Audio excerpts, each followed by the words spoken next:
It's time for the biggest Marvel Snap community event, featuring two of your favorite hosts, Cozy and Dexter. We've got a brand new tournament format this time around. Each creator will submit 6 decks. Each deck is started with 2 cards of the creator's choosing. The brand new deck builder feature will fill in the decks with the remaining 10 cards. Creators then have the ability to then swap out 2 cards. Once their decks are built, it'll be time to battle. The first stage will feature all 16 creators in the standard ladder mode. The 4 players with the least amount of points will be eliminated after 60 minutes. After 2 more 30-minute rounds of eliminations, we'll have our bracket stage, where 4 creators will compete in a single elimination best-of-1 bracket, ultimately crowning the Conqueror's champion. We've got a stacked roster of Snap creators. It's time to get snapping.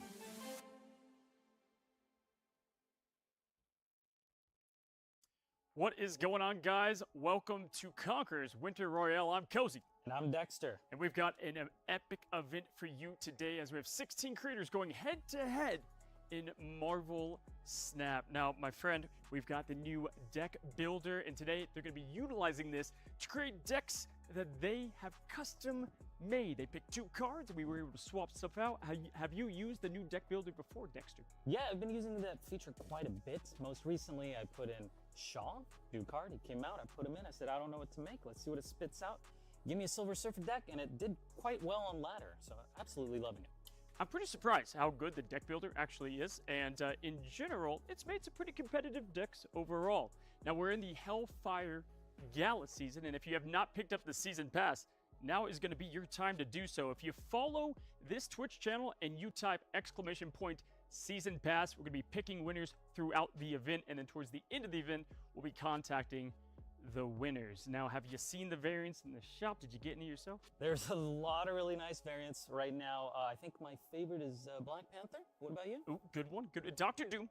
My finger slipped and I bought them all, but Dr. Doom.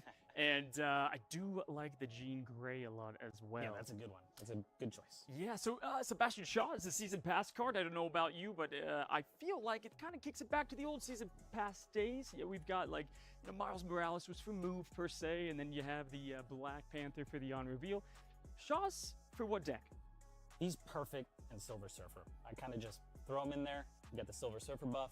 You got Okoye, Nakia. It's nice to see those cards come back around. Oh my gosh, I haven't seen Okoye in a hot minute, so it's good to see that she gets some viability there. But in general, definitely do like Sebastian Shaw. And let me know in the chat how you guys are enjoying the new season pass card if you do have it.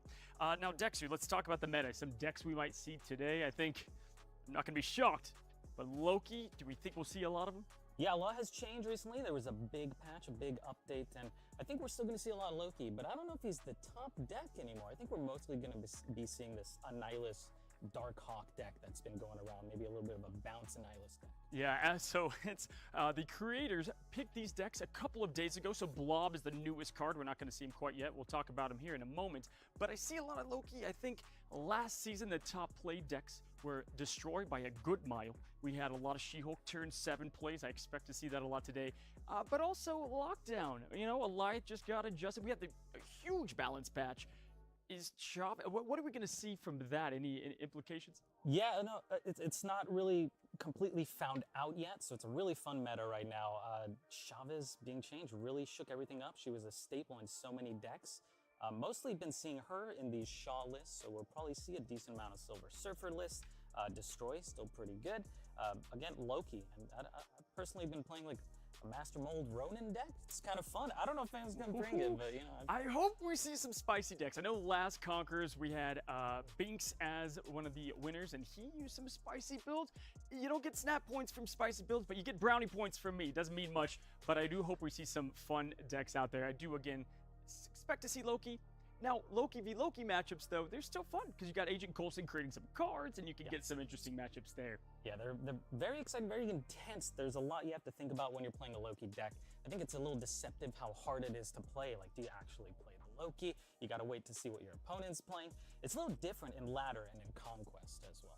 Well, we have a lot of great creators today. Let's go ahead and walk through who is going to be competing in the Winter Royale. Now, we start with Owie, and Owie is got some spicy deck lists if that's what you're looking for. Took a look there myself. We have Atrix, who is the Italian stallion himself. We have Moryan, who is the last Twitch Rivals champion, very great player as well. And Nina, who's known for loving Jet the Shark, hates Loki, very good card gamer at that. Yeah, and then we got Zari Weya, whose favorite decks are Cerebro and Hella Casino. Absolutely love that. We also have Dara, who's my pod partner, and also kind of won the last Conqueror, so that's pretty cool.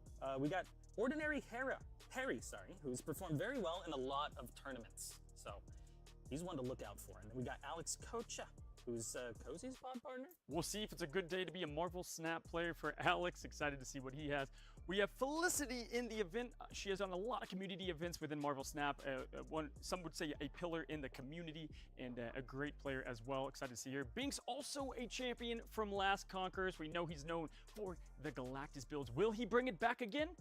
I'm expecting so. We have KK Sparkles in the event as well. KK got to Infinite very fast this season. On top of that, we asked her what Snap Marvel character she'd like to hang out with. Iron Man was the answer. That's a great choice. And see if, because he's got a lot of fun suits to try out. And then we have Brade, who is a consistent top 50 player within the leaderboards. Then we also have Spyro here, who's also playing fun meta decks at the top ranks. We got Amano Satoshi, who's brought some spicy things. I don't want to spoil anything, but I'm very excited to see him play. We got Johnson, who, if he could delete one card, it'd be Loki, and his favorite card is Heimdall. We also have Lambi here, who might be the fan favorite, consistently rank 1, often referred to as the best player in the world. Lambi's definitely going to be a fun one to watch today, but I gotta ask you, putting on the spot, I did this last time. Who'd you vote for? I went for Dara. Last time I didn't, but he's my pod partner. He's a close friend. I was like, you know what? He's gonna be upset if I don't vote for him. Well, he's also very good. He could take it. I'm on the spot because I didn't vote for my pod partner. I was looking through them all, and I definitely it was a tough one. I went with Nina. Listen, last time Binks won, and I was like, I think Nina, she's gonna have some fire behind her. She's gonna do pretty good this time around. So Nina, don't let me down. But in general, I gotta ask you, a lot of cards in Snap. We're gonna see maybe a lot of the same decks here, maybe not. But I have to say, what is the card, chat, for you, Dexter, for you, that you just keep playing, that you go back to? Ravonna Renslayer has been my personal choice. She's been a lot of fun lately. The card I've probably been playing the most has been Darkhawk. I think we're seeing a lot of that. A lot of Miss Marvel, a lot of Darkhawk. So yeah, we're going to see a ton of those. I would assume everyone's running those, actually. Now, speaking of Darkhawk, we had the Blob come out today. Now, again, we're not going to be seeing the Blob in this format. However, the Blob seems a lot of fun. I mean, merging up, I've seen 100 power Blobs myself. Is he going to be a part of the Marvel Snap meta moving forward? Yeah, so even though people aren't bringing them, or bringing the Blob in their decks, we might see them generated through a card. Maybe a Nick Fury produces them or something like that. I hope we get to see at least one Blob today, but we'll see what happens. Now, what are we not going to see? I see someone in the chat says Baron Mordo is one of their favorite. I love it. That's a great sleeper pick there. Yeah, so I don't know how much Baron we're going to see today, but definitely, I hope that we do get a wide variety of decks. What's some kind of lower, maybe not lower tier decks, but ones that we hope we see, even though they're not Loki Darkhawk? Bringing it back to the Ronin deck, we might see Mordo in that. A little Mordo, little Ronin, little Master Mold. If someone brings that, you've won my heart. I will jump off my seat if I see a Ronin deck in the format. Leave it to, maybe Binks will pull out a Ronin deck. Alex Kocha bringing out potentially. But I know when it comes to some of our contestants, we don't want to give away what they're playing exactly. But I know players like KK Sparkles loves lane lockdown, so maybe she leans on a favorite. This is going to be tough because listen here. First of all, they get 6 decks. There's no restrictions on these decks. Let's go and break down again what they had to do in the format here and how they crafted these decks. Now, Dexter, they ended up picking out 2 cards. With these 2 cards, the deck builder was able to create an entire deck. Now, on top of these 2 cards, they were able to also swap out a couple cards to make the deck their final deck. Yeah, so we'll be seeing a lot of variety here. Also, the way the eliminations happen, there will be 16 creators. They'll be playing in the standard ladder against each other. After 60 minutes, the last 4 will be eliminated. There will be 2 more 30-minute sessions, and will result in the final 4, which will go head-to-head in battle mode, which is very different than ladder. Yeah, so that's going to be interesting, right? Because, again, we have 16 contestants, 4 go out. Now, if you're towards the bottom, your snap points are going to carry on through the next match, so it always matters, and it's going to be interesting. Are we going to see a lot of 8 cube gains? Because big snap points, but also you lose a lot of snap points there. It's going to be interesting. I think if I was participating, I might be a little more risky in the beginning, go for some big 8 cube wins, and then maybe pull back, slow it down, maybe snap a little more conservatively and retreat, be a little bit skittish, you know, and just leave if I get scared. Dude, if I was in like the bottom 4 going into the next round, I'm using hella. Like, I'm going all in. If I win 8, heck yeah. If not, it's all good. But Hey. the first 4 matters a lot here, yeah? Yeah, you might end up going a bit gambly if you need to be risky, if you're at risk of getting cut off, so. Yeah, absolutely. So keep in mind, we're going to be going in. We have an hour of playtime, and then we're going to be looking at 30 minutes, 30 minutes, and then finally we get to the main 4 tournament there, 2v2. However, if you guys voted for your favorite creator to win, you can net yourself, let me get this right, guys, the Death Squawk Yeah, variant. Death Squawk variant. And on top of that, if you already have said variant, you're going to be able to also net yourself 1,200 gold. And you get some credits just for voting, for clicking the button. So go ahead, and it's going to be interesting to see. I wonder, we don't know, but I am curious where some of these votes fell and overall where they ended up. Yeah, that'll be exciting to see. I mean, I think Dara and Binks winning last time, maybe they got a lot of votes. Lambi being the best player. Solid choice. Now, last Conquerors, we had, it was, I believe we had very interesting meta, very different, again, than we have right now. For me personally, if you're going in this, right, and chat, question to you as well, if you're going into this event, what are you bringing? Because there's something to be said about playing the same deck over and over. Yeah. But if we start to see a lot of, let's say, Loki's been figured out a touch. There are decks that easily counter him, so then maybe you just bring that deck in. What are some ways to handle some of the biggest threats in Marvel Snap? I mean, if you're worried about Loki, I guess Mobius isn't bad, but Do not we a lot see of Mobius. Mobius? I think we might, but I've not been seeing him recently in the meta just because of his recent nerf, but I think we will see him. Yeah, Triple M, as some call it. You know, tech cards are going to matter a lot right now. Obviously, I think Rogue is such a swing card there. But here's the catch, right? You played Rogue, maybe these creators are only matching up with each other. You played, let's say, Nina. She played a Rogue on you. She loves Rogue. However, do you switch going into the next 30-minute round, or do you stick what's been hot? And then they don't know, hey, it's tough. Do they know your deck or not? What do you go Yeah, with? I think you really got to see what you're seeing out there on the ladder. Are you seeing a lot of ongoing stuff? Maybe you want to bring an Enchantress. Maybe you want to sneak in a Rogue of yourself. If you're seeing a lot of Rogues out there, maybe you stop playing your ongoing deck.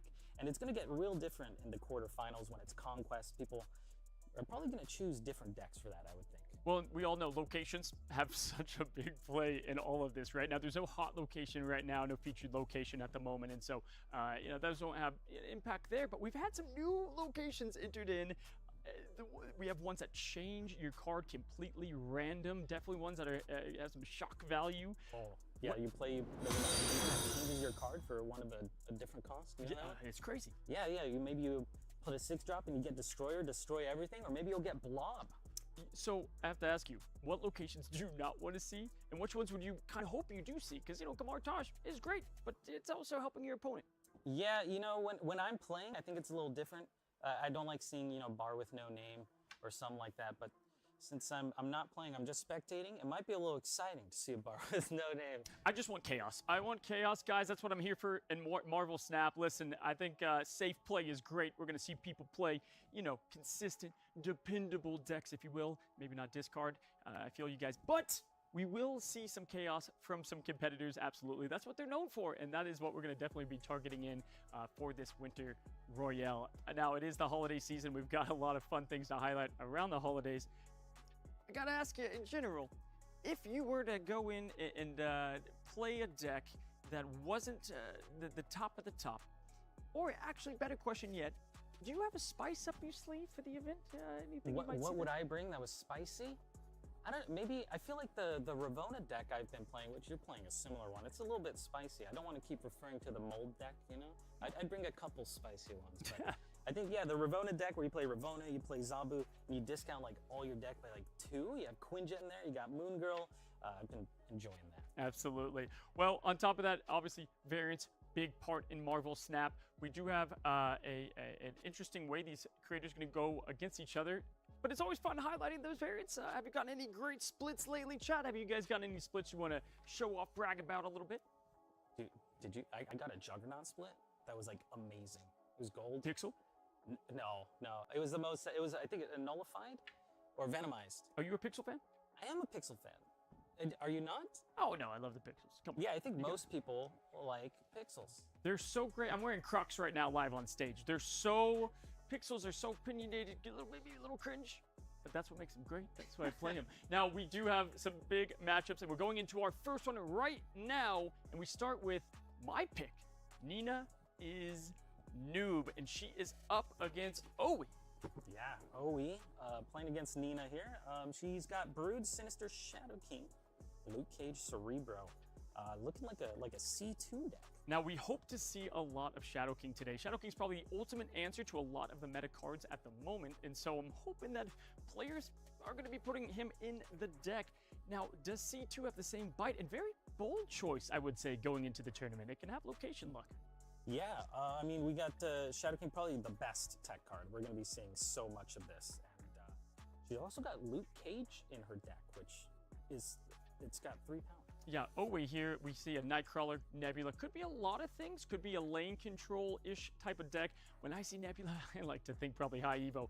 But it does. It looks like it's going to be lane control and can be tough for C2, but actually I would say one of the best decks for lane control is C2. Yeah, C2 is very good. I think it's a bit slept on right now. Not a lot of people playing it, but a lot of good tech cards can go in there. Like, is it Echo? The one with the hand, you know? The hand slapping, yeah, you gotta say. I mean, in general, I think that lane control is still keeping its competitiveness, even though we have seen some touch-ups to cards like Alioth. But Miss Marvel, just a premier card at the moment. Very good in Snap. We're gonna be seeing so much Miss Marvel today. One of the best season pass cards we've seen in quite a while. Now, Nina is playing Shadow King and Goose to the left because she knows it's gonna be flooded. And she's going for the Cerebro buff, which I think might actually, maybe I'm misinterpreting. I think it's only going to hit the Luke Cage here. Well, what's interesting here is the Cage is going down now, which is going to be able to reset Broodling. The only thing is, Cage has been bumped up. Cage was always in this deck, but you can't really afford to do that right now. So it's interesting that we're seeing some of these players have to adjust to such a impactful patch that we just had from yours truly, Glenn Jones. Now, I don't know about you, typically how I play around this deck is you're just assuming the purple cloud's coming out on turn 6. Yeah, I mean, seeing the Marvel, we're expecting the lockdown here. So you got to kind of play around that. So looks like she's going to go blue Marvel in the middle. I think she's maybe going to go with the Cage route as well. She can't really capitalize on Cerebro and Cage at the same time. And the big Gamora coming out. This is where things can get tough because we do have priority for Owie here. And Owie is going to be capping off with either Dr. Doom or Eliath is what you would probably think is going to finish this off. She's going to get some nice power, but the tough part is that Luke Cage would just absorb all of it, so she's kind of in an interesting place. Like we said, Cerebro is very much dependent on locations, and Necro Shaw already here kind of doing some work. Yeah, this is going to be interesting. Luke Cage only affects the lane he's on. She wants to offset this Necrosha, but if she plays Cerebro, that's going to make it so just Luke gets the buff. So I think she actually might switch decks after this because the Luke in the C2 is not something you really expect to see here. But she could capitalize on the blue Marvel, maybe go blue Marvel Mystique if that is her intention, just keeping Luke Cage as a surprise finisher. Now keep in mind, turn 6, so we're playing for 4 cubes. In the snap points, this is where they start to matter for both ways, and it's going to be important as we go through the event. Players are going to know the leaderboard, and these matchups are going to matter. A lot more here, and Nina playing it safe, going with the retreat later. This isn't the conquest, this isn't friendly battles, so it's just better to take the safe way out now. I think this is a very wise decision from Nina. Considering those points do carry over, she's just going to get out losing only 2, which isn't too bad. Yes, and there we go. They're all starting at the same snap points, and as we see here, we can see the adjustments towards the ranks. Nina is going to be going into another battle here, and we've got our next one coming up with KK Sparkles ready to go, Santa hat and all. Love to see the festivity from KK here against Snappy Claws, which I'm going to be honest, I don't know who that is. Yeah, we got KK playing a destroy deck here. I like it. Carnage, Deadpool. the classics. Definitely a very good deck to be bringing into the tournament. You've got the Killmonger able to counter the She-Hulk deck that likes to rely on the Sunspot, likes to rely on the Nebula, as you see. But Gamma Lab coming out. Do you think she's got the Shang-Chi in this build? Probably not. We'll have to see, but she's going to go ahead and play the Killmonger in the Gamma Lab, going to kill the Deadpool, put it back in her hand, and give her a Hulk here. Now, Snappy Claus is yours truly, Mr. Alex Kocha. So we do have my podcast partner. Great day to be a Marvel Snappy. Alex is such a fun player. He's always just out there to have a good time. Yeah. This will be an interesting match. We got Lemuria making it so her Killmonger did not go off. Looks like KK Sparkles did not want that to happen, so going to see an escape here. She is getting out while she can. Again, we're going to see a lot of conservative play in these very first matches because it's not worth the snap points. We have a lot of time. We have 53 minutes here, and so we're not exactly going to have these players going crazy. But my gosh, Alex Snappy Claus, he is dressed for the occasion. I expect nothing less, Dexter. This is great. I love the tree in the back as well. Oh my so gosh. festive. He definitely got that from, knowing Alex, he got that from Costco. All I know is Alex is all about it. He actually said the one thing he would love to come to Marvel Snap is Alpha Flight, which if you don't know, is a group of Canadian Marvel superheroes. Gotta love that. I wouldn't complain if those were added. He is playing a lockdown deck, as we kind of saw before. Looking like a Nebula on 1. That's a good card to play on turn 1, I'll tell you what.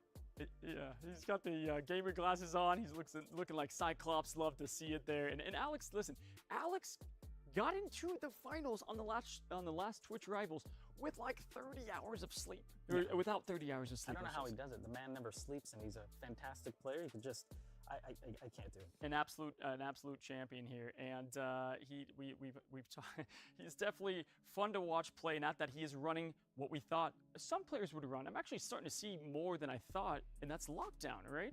Yeah, we're seeing him play Lockdown. He won the previous game with it, so maybe he's going to stick with it. I wonder if he changes when he loses, or if he's just going to keep running with it because he's comfortable with it. Yeah, that's the tough part, right? Because you don't want to quit too early. Maybe you had a bad location matchup like C2 with Nina, or do you stick with the same deck? Now, Spyro is playing what I thought we would see the most of, and that is probably Loki Werewolf Bounce. Yeah, Werewolf Bounce has a couple different shells.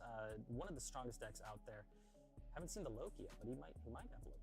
Yes, but he does have Echo, which I don't think a lot of players are putting Echo in their decks. I think Alex definitely has that for the Darkhawks, for the Miss Marvels that you might come across. Unfortunately, it wasn't played before. We did have Darkhawk come over on Spyro's side here.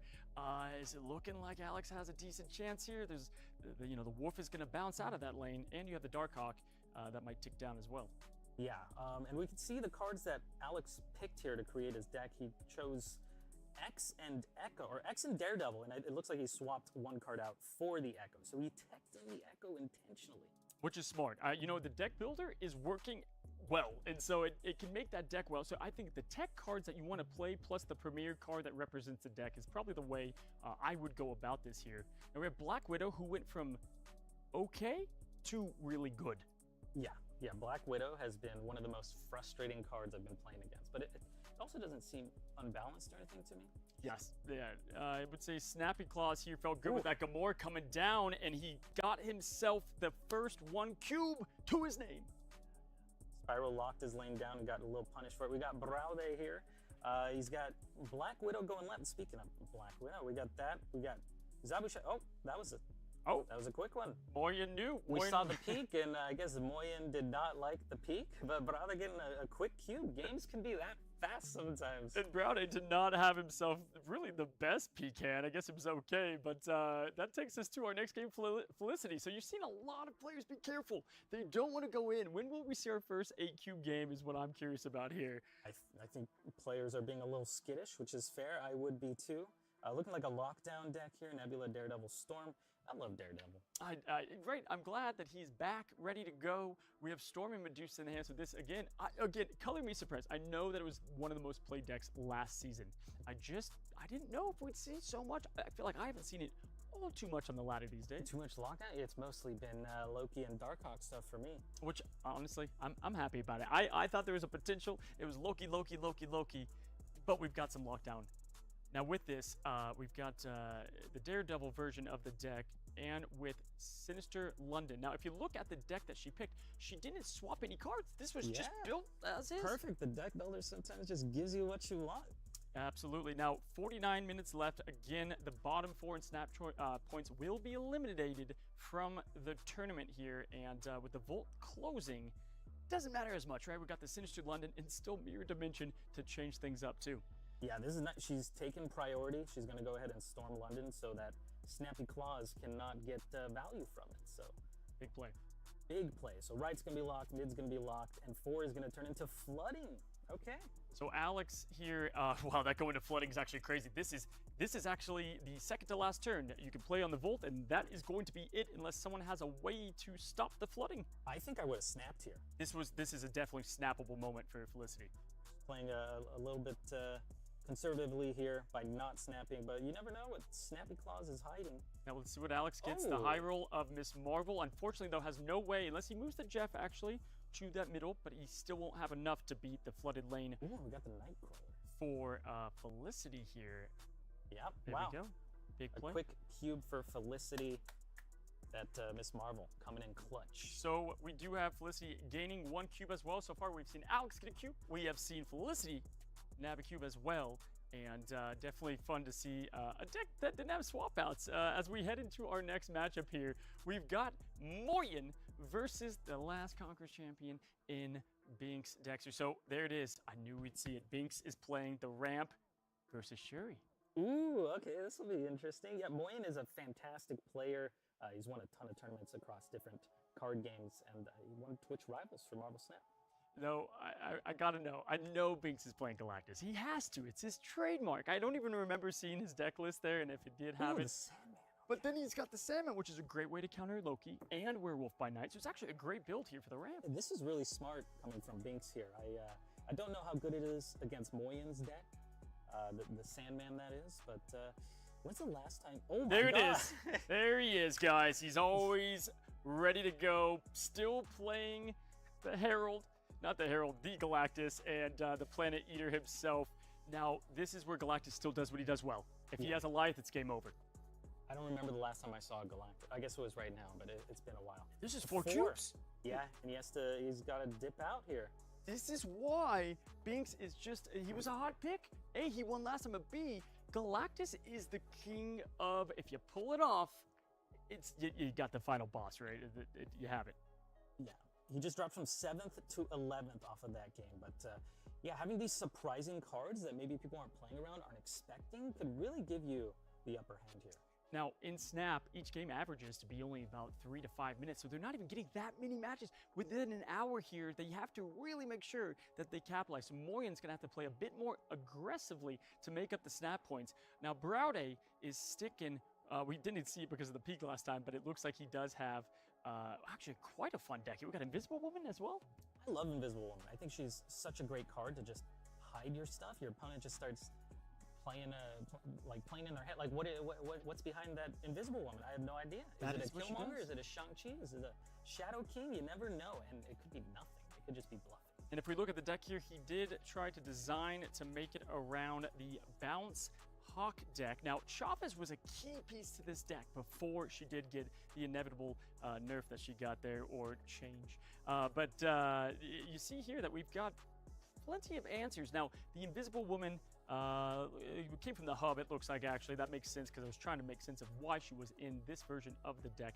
But a great hub card because you can take advantage of that. Yeah, that's that makes more sense. But I do love that card. Getting it from the hub feels good, man. Yep. So Browde, we have upgraded Fisher. He's going against. As I learn these names as we go through, we'll know what creator that we're going up against here. But they are playing Loki, so I would assume we are going to see Loki pop down here. Maybe a little bit of these one-cost on reveals. That's kind of what's been hot at the moment.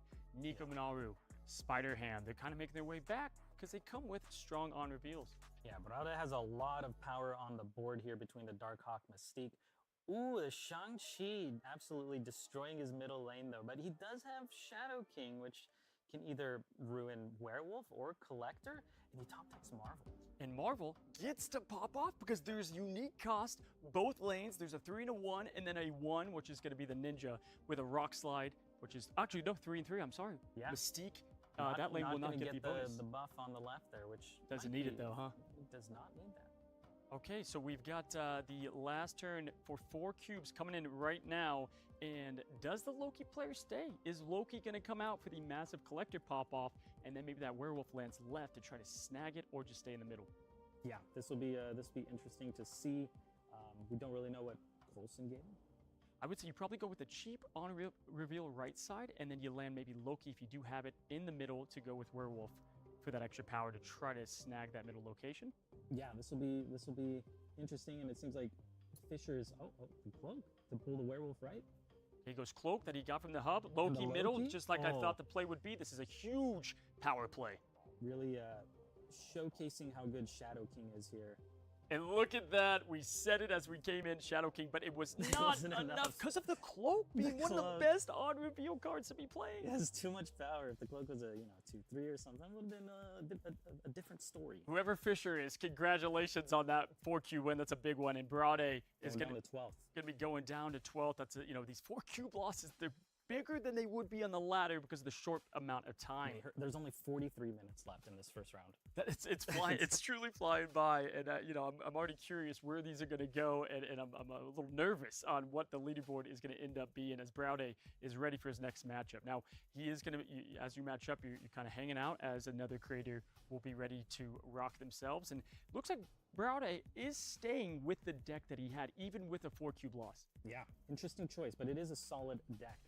Now we head into our next matchup here, and Johnson. And I have to say, y'all, to toot Johnson's horn, this man is great at creating meta decks. He's consistently on social media putting out great decks, and he's hysterical. The responses to some of the questions that we ask of these creators are legendary from Johnson.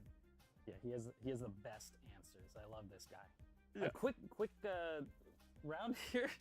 Now, very quick round, and Subterranea, just don't want to see that. yep, and if you are a keen Marvel Snap player, you've obviously noticed that we have a server dedicated to the event here. So we're getting a little sneak peek on some things. Killmonger, our germs, you see that down on the bottom? Yeah, and he was running a Cerebro 3, I think. Yeah, Cerebro 3 going in there, and he's currently in 4th. What's cool is we're able to see their actual spot as they queue in, and we can kind of have a sneak peek of what that leaderboard is going to look like.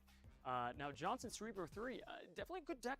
Cerebro, it's tough because you can never master it because Glenn Jones, he's got cards going up and down all the time. That's my favorite part. When a card gets changed, I'm like, does it fit in C3 now? Does it fit in C2? Where does it go? Yep, and if you look at the deck builder over there, you can see Johnson's picks obviously did aim to get the C3, but kept Shadow King in there. Makes a lot of sense.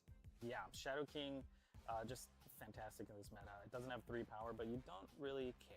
Yep, absolutely. And we've got the first 2 locations for Cerebro. Ravonna entering into Cerebro. I think Ravonna is the new Zabu, some would say. She works with Cerebro, other decks as well. No locations that would mess with him, but you want Asgard for C3. Yeah, you definitely need that consistency of drawing your Cerebro Mystique, which he already has. Luke Cage, now pretty good in C3. And before this deck used to run Bast, but not seeing it. Not seeing it here, which I guess is fine because you're playing Ravonna. That interaction between Ravonna and Bast is always so awkward, so he just opted to cut the Bast, which I think this is very interesting. I'm excited to see C3 perform today. Yeah, well, you got Iron Man, you have Mystique, and Cerebro. Those are the ones getting discounted, and I'm telling you, do not sleep on Iron Man and Mystique playing at the same time on the last turn. That's such a swing that you don't get to do. Now, flooding is happening, and this could be tough. Looks like Johnson is just going to ignore the flooding lane. This could be brewed for Nina. Looks like Nina is sticking with C2. We got our question answered there. Yeah, this is very interesting. I feel like I would have played Cerebro and Mystique right in the flooding, since that's kind of your last time to play that lane. But he might have something up his sleeve that we're not expecting here. It's not too late. Looks like he's trying to decide exactly what he wants to do here. He's working out the math of how this is going to work out. And, I tend to agree. I think because especially she gets to see his next play going into turn 5 with that Daredevil, he does, in fact, go with the play that we see here. Only 7 power to the right, which isn't much. He does win Asgard, though. He does win Asgard. That's important. He gets the draw, and he's looking for, clearly, the cards that are going to take him over the edge. Jeff being a massive way to at least tie that location. Yeah, that 7 power is going to be great. will be interesting to see what he plays here. Nina does have Daredevil, so she will see his exact play. Looking like Killmonger might be a good choice here to deal with the Iceman, get rid of a little power. Yep, and you know you can play at least the Ravonna safely, Luke Cage safely. You know, Nina's surely not going to get rid of her own Miss Marvel there. Also, definitely not C2, I guess, with the Miss Marvel play at hand. Can I just shout out the variants we're seeing today? I mean, I'm just getting joy myself seeing a nullified Iron Man down there, and we definitely got some hot ones down there, huh? That is, I love that variant. I use it a lot in my thumbnails. It's like one of my favorite card arts in the game. The thumbnail variant game is a tough one to decide all the time. I'm always going through all of them. A lot of great art in Marvel Snap, great artists as well. And let us know, chat, best artist to you. What do you think? You know, maybe expect a lot of Dan Hips, some Rian Gonzalez. A lot of Pixel fans. A lot of Pixel fans. I know you guys are secret Pixel fans over there. Now, obviously, Daredevil gets to see what Browdy is playing down. We've got Jeff the Shark on the right, Killmonger in the middle, and Nina probably working through where to play, what to do. Left lane. Yeah. So it looks like we're just going to tie right 7-7. And we're going to win a tiebreaker. Maybe that's the plan. Looks like Johnson's going to retreat because Nina has snapped. Yeah, that'll do it. I think the intimidation snap is always up there, and Johnson is going to play conservative. We are going to see a lot of this, especially, I'm telling you, in the first round. When you're on the bottom 4 and we're up to 12 creators, that's when we're going to start to see people really get aggressive because they want to try to get themselves up to the top 8, top 4 as we get into the final rounds here. Now, Johnson reflecting on that retreat. Yeah, now at rank 6. Still doing good. Yeah, absolutely. So Johnson waiting up to queue up, thinking over, stewing over. Let's get over to last year's Conqueror champion, Binks, with the Electro Sandman ready to go, double checking the deck. And it looks like he's actually swapping. I think he's swapping a variant. That would be quite the Binks move. Yep, look at him. He's switching to a variant that maybe speaks. He does have the Rian Gonzalez, Cute Cloud, love that one. And Electro Sandman is a tough deck to deal with. Sandman in general at the moment. Yeah, I think this is a genius move by Binks. A lot of people are trying to play a ton of cards, using Sandman to limit that to 1 per turn, and he's not a card that anyone's really seeing in the meta, so really, it's catching people off guard. I don't know if it'll work once they get to battle mode. Well, She-Hulk, yeah, exactly, right, that's a great point, but She-Hulk gets limited big time by the turn 7, can't slam Infinite, She-Hulk down together. We look at, obviously, Loki, Werewolf Balance, Annihilus even. It can be tough to deal with the Sandman there. Yeah, definitely. We got Binks against Spyro here. I think Binks was he rank 2? So he's doing really good. We see a TVA double snap right off the bat with TVA. This is always, I don't know about you. Are you nervous with TVA games ever? Yeah, I get scared. I wonder if I don't know who snapped second, but maybe they like snapped at the same time, and I wonder if they wouldn't have, if they have waited a little bit. Well, they could have ways to get rid of TVA, but what I'm looking at, why I would snap if I'm Spyro in this situation, is he has Darkhawk on 4. Obviously, one of the best moves for TVA. There it is. And I think with the snap back, it wasn't quite worth it. It looks like Binks snapped first, Spyro snapped second, and that gave Binks the opportunity to flee, and he did. Because his hand wasn't amazing for it. It was good. Knocks him down to 6. 2 to 6, just like that. And really, when it comes to TVA, most of the time, it is who was able to play on turn 1 and curve out better through their gameplay. Yeah, I mean, he had that Medusa as a 2/5 mid, which is fantastic, but didn't really have a strong follow-up play to put a lot of power. And that Darkhawk's just too much. So I think he saw that Korg and he got a little scared. Yeah, and I mean, we're seeing he got 4 cubes from the Galactus, but lost 2 within seconds. I mean, it's crazy how fast that could go. You know what? He made the right decision, though, because 2 to 4, then you're starting to get a little, he's losing all that progress. Yeah, that would have been devastating. So we go Binks to Alex Kocha. Ooh, the Kiln. And we have Nebula on Kiln is fantastic. Agreed. Yeah, definitely one of the better cards to play. Don't recall if Kocha is playing Killmonger, but Binks is playing aggressive. This is what I thought we would see. A, from Binks, but B, seeing that just making up those snap points, Yeah, I think this is a smart snap, being able to play your Nebula on Kiln. So Alex has to kind of agree to it before proceeding. Oh, and he can give the Electro with Oscorp. Oh my goodness. So this is obviously an incredible, incredible matchup for Binks. And with the Medusa play, he can even convince Alex that he doesn't have great plays. But yeah, here's the thing. Alex, with Oscorp Tower, knowing Binks, you think he knows he's playing ramp? Yeah, I don't know. This is a risky play, playing on right. This could be an undesirable location, but the Electro. They both play the Medusa. The Spider-Man points. Oh, that's actually fantastic. Oh, so he's going Electro left side. Is you think maybe because he thinks that Storm can be Oscorped? Okay, interesting. He's got the Electro left side. And then we have ourselves Jeff Medusa. Now, looking at Binks' hands, he can always play one energy up. And we have Professor X going to seal down that right side. He's just hoping at this point Alex doesn't play on Vibranium. Now, Oscorp Tower could be the Galactus Line. Doesn't have it yet. He does have Miss Marvel, and that Nebula is going to build up. Oh, wow. Alex with the early Jeff move, and it doesn't matter. But it does, but it doesn't, because ultimately, Binks does have Miss Marvel to play in the middle there. Yeah, maybe the Electro mid wasn't going to matter as much as we would have thought.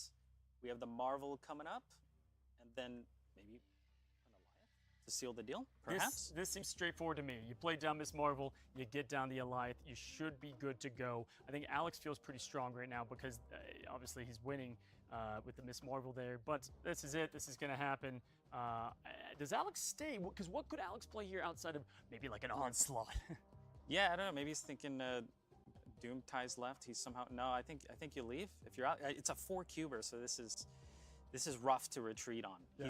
He's grasping at straws, just hoping Maybe. You can see him sweating right now. Definitely sweating. And because 8 cubes on the line, this is going to be an 8-cuber. Yeah. And I'm sorry to say, if you lose an 8-cuber, you're at such a disadvantage climbing back up out of there. Yeah. It's going to be massive. You got to go in 100% confident that you've got the win. And for Alex here, I would hope he would retreat. At least I would, probably in Alex's shoes. Given the fist bump and the retreat. Yeah, with only 33 minutes left, you don't want to risk that 4 cubes. Yeah. Just hoping that Binks will not fart on you. The purple fart, as some call Alliance. And again, Alliance, got tamed a bit, but you always have to fear him. Now, Binks mix up from that 2 to 6 to 6 to 3, and That's we good. head to the Pumper himself, The Pumper. Dara JN. Lucid Ostrich. Lucid Ostrich, as he is known in the inner circle. And he's up against Felicity here. Yeah, and he's rank 2 at the moment, so he's doing great. We got the Quinjet Werewolf Rogue, so this looking like the Loki bounce. I expected Dara and a few other players to go the Loki route, maybe the Annihilus route. Now, I'll say this, Dara, when he's streaming, he does play a lot of cooks. He likes to cook up some fun decks. He's had some Gladiator builds, some junk builds, but it's tough to beat the Loki with the Rogue at that. Yeah, he's a top chef for sure, but during a competitive event like this, he probably just wants to bring what he's most comfortable with. I think he's probably put in hundreds and hundreds of hours into Loki, at least hundreds and hundreds of games. I've seen them. The man loves Loki. Huge play here, able to destroy his Maria Hill and get 2 draws, so he fills out the hand with Loki. Dream Dimension's going to come up with some question marks of what to play, but Maria Hill looks like he is playing another Loki deck at that. Ooh. That just takes that Quinjet. Yeah, Felicity stealing the Quinjet ongoing, so we won't see that double discount with the Loki. But looks like Loki on 4. And that's smart, right? Dream Dimension, you might as well get that energy reduction now, and then you're able to, and especially because she is playing a Loki deck as well, probably. And so he feels confident about getting her cards. This might come down to who gets Loki more times. I mean, that's, in Loki v Loki, it's who's got the collector, and or can you snap some of the tech cards? And that's what's tough. You can put Shadow King to stop collectors, but then if you give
quite eliminated yet. Snappy Claw still has some life left.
The gameplay is very slow. People are hard sweating. Lots of sweat. Much sweat.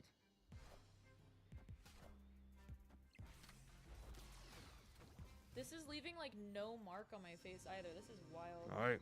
This We is- snuck this the is Daredevil unreal. effect. These are We so have the cute. Jamora. Does it have a mic? Snappy Hi, Claws yes, feeling it does have confident. a mic. So essentially, because we're just like unboxing these today.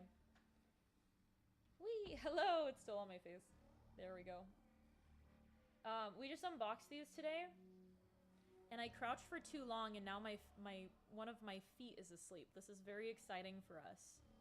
This is how you keep me on my toes, right? But so we've got the classic Ray-Ban look and design. They're really but thinking they hard. We have, might as need to you run see, a they deck have with camera a on Legion. each side. And it's like really good camera quality. We were talking about this earlier, but it's like the 12 megapixels.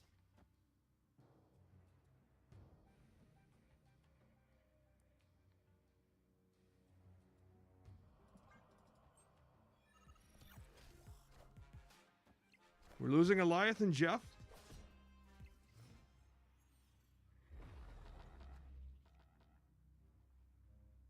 But what we gain? We gain the Professor. They are very likely to be skipping this turn.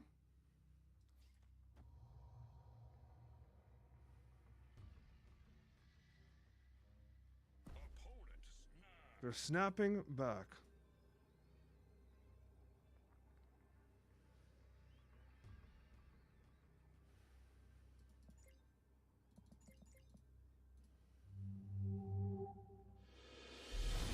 Your fate is mine.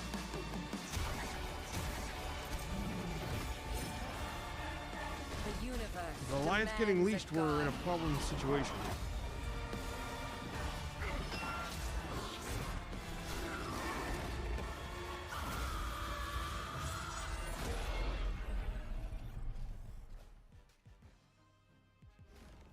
Oh, I like the idea of playing Snow Guard right here, but just to get, if you're playing. Miss Marvel is good, but not quite good enough.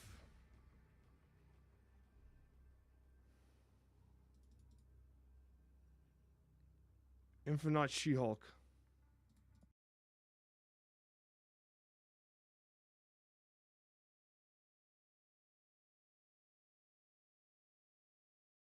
deck. She's killing it.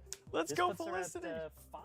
Gets her up to 5. I'm curious how she started out the event then, because with those 2 big wins, looks like maybe she did take a hit early on. Hey, climb back up. Love to see it. OE at 4, right above Felicity. Yeah. Playing against Spyro here, looking like a Marvel Doom lane with Mobius. And a Bast. There's your first Bast.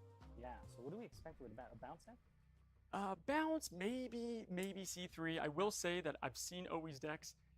Probably one of my favorite in the entire tournament. He had a lot of unique builds in here. You can just see it. He picked Mobius. He picked a lot of Mobius, but look at that. I will say, it's hard to read these locations for me. Yep, this is going to be +3 to your highest card on the left. In the middle is Mindscape, and right side is going to be Miniaturized Lab. What does Miniaturized Lab do, It Cozy? closes down on turn 3, 4, and 5. Yeah, so no one can play there from now until turn 6. Yes, it does. Now, if we look at play lines here, it's a Loki deck with Bast. Am I seeing this correctly? Getting rid of the swamp. Yeah, it looks like OE chose Professor X and Storm and swapped Mobius in as his tech card. Okay, so we've got actually Darkhawk bounce deck. Yep, you're correct. And Flooding is closing. Darkhawk, biggest way to throw up untamable power in that lane. Yeah, this is the Doom's gonna be great. 22 minutes left, and this is going to come down really to wow, he's got the Doom though. It's going to come down to who could put a bigger stack card on the Miniaturized Lab on turn 6. I feel like this is looking really good for OE. He's gonna be able to move the Jeff to the right, move a Nightcrawler maybe right or mid, play that Doom on the final turn. But Spyro with a big Darkhawk and a big Wolf. I would say in general, if he didn't have the Doctor Doom, the playline, really good by Spyro. The Doctor Doom, he doesn't need extra cards. He's good, and he's going into turn 6 here, right? So the Black Widow loses that effect, that punch. Yeah. Where do you move Jeff here? To the right, right? You go Nightcrawler. Definitely like Nightcrawler right. I think you throw mid. That Hawk is just too big to handle. And it's tough though, because the problem with the left side is the biggest card gets +3, and his biggest card is 5 power. That's nothing. Not very big. So Wolf is probably going to end left. I think Spyro's probably going to fight for mid left. Get and, out. OE dips because he knows he can't beat the Hawk line. Has to abandon that, and definitely a tough one to take there, but it definitely good play overall from Spyro. Love to see the bounce build. OE going from 4 to 5. Maybe that means Felicity's going up to 5 herself. We'll have to see. Moyen, though, is playing Nina. Yeah, Moyen against Nina here. Playing Werewolf bounce deck, Loki deck here. And look at this. Nina's got 4 Jeffs. There's only one way to do that, folks, and that's probably Bar Sinister. She did say Jeff is her favorite card. Oh, man, I love to see it. A lot of Jeffs. The artist for that is Sean Galloway, San Diego local, and is known for his jubilant art style. Love that Jeff. I just picked it up. It's a good one. So Snow Guard Hawk, great way to counter flooding there, yeah. Yeah, this is, maybe Nina doesn't expect, no, she definitely expects it. She played, Moyen played the Snow Guard, but New York, things will be able to move around. This will be pretty exciting on turn 6. I am on the edge of my seat when it comes to the leaderboards and where everybody's ranked. I have no idea who's even in the top 3 at the moment. I think the last we saw was at the very beginning. A lot can change, and I mean, I bet someone could shoot up from like 10th to top 4 with an 8-cube win at the last second or something like that. Yeah. It's looking neck and neck. Absolutely. So we've got the Werewolf coming down. We have Maria Hill and Quinjet, and we are on turn 5 here. I believe so. Yeah, this is yeah, this would be turn 5. This is hurting my brain. The Werewolf bouncing. We got Invisible Woman kind of complicating things over here. All right, we have Werewolf going mid. Ooh. Pro X right side. That is really good for Nina. Very good. Oh my gosh. Okay, so Pro X on top of Werewolf is usually a great play to not let that wolf get any crazier, any more menacing. And really, Moyen can't get the wolf bigger than what, 5 at this point. Yeah, and I think I don't think Moyen wins here. I think he retreats. Well, you could go Loki left, right? Yeah, but he's got the demon effect, so it will not pull the werewolf. You're right. It'll turn into a demon. Oh, that is rough for Moyen there, as it is only a cube though. Yeah. All right, so Moyen Morian at rank 12. Right now, he's just off the cusp of being eliminated. Remember, it's the bottom 4 in snap points with 18 minutes left, chat. 18 minutes left for these creators to get up to the top 12, to escape elimination. And we have Zariwaya going against Owi. That's a nice avatar. Tell you what. Oh my, that M'Baku. The Pixel M'Baku. Woof. All right, we got a Pixel Daredevil as well. It is very close because I believe Nina was showing around 12 as well. So we're having creators just like neck and neck on snap points here. Do we think, I'm telling you, if someone's able to pull away, that's where you can play which way more comfortably. I wonder if people are near the bottom here, if they start pulling out those casino decks. Yeah. Just going for a crazy 8-cuber. With only 18 minutes left, if you find yourself on the 16th place, you don't really know the snap point difference, I'd be going crazy. I'd be doing Mr. Negative, Jane Foster action. I'd be going pretty risky. So we've got a lockdown deck from Zariwaya. I believe Owi, we just was watching him play the same kind of general lockdown deck. And look at that, it's Gamora, but who cares? Because you don't have to worry about it as much outside of it being the Volt. Yeah, so he probably just throws that lane, doesn't really care about it. All right. What's he, does he, Marvel gets yoinked left because of Asteroid M? It does. I'd almost go with the X, but then the X counters the Dr. Doom, so you have to decide here. Just gonna Gamora the Gamora, and then Miss how does he win right at that point? Miss Marvel won't get... Do you Pro X left, and then you play Miss Marvel mid? Ooh. That's what I would probably do. That's cheeky, as long as you don't get Eliath, because you're not gonna have priority here. Maybe he's going for the Jeff off the top. Okay, double and hoping for, Jeff top deck here is probably what we're hoping for. And it's a Nightcrawler, 1 turn. Too late, but he's got the Doom. He's got the Doom. The Doom's fine. He's gonna throw 5 power there. What if OE has Doom?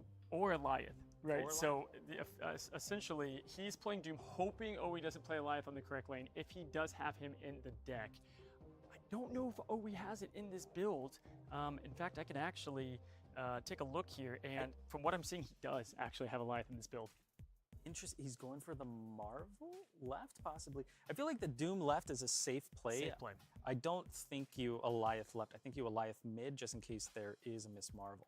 What does your gut tell you where you'd play Doom here? I'd play left. Yeah, I'd go up. Oh, it's the Doom match, which means I believe that's a tie. No, it it's a loss. is a loss. No, he's up by 1 on the right side, so just by the hair there. Goes down to 14. Oh, he's at 16. He's in the danger zone. Yeah, And we have Amano's Satoshi versus Spyro, the Conqueror, already self-claiming the champ. Oh, wow. And we've got X Mansion, or is that Strange Academy? I'm sorry, Strange Academy, left side. What's the middle Or one? X Mansion, I can't tell. That's the one Baxter that Building. gives +3 if you're winning? Yep. Yeah. So Baxter Building mid. Baxter Building. He's got the Iron Man MCU on the left. Yeah. All right, we've got Bass. So we've got a Nico Bast deck here. And again, this is going to be that bounce deck that's been working for Spyro. Yeah, it seems like Spyro's kind of sticking to the same deck, or maybe he's switching to one that's just slightly different here. We got She-Hulk and Infinite being the choices here, and then swapping in Miss Marvel and Leech. Been seeing a lot of Leech in these high Evo decks, actually. But we haven't seen a high Evo deck right now, which I'm going to be honest, I thought we would have seen a lot more of these. Yeah, I'm also surprised. It's mostly been Bounce and Loki. Do you think some of these players are not playing their best deck yet? Even though a lot's on the line, do you feel like maybe they're starting off trying to hide what they want to play later on? It's definitely possible. That would not be my strategy, personally. I would just be sticking to my guns here, but yeah, they could be saving the best for last. So we've got the She-Hulk going on the right side. This is going to be the +3 location, the first card you play over on that right, but he already played that on the spot. So Baxter Building carries a lot of weight. Yeah, you kind of want to win it, obviously, but you don't want to overcommit at the same time. Yep, absolutely. He's got the whole play. He does have Cyclops here. When it comes to pure raw power, I do think that the She-Hulk deck can easily compete with the Bounce deck. The Limbo matchup would be everything. If he were to top deck the Magic, which I think it's too late at this point, but if he could have the Magic, Darkhawk goes down an extra 2 power. Yeah. And you get the big power play of the Hulk and everything kind of working together. Pretty good against the Hawk decks. Oh, hopefully these don't go and lock up a lane.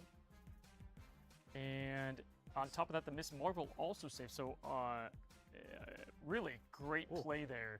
And What do you do here? this is, I think you just, Is big man left? I think big man left. You lose mid, it's not as big of a deal. Now Spyro could throw left and go all in on the right and try to win middle.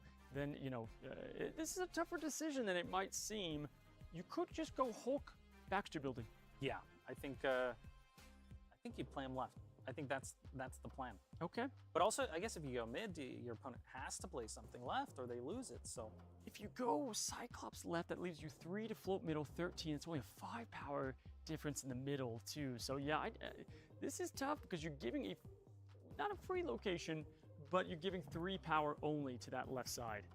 yeah, well, I feel like right is safe. If that werewolf moves, then you got it. So I think, yeah, you might be throwing left, going with the Hulk mid. Now, y'all, 13 minutes, that's like 2 snap games left. And so the positions they're in right now, this is looking tough for some of them. I know the sweat would be pouring from me if I was in this position on the bottom 16, 15, and 14, 13. Didn't need to count them, but I did. He goes Hulk left side. Yeah, I mean, it's a good play. I feel like it's almost a 50-50 here. He's gone back and forth. Yeah, that's me, man. I've That's done what that I so do many too. times. Yeah. It's like, where do I go? Are they going Baxter? Oh, okay. Let's see what happens here. Slams The the Hulk. Korg left. This was a great play. Yeah, so Werewolf's probably not going to end. Oh. Wow, with priority going away, he goes Nico. And is this an on reveal? Where does the wolf end? This is big. If this is an on reveal, it's not an on reveal. But it's enough, right? It's 18 to 17. It is 18 to 17, no float. Wow. And he wins all 3 locations. That's devastating. That's a big loss near the end of the timer here. Yep, so 4 cubes going down, which is going to be taken down the rank. Definitely a tough matchup. This would be one that, I liked my odds on, but the Shadow King, that is where Shadow King carries the weight as a tech card. And as you can see, he's dropping down to 5th. He actually went up. He actually went up, so someone out there lost an 8. had a worse game. Yeah. We head to Harry, Ordinary Harry. Oh, he's Fisher. Oh, that's who Fisher was. The mystery has been solved there from Scooby and the gang. I'm thinking Harry, Ordinary Harry, he kind of plays everything. He was known for Thanos. What is he playing now? It looks like a bounce list again. Maybe Loki bounce. Sticking to the top meta decks. A great player. Yeah, he kind of, I don't know if he invented the Thanos deck, but he popularized One it. of the lead engineers behind it, if you will, for Quinjet Thanos, which I would say in its heyday, one of the best probably out there. Now, we can look there on the deck builder down below that Harry has constructed the bounce build of Loki. Has a lot of tech options in his deck. I almost feel like I would snap here already because of Onslaught, the double Quinjet value. The only thing you really have for Zariwaya, I can tell, is he's going to have the null on Onslaught Citadel for the double power. But we can rogue it. But if we throw priority, which this deck is pretty decent at throwing priority, depending on how you play it. Yes, love to see it. We have the Raft, which I don't know about you. There's not a lot of locations. Ooh, okay, well, that's gone. Okay, thank God he didn't snap. He See, didn't hear you. Thank goodness I'm not playing over here. I have to say the Raft is, I don't know if there's some locations that you go all in. If I see White Room or the Raft, I'm stopping everything I'm doing. Yeah, this is, you got to go for the Raft. Now what's Beast next, probably. Okay, so we've got Venom. So he's kind of given up on the Raft. I think Zariwaya, which is kind of interesting because he countered the Raft. Thought he maybe would have filled that out, but that was probably the best lane play for the curve there. Yeah, maybe he's given up on it. Dude, wait, you don't really want to go Beast here, actually. This is interesting. Are we going for the Loki? We're gonna juice it up. Okay. Oh man, the Sarah on Onslaught. There's a lot of plays that you could do, but if you do that, I kind of like that play somewhat. It'd be pretty good. And just ignoring Raft, I don't hate it actually. And you already have Collector there too, and you know he's not gonna go. You could Sarah left for the Raft. Okay, that might be better. Okay, no, I don't hate that because then you're just not worried about the Loki. Does he like the cards in his hand is the ultimate question. And it's 9 minutes to be more precise. In our first round, guys, we have 2 minutes to follow this. The Raft spits out Galactus, which is the worst. Yeah, you don't want that against the Wolverine. Not very good there. Out of all the 6 cost cards, this is towards the top of one you don't want against a destroyed deck. Yeah, that's rough. Oh my goodness. Could have been Blob. But you can play him for 5 free power on the lane that he's not winning, so you at least have that going. 0-5's not bad. We're probably wanting to play Loki here to kind of juice things up, but Yeah. it's a risky play. I'm not feeling too confident here anymore for Harry. Well, this is where Harry excels. Harry is predicting the null in the middle. Because for me, I'd be tempted to play down Onslaught or Omega Red and get the double Onslaught, maybe throw Loki, and then you just stack Galactus, everything you can on Onslaught Citadel. But obviously, the null isn't even that big, though, at the moment. I guess the Killmonger helped. Yeah, I think it'd be large enough to want to play on Onslaught, but maybe Zariwea is a little scared of Rogue and avoids it, or maybe they're not even running it. So, does he guess correctly? Does the Rogue hit the null? We're about to find out, and we're going to be looking at a lot of creators as we go through the last 8 minutes here. He's deciding. It's only for 2 cubes, but with only 8 minutes left, it matters, right? That every cube is going to matter from this point on. Yeah, he's playing it for 2, and I would as well. If this was a 4-cuber, I might leave. But okay, well, he's leaving anyway. Leaving it. I liked the play. I did, especially with the null there, huh? It would have been so cool. Wonder what he was afraid of there. I guess he was afraid of potentially Arnim Zola left side with death involved. Oh yeah, potentially. There were a lot of losing lines. Oh, okay. So he's at 4, so he's being very. He's playing very safe. I agree with his decision there. So we have KK Sparkles. We have Dara versus KK Dara. Sparkles here. Now Dara, we've only seen a matchup twice. He went against Felicity, had that Loki matchup. Now it looks like he's still hanging in. And, you know, I wonder where the pumper's at on the rankings right now. But KK Sparkles is playing that lane control she says she loves. Look at that Doom. Snazzy. Hellfire Gala variant Doom. Doom has a lot of good variants, I would say. Maybe amongst the best, but I think the Hellfire Gala is one of my favorite. Yeah. All right, so we've got... Probably the lad, right? I don't really know what it can hit, but I'm sure there's some great targets. That's why it's in the deck. And then we got Doom, Medusa mid, maybe? Could be Miss Marvel. Could be in the lane lockdown. Maybe Pro X even, which would be a huge hit. Yeah, that would be not bad. Jotunheim's a tough one here, but with the Doom, maybe you don't want Pro X. He puts Collector down very good. Okay. And the flooding is also stopped, so not as big of a deal. We have 6 minutes left. Now, y'all, the creators are going to be able to finish the battles that they're currently in. And he gets the Gamora. She gets the Gamora? Yeah. Okay, the Gamora. Oh, but we have the Daredevil, so Dara can properly dodge this Gamora. What do you play here? Because the Gamora from KK is an absolute huge Iron Lad play. 11 power is only one less than the main lady herself. I feel like I would capitalize on the fact that Nowhere is disabled at the moment. Okay. Maybe play it left. It might just end up being a 7-power card because Dara can see what's going on here. And if he juices it up to 12, he probably has a counter for it, maybe. Yeah. Personally, I probably would have gone with Medusa mid and float everything to Sunspot. That's probably what I would have gone for. I think you get a 9 power compared to just 7 flat here. Yeah, that would have been a great play, but you also got Jotunheim. Yes, Jotunheim would go down by 1 only because it's shut down at the moment. And you have 8 to 16 with only 5 minutes. Yeah. Is this the final round? So we go in Doom? We just go Doom here? Is that the... I'm scared. This isn't looking good for KK Sparkles. I would assume... Yeah, this is tough. This is tough because that Collector is able to win that flooding. You know, if he does... Well, he's running low on space, though, and there's Nowhere. Yeah, I feel like maybe the best play would actually be just Jeff left. I'm going to be honest. I like KK's chances here. I would just Jeff left, float 3. That's 6 power left as opposed to playing Doom and going for 5 left. Okay. And she gets another 2 from Nebula as well, unless he has Jeff. I don't think he does. This is a favor. I think this is going to be for KK here. Personally, because of Nowhere and because of lack of space for Werewolf to jump. Because he has to stick with Werewolf in the middle. Your opponent retreating. Okay. 1 cube down. KK Sparkles. We're about to find out the rank that she's currently in. Only 4 minutes left, y'all. And it looks like KK has pretty actually great positioning here as she is at 8, which means she's going to probably escape with only 4 minutes unless something colossal happens. If I'm KK, I'm just chilling, to be honest. Yeah, and as long as you queue your match before the timer runs out, you are allowed to complete that. Yes. Okay. So Spyro and Nina, we don't know their positionings quite yet. Do not. And looks like we've got ourselves the same deck. Spyro has stayed with this kind of bounce build. And Nina, I've got to say, Nina, with is it a C2? But we have Doom. There's Mr. Fantastic, so it's lane control now. Okay, so we've got the, oh, I would love for him to play a little Morph at the moment. The leaderboard rankings that we do see in game may be a little delayed. They might not be up to date. So do just keep that in mind. If someone's ranked 4, they might not actually be 4th Okay, on the leaderboard. Great, good to see. That keeps the suspense even higher. Yeah. Spyro quickly locked out his left lane, kind of being punished there by Nina playing Professor X. So she wins that lane, and we'll see what happens. What would you?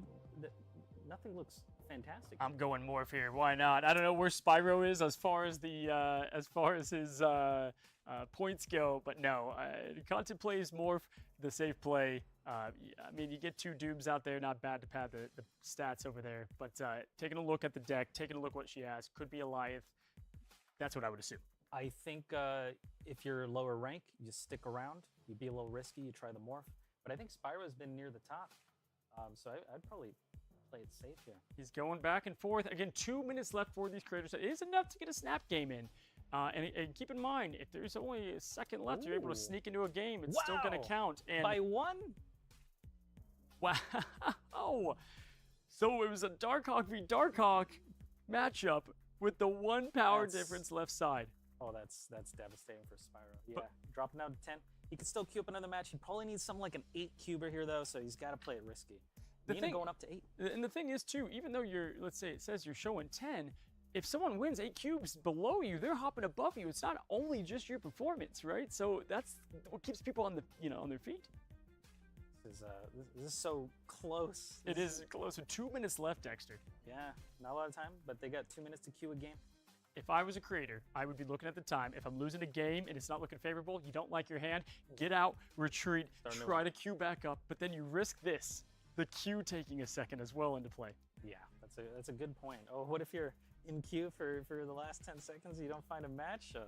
That would be rough. And again, guys, they are going to be keeping their snap points throughout the entire process. And so it does matter. It's going to matter where they're at. Are we going to see somebody in first with a comfortable lead? Is, most importantly, 12 through 8. How tight is that going to be? Because at that point, the matchups from, let's say, 9 and 8 matter some of the most throughout the next only 30 minutes. Yeah, they gotta keep in mind that their points do carry over.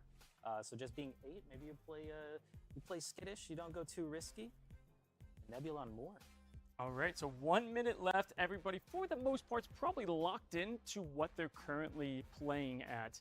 And listen, it looks like we've got potentially a mirror match here. Although it was OE our bounce deck player. Was he our lockdown player? He could have shook it up as well. I think it's looking like a lockdown deck here, or maybe a high Evo possibly. We don't really know. But we got Jeff getting juiced up in Moore Island, which is great because you could just move him last turn or something. He'll be a big boy. Daredevil also going into Moore.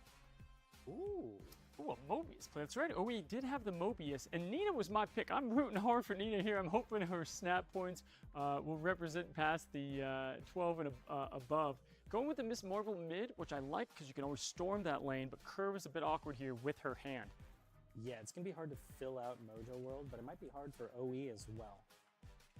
Do you think you storm mid or you storm right? What are you doing? I guess you get to see what OE's doing here. Yeah, this is a tougher play and call. The Jeff building up a Mirror Island might be one of my favorite locations to take advantage of, though. Oh, do you lock mid here? Oh, yeah. Do you go more right to tie it? I think you have to go Pro X mid, no. Because then you get the power difference so high, and you have the Jeff to move, and Wakanda protects you from Alliance. Yeah. I think this is definitely the play. It's Pro X mid, you feel comfortable about it, and then you just try to win right side. Nakamura's only putting up 7. Oh. This is enough, right? I don't think you have to move Jeff this turn, though. With the Miss Marvel. But you're giving the 12, so, this is a play line. You could definitely do this. I always like the Mojo World, though. Yeah, I like it. And then she's going to fight for Mojo, which she can play a couple cards, or maybe she just storms it. She actually doesn't have a lot of power mid. The thing I'm concerned about is she has a lot of high-cost cards. She does have Medusa Storm. Maybe she knows what's coming because she has low-cost cards in the deck. She could move Jeff, though, to Mojo, too, so I wouldn't move the Jeff yet. Yeah, I think moving the Jeff is one less power. We'll see if that ends up mattering. And the final games are on. The time has expired. Whatever happens here, happens here. And again, my vote's for Nina. I'm hoping she pulls out the W here, and she top decks the Iceman. That's a really, you go Gamora Iceman mid for sure. Yeah. You're not even scared of an Alioth here because, oh, that's why she did it, for priority. Oh, that's why she moved the Jeff. Ooh, she's going, oh, I see, okay. Smart to That play is around the smart. Alioth. She's going, I like what she's doing here. She can't storm to fill out another card. She's banking, does Owie have 4 cards to play, all low cost? If you look at his deck, I don't think so. I would put a lot of money on Nina here. I like it. I definitely like this Nina play here and just showcasing why she's one of the elite players here. We've got Gamora mid, followed by Iceman. It's 14 power. Oh my, oh my. Shaking it up? This is the process. You have to think. You have to be thinking what they're thinking. But maybe they're thinking that you're thinking that, and shenanigans are going on. You could really play yourself. Okay. I mean, There they're both you go. in good standing, so playing it safe here. All right, so Nina here is going to be getting her last snap points, and it does look like we'll see if anyone else is in any matches, but it looks like this could be it. And yep, we do have a Snappy Claws Snap claw. makes a reappearance here against Moyen. And Alex, I had a feeling Alex would go back to his, he loves the Magic Turn 7 deck. Yeah, I mean, it's a great choice right now. Surprised we haven't been seeing more of it, but it's looking like they're both maybe playing. What the heck's happening here? What's Yeah, going what's on going here? Because on? there's Limbo mid, Magic's right. You have a Hulk already out for play. What with 6 power to boot? What the heck is happening in this game? What did we just walk into? This is, oh, it's a Citadel. Citadel happened. It makes sense now. Oh, okay, that makes sense with the swaps. I was like, what happened? And then you have the Elysium for the power reduction. So it looks like it's turn 6 or 5. No, it's 6 out of 7. Okay. Alex is about to have a disgusting turn 7. Yeah, this is gonna be big. This is a With the float being rewarded, the Sunspot's soaking it up. okay. This is for 8 cubes. This could determine someone's placement all right here, which I'm guessing that means one of these know that they might be towards the bottom of play. Look at this play. This is a lot of power. This is 41 power pumping out. It's a lot. 41 power. I think how much is the Misty 0? Yeah, maybe he wants to float one, maybe not. Actually, it's not worth it. This is absolutely crazy. Now, sometimes I like to think, do I try to swap? Do I try to swap that middle lane that they're so dependent that Infinite's going to win it? Moyen knows he's got a big play because of the skip. Yeah, this is an 8 cuber if it goes through. This is gonna be wild. Now, I don't think Moyen's going to have any tech cards. I don't think that's going to happen. I know that the Abomination version has been getting a lot more popular now, especially Luke Cage is not out there as much. We're definitely not seeing him. The amount of power, 41 power, is towards the top outside of Moon Girl. This is a massive play against Moyen. Yeah, and Moyen's Infinite's already on the board, so we can't see a huge swing. Hulk already there as well, so maybe a She-Hulk? What are we expecting from Moyen's side? I think Alex has this. Yeah, it's looking like Moyen's best case here is going to be something like the She-Hulk play with the Cyclops. I think the best play would be like an Alioth left, but I don't think that's going to happen, right? Tim tends not to be in the deck here. He's going to rely and go all in on right side. This is actually a very good play line. Going to go all in on this right side play. Oh, not enough though. 16's definitely He's going to be far at 22. from it. Look at this Alex play here. This is absolutely tremendous. Alex Kocha coming in with the turn 7 slam to get 8 cubes, and this is going to skyrocket Alex Kocha for the leaderboard as the last. Can you imagine ending on an 8 cuber here? That's huge. And it said Alex was 15. Okay, this is even more fun. He was 15. He was So let's see what he 15. gets We put at. don't. This may not be the accurate count. Wow, But just like jump bait. that, Okay. Alex jumps out of potential elimination. We're gonna hold off for now, but could you imagine? Yeah, that's great placement. I cannot believe it. That's what we're looking for in this tournament. These last second plays, because towards the end, players are getting more desperate to get those snap points, and they're gonna be doing risky 8 cube. We were seeing 1 and 2. We got an 8 cube to end it. Yeah, that was kind of what I was thinking. You know, those players were maybe both at the bottom of the leaderboard and they had to kind of risk it. So smart move. Absolutely. Now, I do want to remind you guys, if you have not gotten a season pass, we are giving away them throughout the stream. We'll be announcing the winners at the end now, but you only have to type !season pass 1 time friends. One time is going to get you locked in for the giveaway. So if you haven't done so, feel free to go and do that. But you know, I gotta state here. What were the games? What were the moments that jumped out outside of probably the last one there?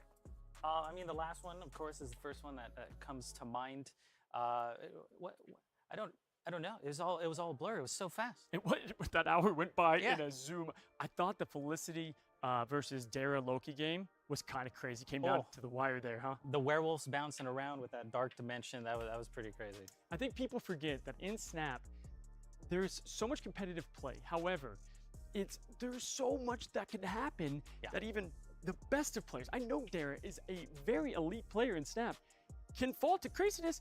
And Felicity, incredible as well. It's crazy to see, though, when you put these titans up against each other. Yeah, there's a lot of variance, a lot of randomness, and it's all about really limiting that and good cube management as well. Absolutely. I was also impressed by some of the smart plays, not going all in, not going too crazy, and just managing their snap points well throughout it. Now, we're going to really get shocked here once we do get to see this updated leaderboard, and we are going to say farewell to some of our players already. Now, keep in mind, we're going to a 30. If you thought that was fast, we have 30-minute round next. Yeah, we have 2 30-minute rounds. Those are going to zoom by. I thought those might feel longer, but I'm going to blink an eye.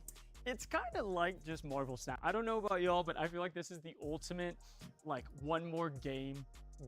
I know that I've been like, I'll squeeze in one more. Just one more. And it's just 45 keep minutes later. Yeah, all of a sudden you're 3 hours deep.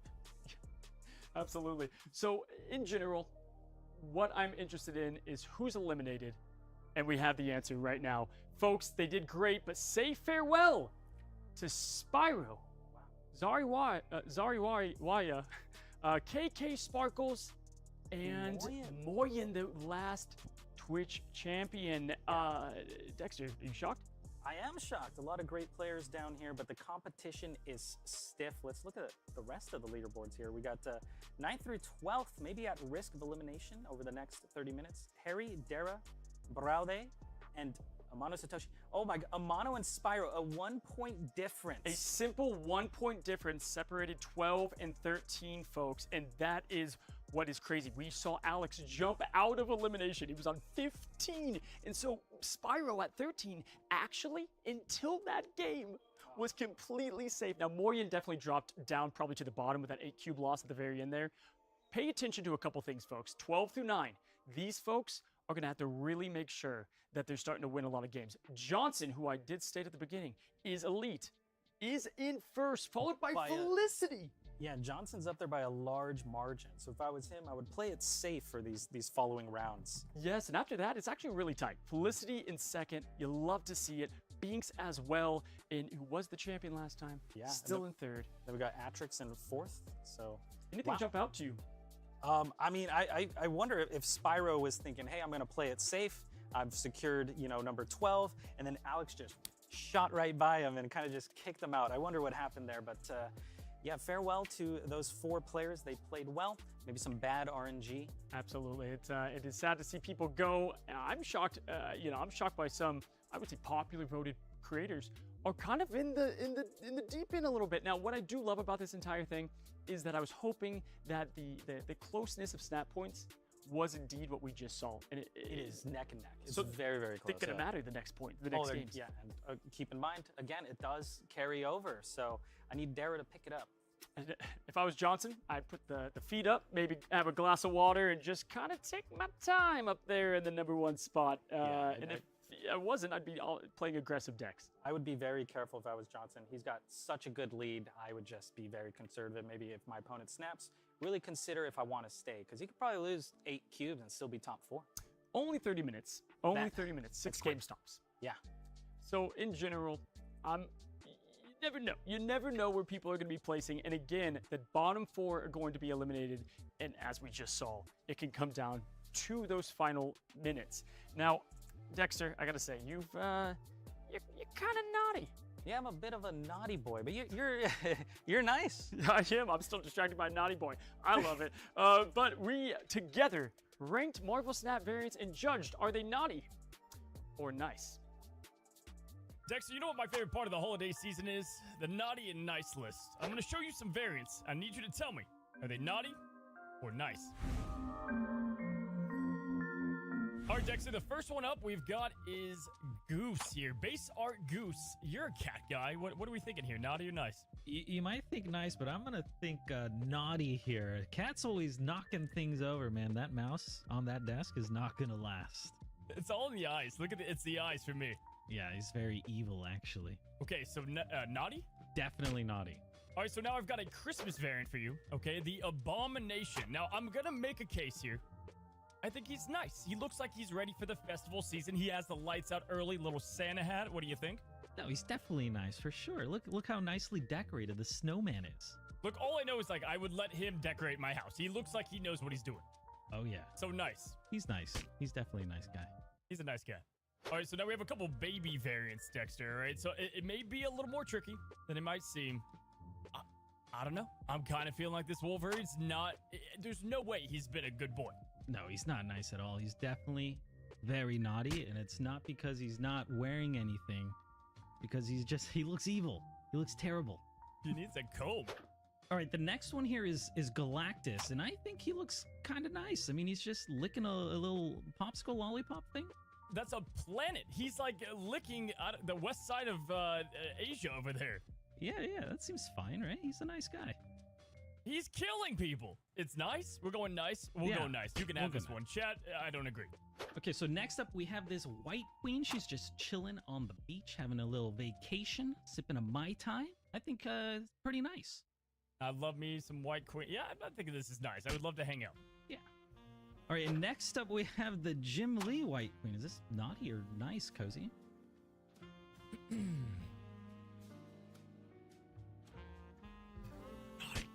All right, next we have like the pinnacle of nice, man. We have a naughty squirrel in the background trying to get some nuts, but I mean, squirrel girl making some cake. This is pinnacle nice.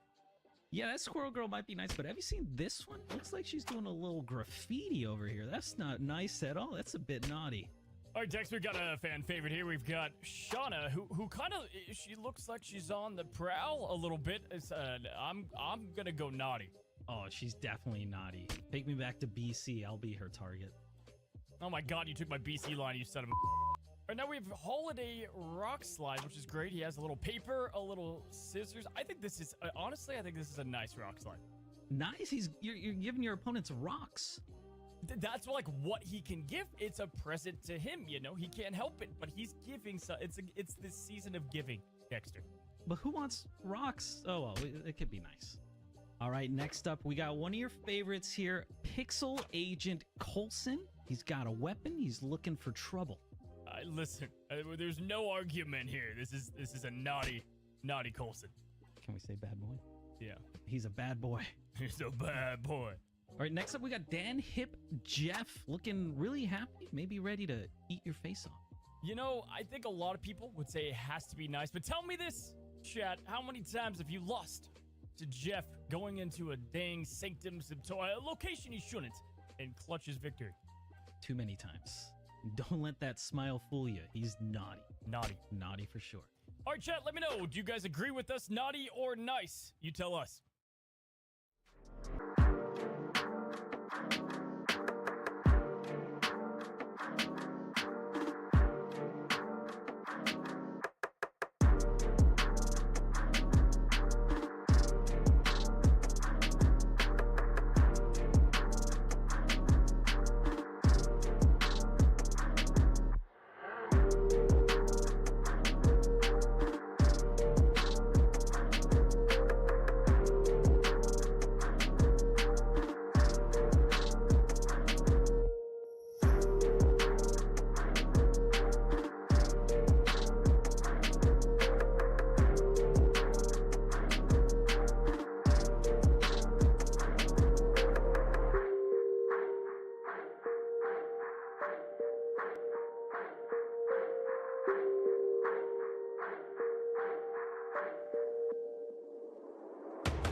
chat. You are loving the song that we've got as the beat. And speaking of which, I've got to say the seasons has been, this might be my favorite one though. You know, I normally play with music off, but I should probably turn it on and give it a listen. Turn it on. I'm telling you, it's phenomenal. I love that as a subtle ad that they did over the last recent seasons. Now, we have 4 eliminated. Yeah. KK Sparkles, Spyro, and who else? We had Moyen. Moyen Zariwea? Yes, so that leaves 12. Now, we're going to be going into 30-minute matches now, y'all. And so with that, same thing you just saw. Snap points stay the same. Yeah. Anything change here? Just they're going to be faster. The eliminations are going to happen faster. People might bring different decks. They might shake it up, change their play style. You don't really know. Let's take a look at the snap points again, because I want to kind of hyper-focus on the big difference here. And if you look at the snap points, y'all, there is really the 9 through 12 are all very tight. That's one game we've seen this. This is a 2-cube bout game from what I can tell. Now, Alex there, a little bit ahead of 9. But then it's tight. It's very tight, in fact. From Alex up to, would you say, Binks is 66 points separating them? Felicity's got a decent hold on second place, and then Johnson, probably the biggest gap. Johnson definitely delivering. I know when Martyr came out, you know, Martyr was a card. Where do you use Martyr? Who's using Martyr? I know I said it. But Johnson found a deck like right off the bat, right? And so I love that Johnson is getting highlighted here as he's in that #1 spot. And again, play conservative. Would you, in this scenario, switch your deck, and what place would you have to beat if you're like, maybe you're going to switch things up?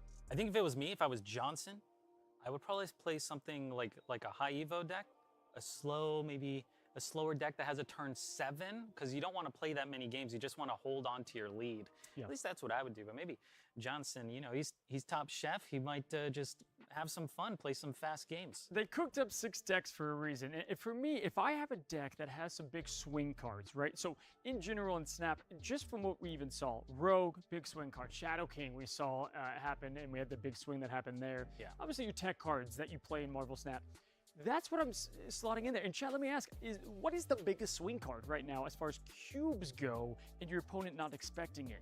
Because if it's too popular, then they know. Yeah, but I feel like you can't really play around the Shadow King aside from like splitting up your power in different lanes. Yeah. But I really like playing it on the last turn if you really want to like steal some cubes. Sometimes you play it on 5, sometimes you just want to slam it down on the last turn and steal 8, when instead you would have gotten 2 or 4 or something like that. Well, again, let me remind everybody what's on the line here, right? So you voted for your creator, who was going to win it all, and what you get is I'm trying, Death Squawk variant. Death Squawk. So Death Squawk is up for grabs. We have not seen any Death Squawk yet. I'm waiting for some squawking. This is probably my favorite Deathlock variant.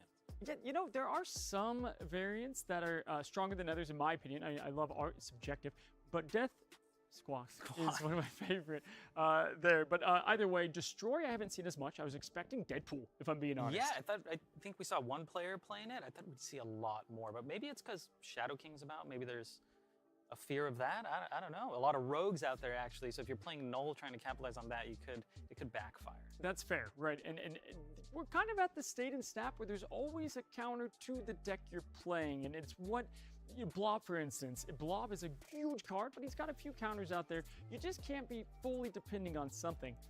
But I feel like Destroy, between do they have Death, the Deadpool comeback, the Venom, the Arnim Zola, I thought I'd see more of it out there at the moment. Yeah, I mean, I guess if you're expecting a lot of Loki, if they get your Death, they're also gonna have that discount. So maybe players were just like, we're gonna see Loki. Do we really want to play a deck that's kind of bad into Loki? Maybe not. It's good against Shadow King though, because you can't really Shadow King a Null or a Death. I personally just love that this all just happened after the patch we just had, right? So y'all, if you don't know, if you're just coming back to Snap, we had a lot of adjustments. So America Chavez going from a 6-9 down to a 2-3. We had Black Knight, which we haven't seen Heli yet. Ooh. I don't know if we have any Hela decks, actually. I hope we did. But either way, Ebony Blade now one of the better cards in the entire game, which is You fun. think so? I haven't really experimented with it yet, but we did see one, right? I think we saw at least one Ebony Blade, and it can't be destroyed. Its power can't be reduced, so you're not scared of Shang-Chi or Shadow King, unless you get like Enchantress or Rogued and then Shadow King. That's a lot of commitment. That's happened to me before, though. It was devastating. I think I lost 8 cubes. I still have nightmares. So Luke Cage obviously getting himself nerfed is what I'm probably seeing right now as the biggest impact. I think the Luke Cage makes Shadow King even better. Shadow King did get a little touchdown as well, making that stronger kind of overall. And then of course we had the Alliath change, which we have seen our fair share of Alliath, Yeah. but it's definitely impacted it. And speaking of which, that means we're going to jump right into our first game, and we jump over to Atrix. Atrix. Atrix. With the Captain America shield in the background. Love the taste. And the festive Marvel wear. Very festive. He's we got a nice avatar as well. I do like the avatar. Yeah, I don't even know what I'm looking at there. Is that Mojo? Is it Hulk? Is it Lady Deathstrike? I can't tell. Looks like me in the morning before the sleep. He's going against Owie though. Owie. 4 and 5. This is a big matchup. Yeah, this is a close one here. It's gonna. Oh wow, look at that high evo. Ooh, that Hulk. My God. Okay. Well, It's the scariest Hulk I've ever seen in my entire life. Misty Knight. We got Vormir here. He's not playing Destroy deck, so he doesn't really care. Do you kill the Misty? He's just holding because he wants that Hulk to get juiced up. Yeah, and we don't have an armor in the deck. Sometimes you can see that in these turn 7 decks. And this is what I thought. I thought we'd see more of these. Sanctum, though. Ooh. Yeah, your Misty Knight's gotta die here. Yeah, we're gonna throw Misty probably in Vormir. Yeah. How do we get in to Sanctum? Man, I'm just staring at that high evo. I'm taken back from some of these variants here. Now, Sanctum, does Owie have the Jeff to sneak in there? That's what we're gonna have to figure out. But Probably. the snap's already happened. You see the snap there? Oh, and he's gone. He knows he has no way to get in there. Vormir is a little bit awkward for him. He's just gonna immediately escape, which I think is the right play. Definitely the right play. So we are getting the escape, and no adjustment to the snap points. That means he has a little bit of a healthy lead there, and he already off the bat. I don't know if he liked that deck. I think this is the same deck, unless they're all named similarly, which it could be. He does have a Vivente deck I saw. Would got love to Vivente? see a little Tribunal Vivente. We've got Binks. I've been excited to watch Binks play. Love the Galactus. Just love his approach to the game. What a great man. But Murder World is kicking things off here. Yeah, Atrix seeing a lot of destroy locations, it would seem, but that's a nice sunspot. Yes, and with coming against Binks, we don't know what he's playing yet. He might be playing the same deck. Isla's Silence doesn't really affect anything outside the Cosmo here, yeah? Yeah, not for Atrix here, but Binks, maybe he was playing the Sandman deck, but I don't think it'd match up too well here. So maybe he's not gonna play it, which is, totally fine. Who snapped? I saw. Am I hallucinating? No, I definitely saw a snap. No, I'm checking you. I think you're good, sir. I'm good. I'm the doctor here, but by Atrix's reaction, I'm thinking, Maybe Binks snapped because Lizard. So is this a is Sandman? big. Is this Sandman potentially still with a Lizard early play? It could be. Wow, the deep space on the right. Now, I'm going to be honest, deep space for Atrix is actually pretty good because the A-bomb is great there, yeah? Yeah, and I think Hulk holds on to his power, right?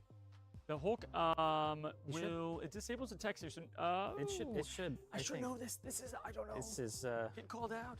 yeah, this is elementary, but we don't remember. I think it should hold on to its power.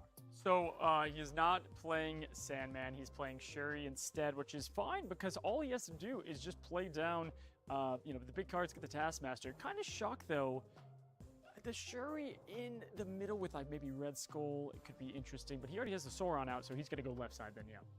Yeah, maybe this is gonna be a vision or something like that. I've not seen too much Shuri lately, but I think it's a strong deck. Not enough people are playing it, in my opinion. And it's a nice one if you don't want to, think too much. That's for sure. And the thing is, Limbo doesn't affect you too much as a Shuri player. You really only want the 2 games, I would say. You are giving this big power deck the chance to come back. Binks is definitely going to abandon ship on deep space outside of maybe a Typhoid in there, maybe Ebony. So we might need Hulk mid in order to contest like a Taskmaster. I think that's probably what we're worried about most here. Binks did a great job of playing Sauron on turn 3, which is what you really want to do in a Sauron Shuri deck. That's kind of the whole point. So Water's wet, yeah. yeah, he's had a great curve so far, 2 into 3 and a Shuri into Red Skull. So it's probably Taskmaster, I would think. Yeah, so Ebony Maw going with Ty Ford right side, I think 17 points on the right feels pretty strong. But Atrix does have to worry about these other locations, so he has to use that Hulk in the mid. Is this the exact play I just said? It's not quite. It's not quite, but it's 13 Close. power. Yeah, okay. Well, what's going to happen here? We got Infinata can't be played. We got A-Bomb, Shocker, Misty. Yeah, so the Infinite top deck is always rough. Don't love that, but yeah, at this point you want to spread out the cards a bit. This is tough for This is Atrix. tough. Yeah, it's not looking good for Atrix. I think Binks is just gonna claim that he won left and just play everything on deep space. So this is a smart retreat. And keep in mind, guys, only 30 minutes, so we have 23 on the clock, and we get our first look coming up as we see the retreat happen. And Atrix does get out of here. We do get our first look at Lambi. Again, the house favorite. Let's see how Lambi is doing as Atrix is reacting to the retreat. And Lambi here with the varsity jacket. Love to see it. Yeah, he's got a Snowguard Maria Hill. So this is looking like the Collector Loki deck. Probably one of the best pilots of that deck. Oh wow, is that the snap? We have a double snap happening with Ordinary Harry and Lambi. Now, what I love about this is some players, they like to cook and make interesting decks. Other players, they're fine with playing the best decks out there. We asked Moyen, who is not here anymore, but we did ask Moyen, what was a deck that you play that's off meta? And he says, I like competitive decks. He said, I don't play that stuff. Yeah, and Lambi's almost in the same boat. He likes competitive decks, and Loki's obviously one of them. Yeah, and we have a perfect curve here of Maria Hill into Collector, into maybe Mirage Snowguard, just juicing up that Collector, giving you a lot of different plays. Also giving some intel, some knowledge, being able to play that Mirage and see what Harry is packing. Yep, and as a Loki player here, Mojo World's feeling pretty good. You're fine about it. You have a lot of cards to fill out. The Mysterio is a huge play line that you're able to have here, able to fill out with just an illusion on Mojo. The randomly created Rogue, I think, or did he draw that one? Oh wait, no, he drew it. He drew it, and he stole the Quinjet, which is fantastic for him. Love to see Lambi's deck here because he's got a lot of interesting choices. And when I looked through Lambi's decks, he had some great inserts as the cards that he subbed in. He inserted tech cards that maybe other players we didn't see as much. Now, he's going with the Mirage, kind of scouting Ordinary Harry's hand with 4 cubes at stake. This is a big one. This is an absolute massive game. There's only 22 minutes on the clock, so you've got to win these. You have to win these, Dexter. Yeah, this is going to be a close one. Harry's already got the Wolf on the board, so he's going to be able to bounce around quite a bit. Lambi's biggest target's really just going to be that Collector. Maybe he's hoping to land a good Shang-Chi on the bouncing Wolf. Yeah, the Snowguard's good. Gets the Snowguard for the one play. Fantastic. Ooh, and you know, I thought the Scarlet Witch might have been good to save on Mojo last second, you know, but wow, okay, wowzer. We're on turn 5. Ooh. Wow, there's a lot going on here. Now, Mirror Dimension's going to stay the same. Yeah, because it's turn 5. It says on turn 4. That's how it works. We got Beast, which can bounce to the left. Maybe that's the plan. And Lambi here, we saw him checking, obviously, Harry's deck size and count in hand, just making sure to see what has he drawn and looking overall what he still has to play.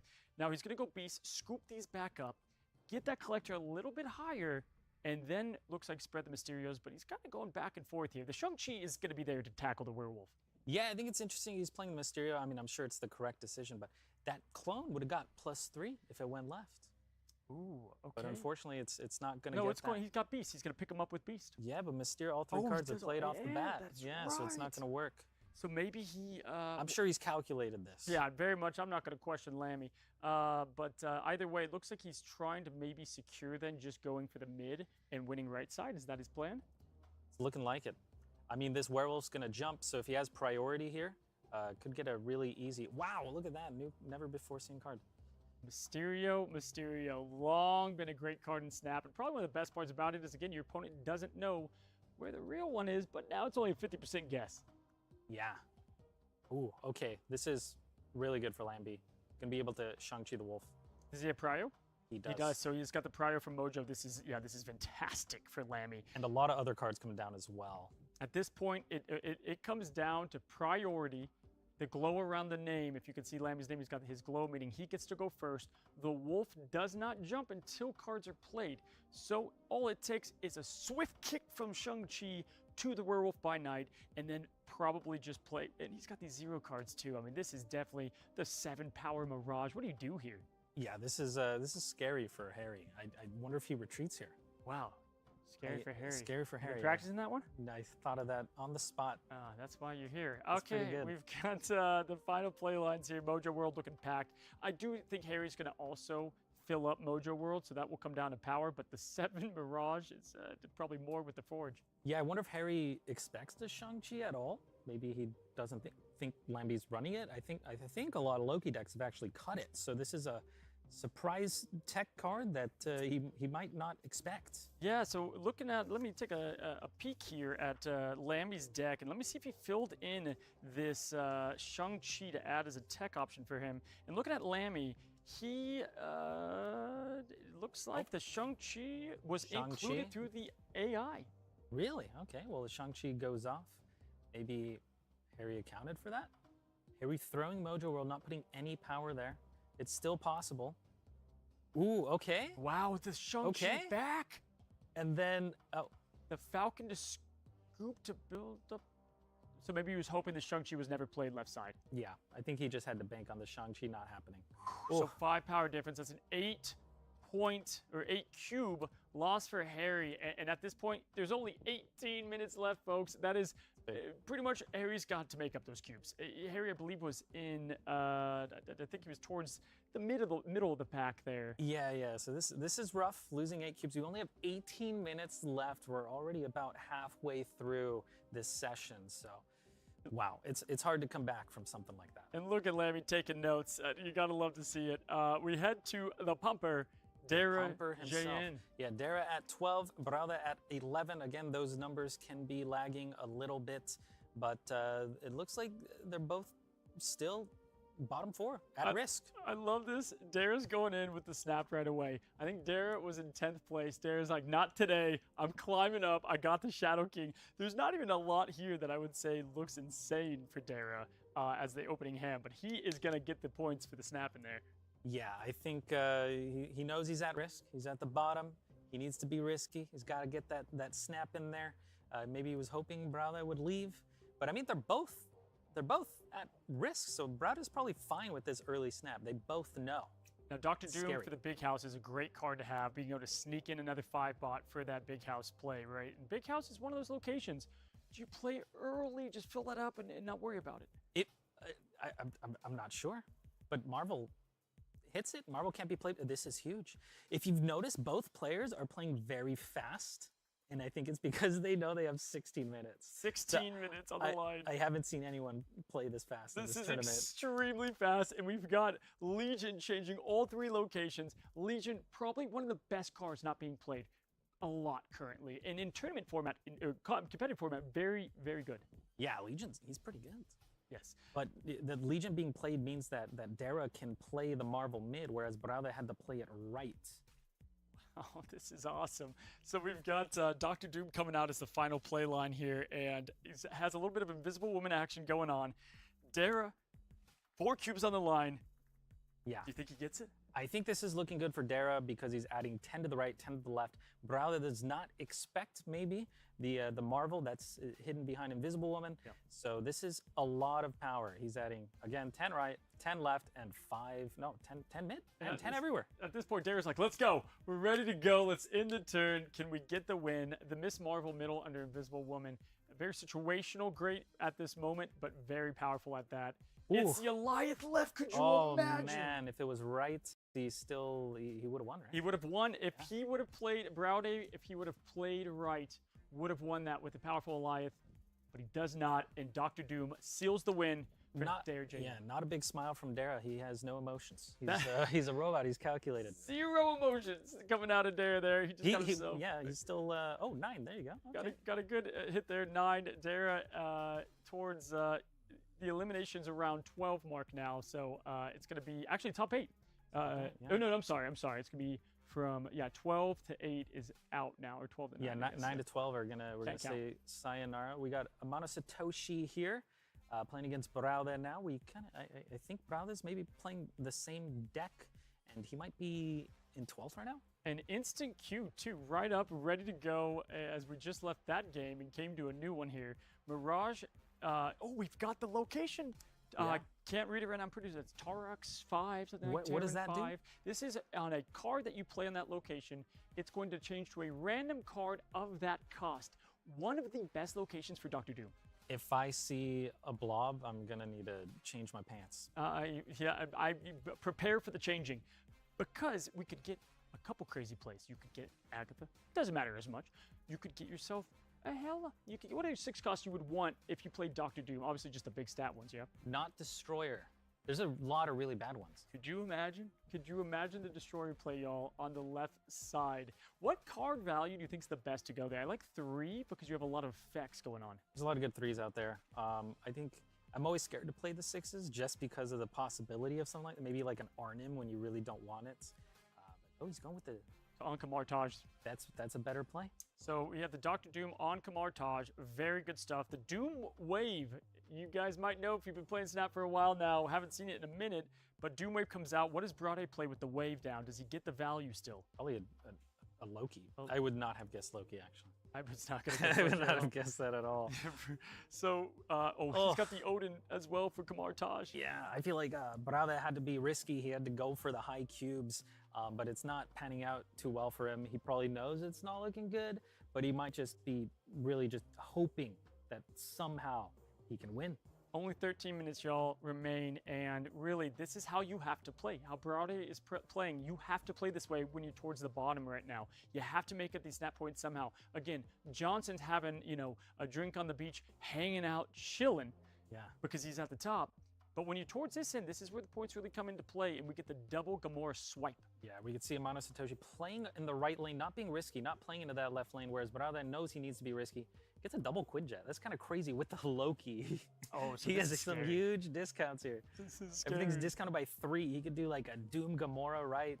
But we're gonna see an Odin, which is huge. I mean, you're putting 20 power left, you're putting 20 in the middle, and then you're stacking an additional 31 on that right side. So I've got to say, if Braude does abandon ship, but he's also got the Doom potentially as well from Kamartaj. That's only 3 at this point. He's gonna lose left if he goes Doom right. It's definitely not looking good. Yeah.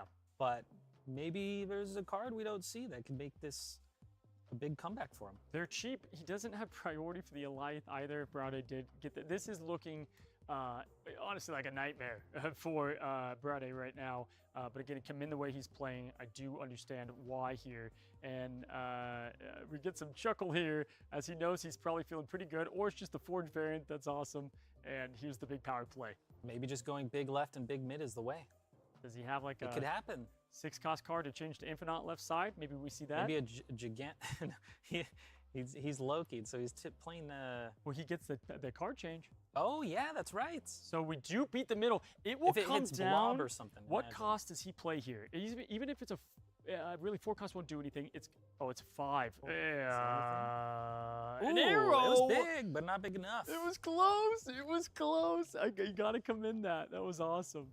But it was another 8 cube loss. Now keep in mind, these players that are trying to get the big cube gains are also giving these cubes to other players. And so you kind of want to match up with somebody that are trying to get up there. They have to play risky. Yeah. Looking like number 4, Yeah. maybe. That's very good. Love to see it. All right, so we have him at the number 4 slot. Again, only 10 minutes remain in this next round. We'll be doing this again after we eliminate 4 more.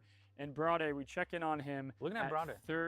13, which means 13. his points are actually lower than someone who got eliminated last time. That is true. I think he did lose 2 8-cubers, so I don't even know if winning 2 8-cubers will bring him back here. Yeah, but he's got to play risky. Maybe is this the same deck, Loki Beast? It could be slightly different, but It's probably the sunset for Braude here at the end as he's looking for the next match here. And it's against rank Johnson. 1 Johnson. Well, that's a tough one. And I was curious, was Johnson holding on? And it looks like he is. This is weird because Browder wants to play really fast, and Johnson wants to play very slow. And it looks like Johnson did gain a lot of snap points on top of what he already had. So Johnson is still doing great here. And at this point, it's a tough matchup here, especially, I don't know about you, but the confidence level when you get ranked up with that top player, Yeah. it's a little scary. It is scary. And I think the most competitive thing to do is take your entire turn. He's probably, sipping on a Mai Tai or something, just enjoying himself. So it's not looking good for Brown there. A Virgin Mai Tai. I think, though, it doesn't work like this all the time, but I think that beating the #1 player gives you a tad bit more snap points. So maybe he can use this to his advantage. I don't think Johnson, or if I was in Johnson's shoes, I'm out. I'm not risking my points.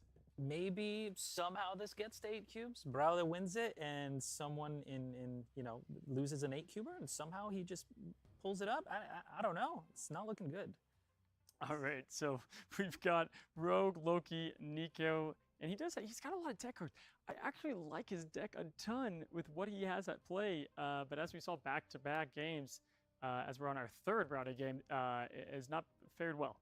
Yeah, it's not looking good for Browder fans, but he had some bad RNG. I think he played it correctly. All right, so we've got the Rogue going left side. Doesn't take the Zabu. Again, when it rains, folks, it pours. And Browder is finding himself soaking wet in that rain. Yeah, a lot of rain. But he's got a Loki. That's a card. Wait, did he snap back?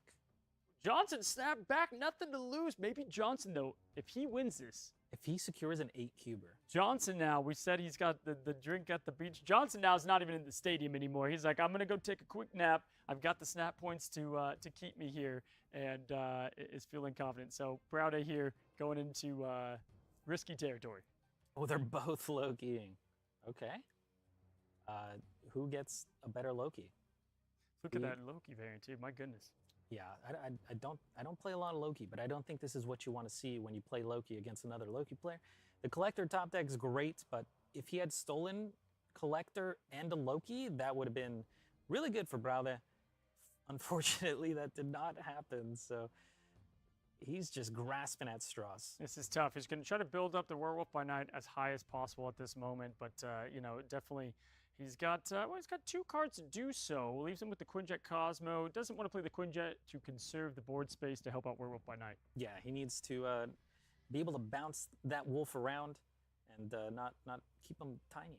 But yeah, not looking good. If I was a gambling man, I would not bet on Browder here.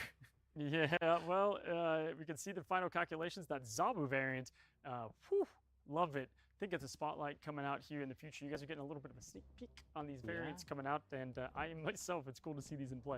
And that Loki is great. Here we go. Beast bouncing. Those cards are going to be discounted. And he's got a lot of space for a werewolf to jump around. Okay, he's going 10. He's got 6 on the side. There's the Werewolf. Again, we have our last turn in play here. I mean, the discounts there, it's just like the double Quinjet we just saw. He's got all the discounting, but the cards in hand aren't really doing too much. Yeah, it's looking really rough. We do have the Werewolf, which can't even get too big at this point. Big hand draw, but this is where Werewolf by Night, the kryptonite for him, is the space, the board space. Yeah, you really want to get that out early so you can capitalize on all your on-reveal cards. Drawing them last turn is not what you want to see. I just feel like everything the RNG is just bad. It's not what you want. Yep, we're seeing a lot of Hellfire Gala variants out there too. I see the Falcon. We just saw some of the ones on our last game here. Browder trying to do the quick math. Again, Browder probably not playing how he would choose to, obviously, at the moment. Has to play just so much more aggressive. And this is going to give...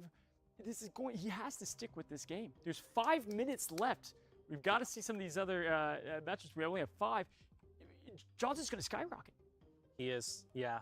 He's probably going to secure a top 4 placement unless he loses like 5 8-cubers in a row or something like that, or someone else wins a ton of 8-cubers in a row. But yeah, Browder trying to just make this one wolf large enough. Yep. Hoping maybe Johnson... Oh! Browder can't even believe it himself. He is stunned. Absolutely stunned. Johnson, though, just wasn't worth losing it. Yeah, I think he can afford to lose 4 cubes, but we can see that Brown going up to 8. What? From the Wow. 4-cuber.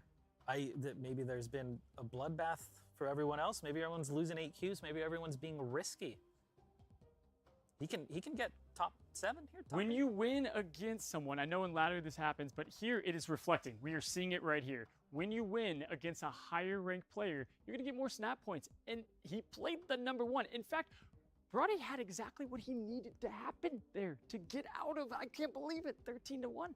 Yeah, and he had to play that one risky. He did excellent. He stayed in the game when maybe he should have left, and then opponent retreated later. We have an 8-cuber with Nina against Dara. Wow. And the turn is locked in. She's going Alliance left, and she kind of just wins with that. That's a quick 4 cubes. So for 4 minutes on the clock. I voted for Nina. I got to see what at least some of her rank is reflecting here.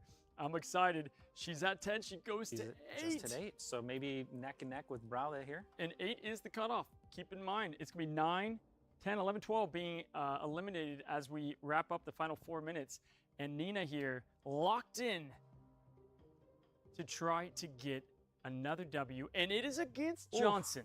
Not what you want to see. Do you want this or not? I mean, for Nina, if she wins, it's great, but I'd be so nervous. This puts Johnson probably not in a dangerous situation. We just saw him lose 4 cubes, didn't even change his position.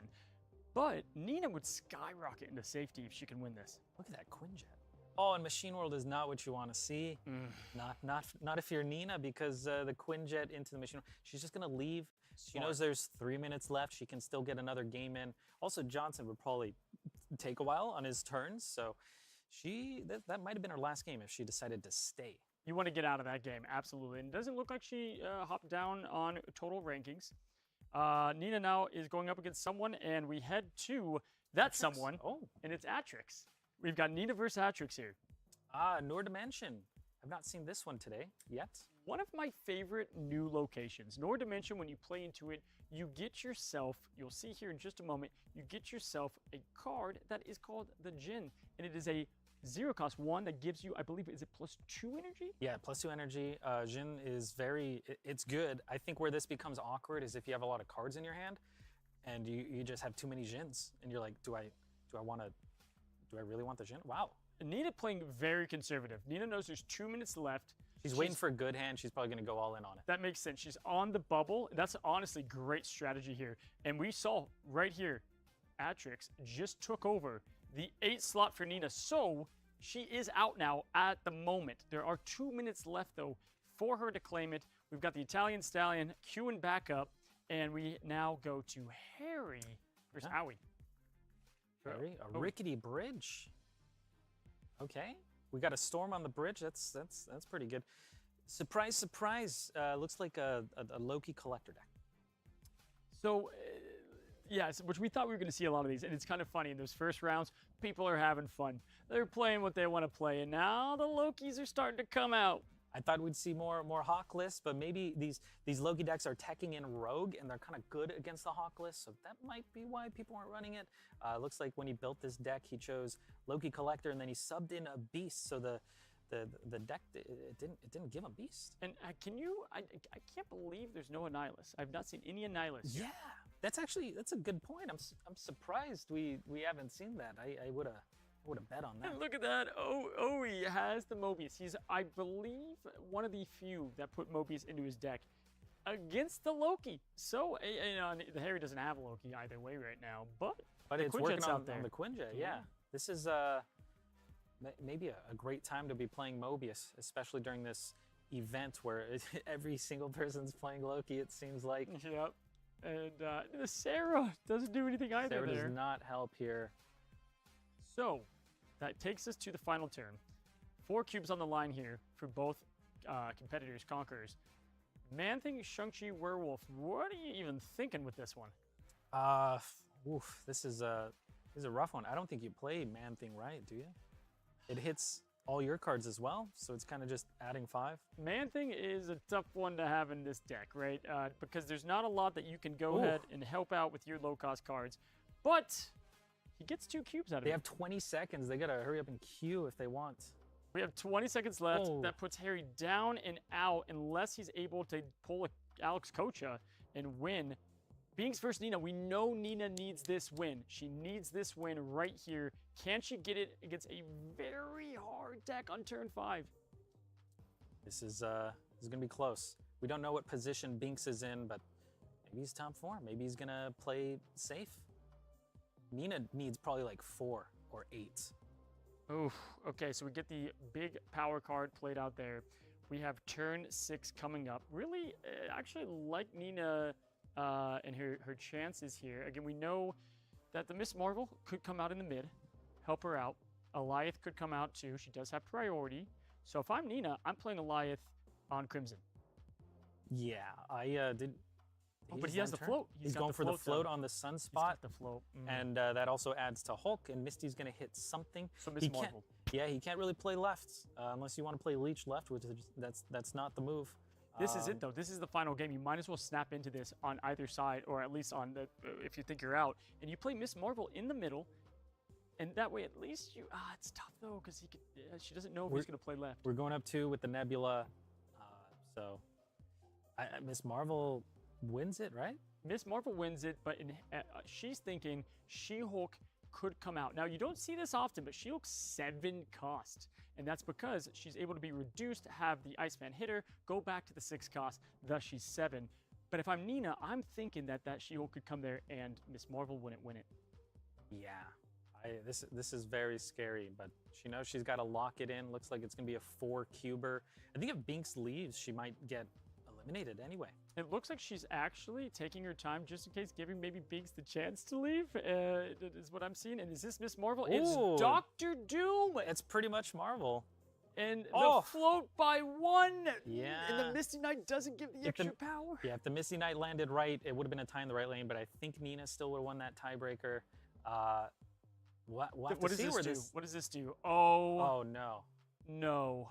It looks like Binks is going to be eliminated from that exact game, and Nina going up to safety.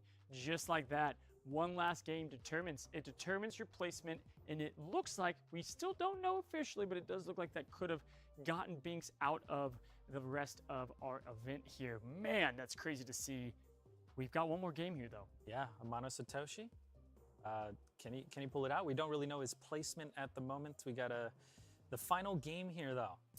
I mean, I'm willing to bet a lot of players bet on Dara, Binks, some of these past champions of the other Conquerors, so we could have a lot of death squawks up for in shambles. But looking at the last game here, again, if I'm Johnson, I am playing conservative. Yeah, we have the Sandman here.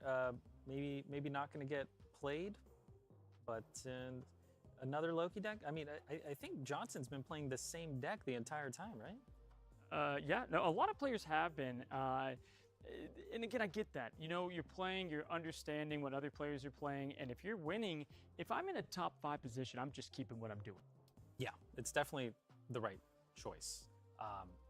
No point in taking your time here too much, though, because it is the final game. But he's I think it's looking good for Johnson. Yeah, so we do have ourselves Dr. Doom and Nebula playing out. Satoshi is trying to see if he wants to go with the Sandman to then Dr. Doom. I think it's a smart play. He ends up winning mid, I think. He can win mid, and he can actually, here's the problem. 7, if you play 5, that's going to be 11. Actually, so he would end up being up by 1 on the right with Doom, and then win. Ooh, this is tough. This is a tough play. Yeah, he could have went Doom into Odin. That would have been a great play as well. So Volt's locked off. That Nebula is going to go up by another 2.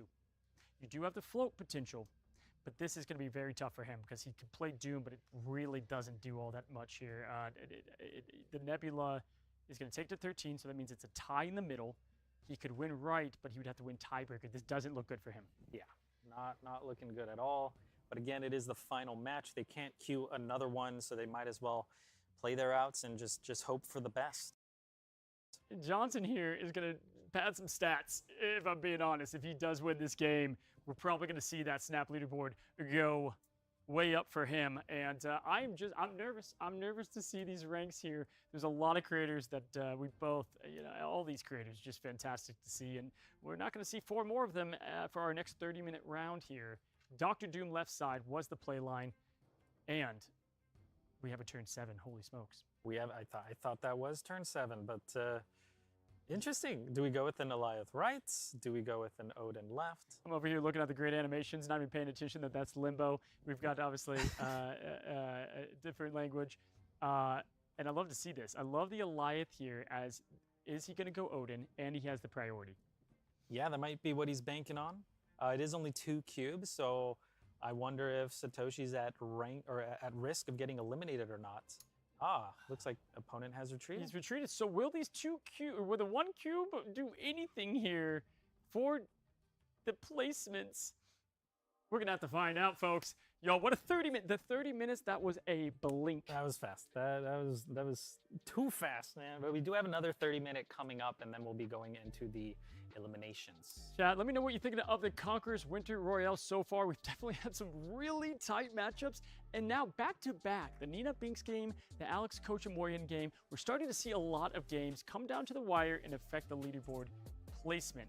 Now, we are going to go right back into a 30-minute heat here, but can you shout out anything that jumped out to you in the last 30 minutes? I think we watched a lot of Browde, and I was very impressed with this play. I think he played correctly, you know, snapping to 8 cubes, playing risky, hoping for that win, and he ended up taking 4 off of first place. So I'm curious to see if what happened after, maybe he got enough. If Browde got in the bubble of safety, I'm going to absolutely lose it. That, we've got to admit, we all kind of declared it dead. We thought, Browde, I don't know how you're going to get out of 13th out of 12th, players left. It was looking grim, but definitely could climb out of there.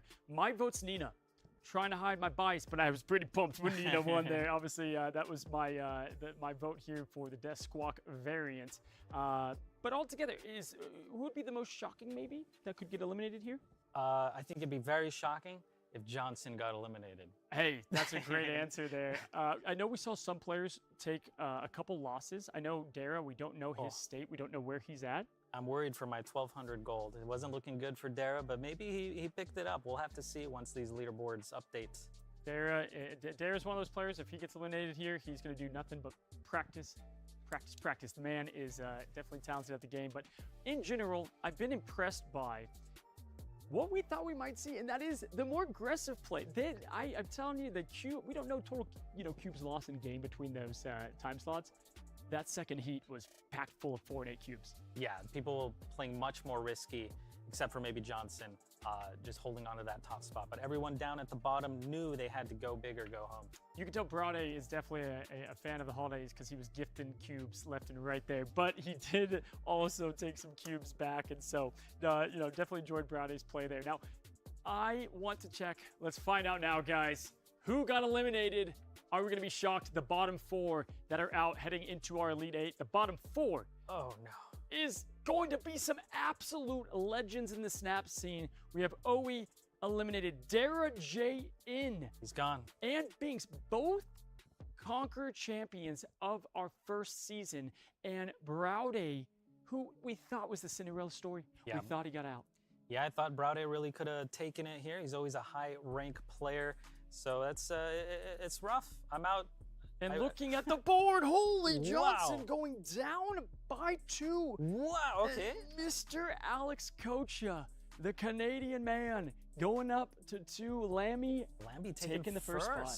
I wonder, if he stole a few 8-cubers since everyone at the bottom was just risking it. So, wow, it's surprised to see Lambi on top, but also not surprised at the same time. Yeah, and we had a only 10-point difference there from Atrix to Owie, separating the elimination. Nina, that win against Binks, I could just look at the math. Again, I'm not a mathematician, but I think Nina was able to get out of that bottom 4 there and escape. Harry, we saw get a big win as well. Escape.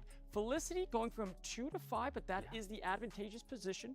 I mean, Felicity is doing great. Look at the point difference from 2 to 5. It's very close. Lambi has a huge, or actually, I guess it's not. It's 40 to 47. Well, really, though, 2 to 5 and 5 to 6 is massive. There's a 200-point difference between 5 and 6. Y'all, guess what? The top 4 are the only ones that make it. And so, at this point, the 200 net gain, that's you're going to have to play aggressive. Anyone under that 5 is going to have to play very aggressive. I think the top 5 are probably not going to be snapping that much, but the bottom three, they really got to pick it up here. But anything could happen. I think at this point, it seems like anyone can make it to the quarterfinals. All I know is I'm never going to hear the end of it if my podcast partner, Alex Kocha, ends up taking the crown at number 2. Again, he likes to have a lot of fun, but when he's in the competitive format, we've seen him make it to the finals in Twitch Rivals, no sleep. He's got sleep, I'm assuming, probably a good 2 hours this time. I would hope so. In the 2 spot, but love to see Felicity. We've got Nina there. We've got great competitors in our final 8. Now, just in case you want to know, 30-minute heat coming up. We take the final 4 and we head into Conquest-inspired, friendly battles where everything changes. Yeah, it's going to be a very different pace, a very different play style.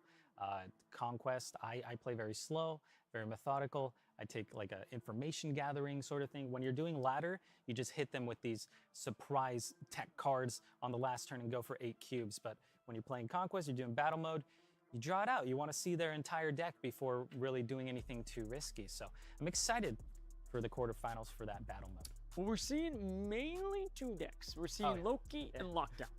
The L's. Yeah, again, surprised. I don't think I've seen a single Annihilus. We have not seen a Nihilus. We know Owie was the only one that had Mobius, and I was hoping that Mobius, I think he was one of the few, made it into those friendly battles. I think we have other creators that have Mobius, at least from what we saw, he was the only one that played him. Yeah. My question is, again, do you swap it up here? I don't think you do. No, I don't think you do. You just stick to your guns here. I think I was expecting so much less Loki. I was expecting so much Darkhawk Annihilus. We're not seeing it. So maybe Loki actually is still on top, contrary to what I think a lot of players were starting to think. What is the best Loki counter? Who should play a Loki counter? Probably the bottom 4. What is it? I was thinking it was Mobius, but I don't know. Maybe you just have to Loki their Loki deck and get luckier. Maybe that's what it is. Make sure you steal their collector and their Loki at the same time. See, I tend to think that the She-Hulk deck is a decent counter because you have yourself sunspots that are getting powered. Them getting your cards, first of all, they run the risk of getting a bunch of garbage, right? Not saying Nebula and Sunspot aren't good, but at turn 5, 6, not going to cut it, right?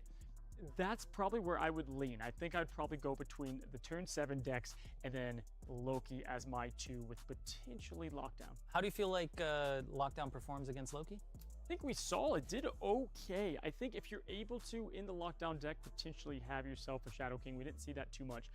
The shutdown of Loki and actually his cost increase did help Lockdown because you can close down a lane a little early. Yeah. Storm is being played throughout the entire tournament because you're able to completely nullify that Loki using what it does best, and that's going to be card locations. We have the last 30-minute heat right now, folks, and we're heading into Felicity on the first round. Here we go. Felicity was in 4th, so we'll see if she can claim top 4. I think she can totally do it. And she's trying to search for her opponent. She seems absolutely chill. She's chill as a cucumber here. And we've got Felicity versus Nina. This will be interesting. She is bringing the Loki deck, so we'll see if Nina's bringing in the Loki deck as well. We do have the Shang-Chi, and the peak off the top is pretty not great, I guess, for Felicity. Well, we know Nina's probably playing Lockdown, and that peak's actually a pretty good Lockdown favor there because you have Professor, actually have Eliath. You know, you don't get a huge margin. Getting a 3/5x off the peak is fantastic. So I'm assuming she didn't get that, otherwise she would have snapped. Yeah, and the 2/3 Storm as well, never bad. Now, Sakar always has me play a little different. You know, you want to try to get things out as quickly as possible. Snow Guard, I would tend not to play with Sakar because it gives you, well, I guess it's not bad. You also want to get rid of the Snow Guard. You don't want that getting pulled by Sakar. You also don't necessarily want the Bear or the Hawk. Agreed. And the Shang-Chi, you don't want it to go down. You want to keep that as a surprise here against Nina. Yeah, this isn't terrible. I think mostly happy about Shang-Chi not getting pulled out. I think the best case scenario was Werewolf, but play Werewolf this turn instead. Now the free Jeff, she's not minding. Probably not the best choice, but she does have a bit of an advantage now on the raft because of such. And with that, we're going to see probably both of these ladies going all in on the raft here and try to get that 6-cost card. Or Nina's just going to shut it down early. I think Felicity should definitely be taking raft here. I think it's a little harder for Nina to fill up. Probably throws down a Werewolf here, and then throws a bunch of small things on the right next turn. But I don't think Lockdown can really compete for raft. It's looking like Nina did not get a great peek hand because she's not playing anything. Maybe she's keeping it up her sleeve as a huge end-of-turn play there. But we do have ourselves Agent Coulson for Felicity. She also has the ability to play down Demon alongside Coulson right side. Don't hate that, but she wants to get the Werewolf up. So I would tend to think that she's going to just focus on that strategy and abandon the Raft. Yeah, and I don't. She doesn't want the Nico destroy here, or maybe she's gonna do it. Is she gonna do it? She going all in? She might be going for it. Well, she doesn't have a card that's gonna be able to finish off the Raft there. Yeah, drawing with Raft is awkward. I think she has another turn to complete the Raft. I feel like I might just throw a bear in a different lane, juice that wolf up, and then go for a big play right on the following turn. I don't even hate Nico into Coulson or This isn't bad. Coulson into Nico. Either way, these are fine. You have great cards to play here. I think Nico into Coulson makes your hand a little bit awkward. Yep. You get you get all the cards left in your deck. We have the Stegron coming out from Coulson and Gamora. Yeah, 4/6 Stegron recently got a buff. Used to be a 4/5. Still no one brought it. Neither player went for the Raft there. Neither player. And on top of that, Nina gets to see what exactly is Felicity going to play down. What do you think is going to happen here? The Stegron on the Raft? I would claim the Raft right now. Yes, I would too. I think you could just go, I don't know, Stegron Nico. Keep in mind, Stegron does not move unrevealed cards anymore. So you can't even play him down on the Raft. That's obviously going to be, different. We saw how that has changed, affected things like Stegron, Spider-Man. Obviously, we have Juggernaut keeping that ability. What does Nina play here? I have no. Do you go Pro X on the Raft? No, she maybe goes. It's Pro X left. Ooh, if that would have hit Marvel, that would have been so much better. Massive, and that's what she was going for. Yeah. Clearly, with that play, she does go Pro X left side. Felicity almost there, looking good. But the Chef is the last card you want to move, guys, and so it's looking tough here for Felicity. Only one cube. We're not seeing big games at the moment. Yeah, they're not being very risky right now. They still got 25 minutes on the clock. Maybe that's why. But anything she plays right, it's going to pull the Werewolf right, which is kind of awkward.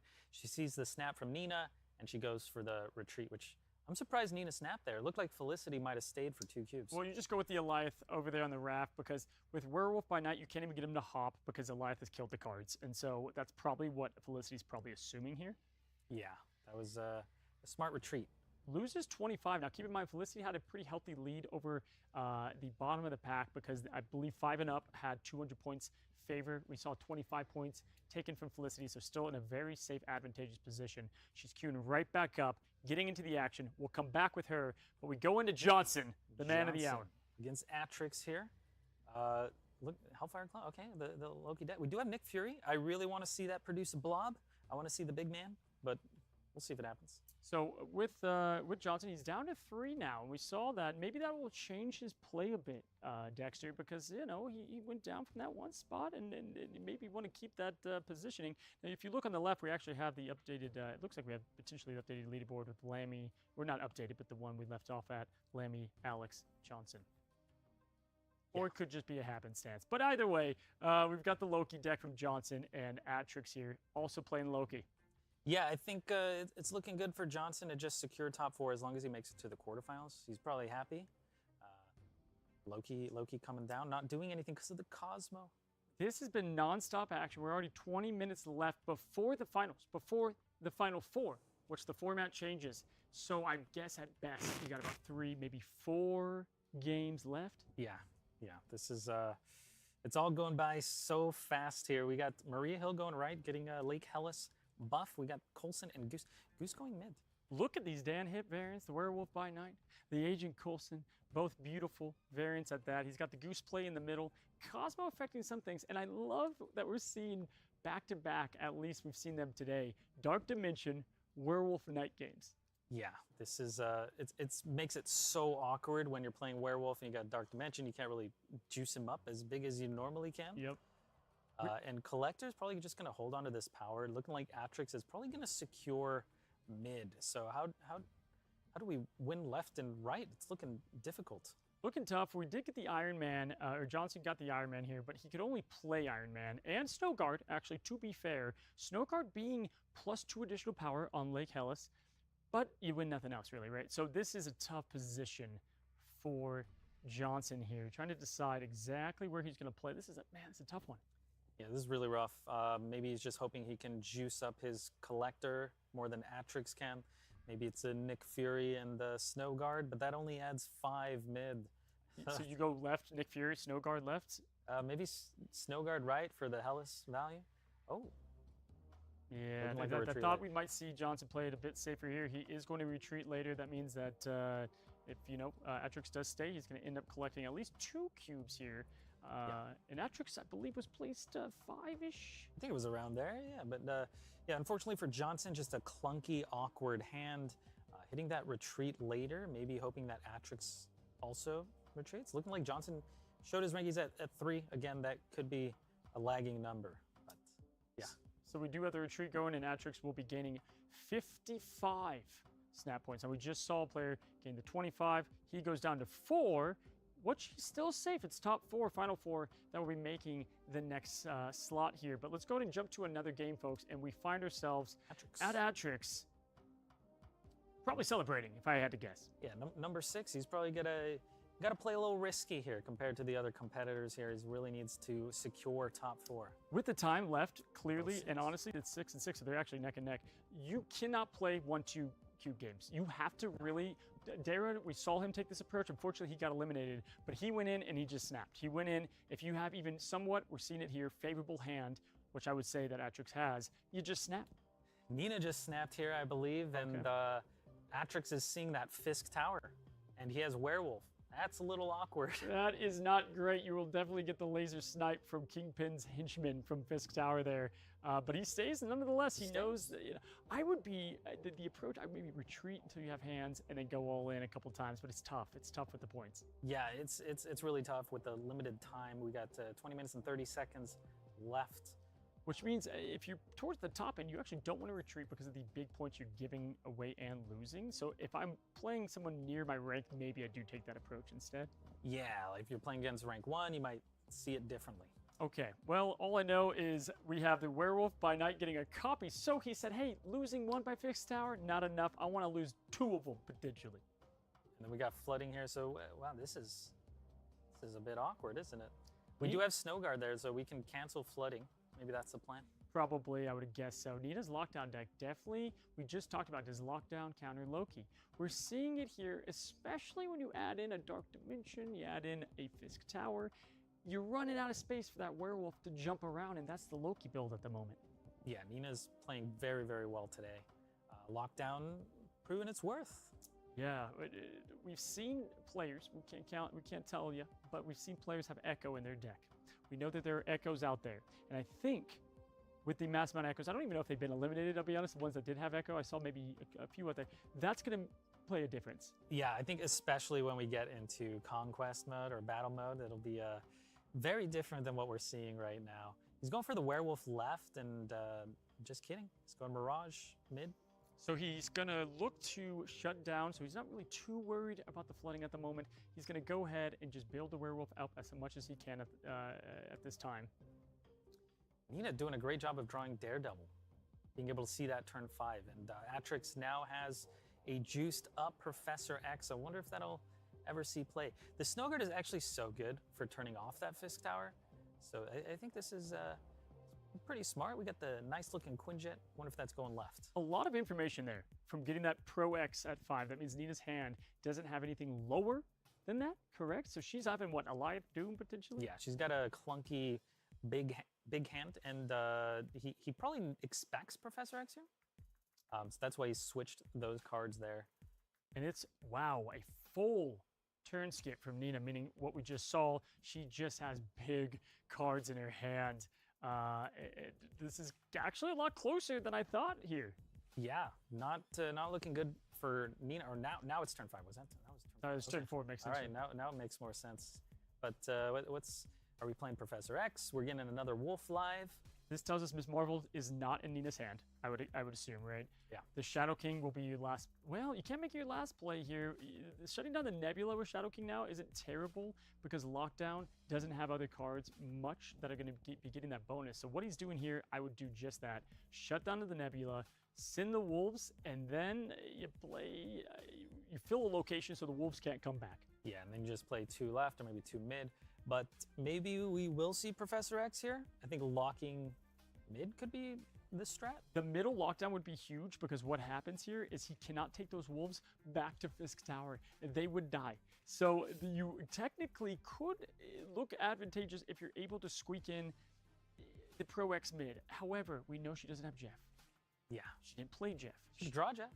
She could have top decked Jeff, which would be huge. And if, she has a chance to have Miss Marvel too, so we don't know. Either way, she's out. She didn't like her hand.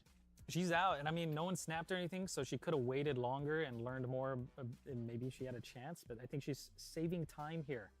Yep, and that's 69 cubes. Again, we just saw him go from 6 to 5 because there's a gap between 5 and 4 right now. Nina, my vote is on the bubble here. She's going to have to make up some big games.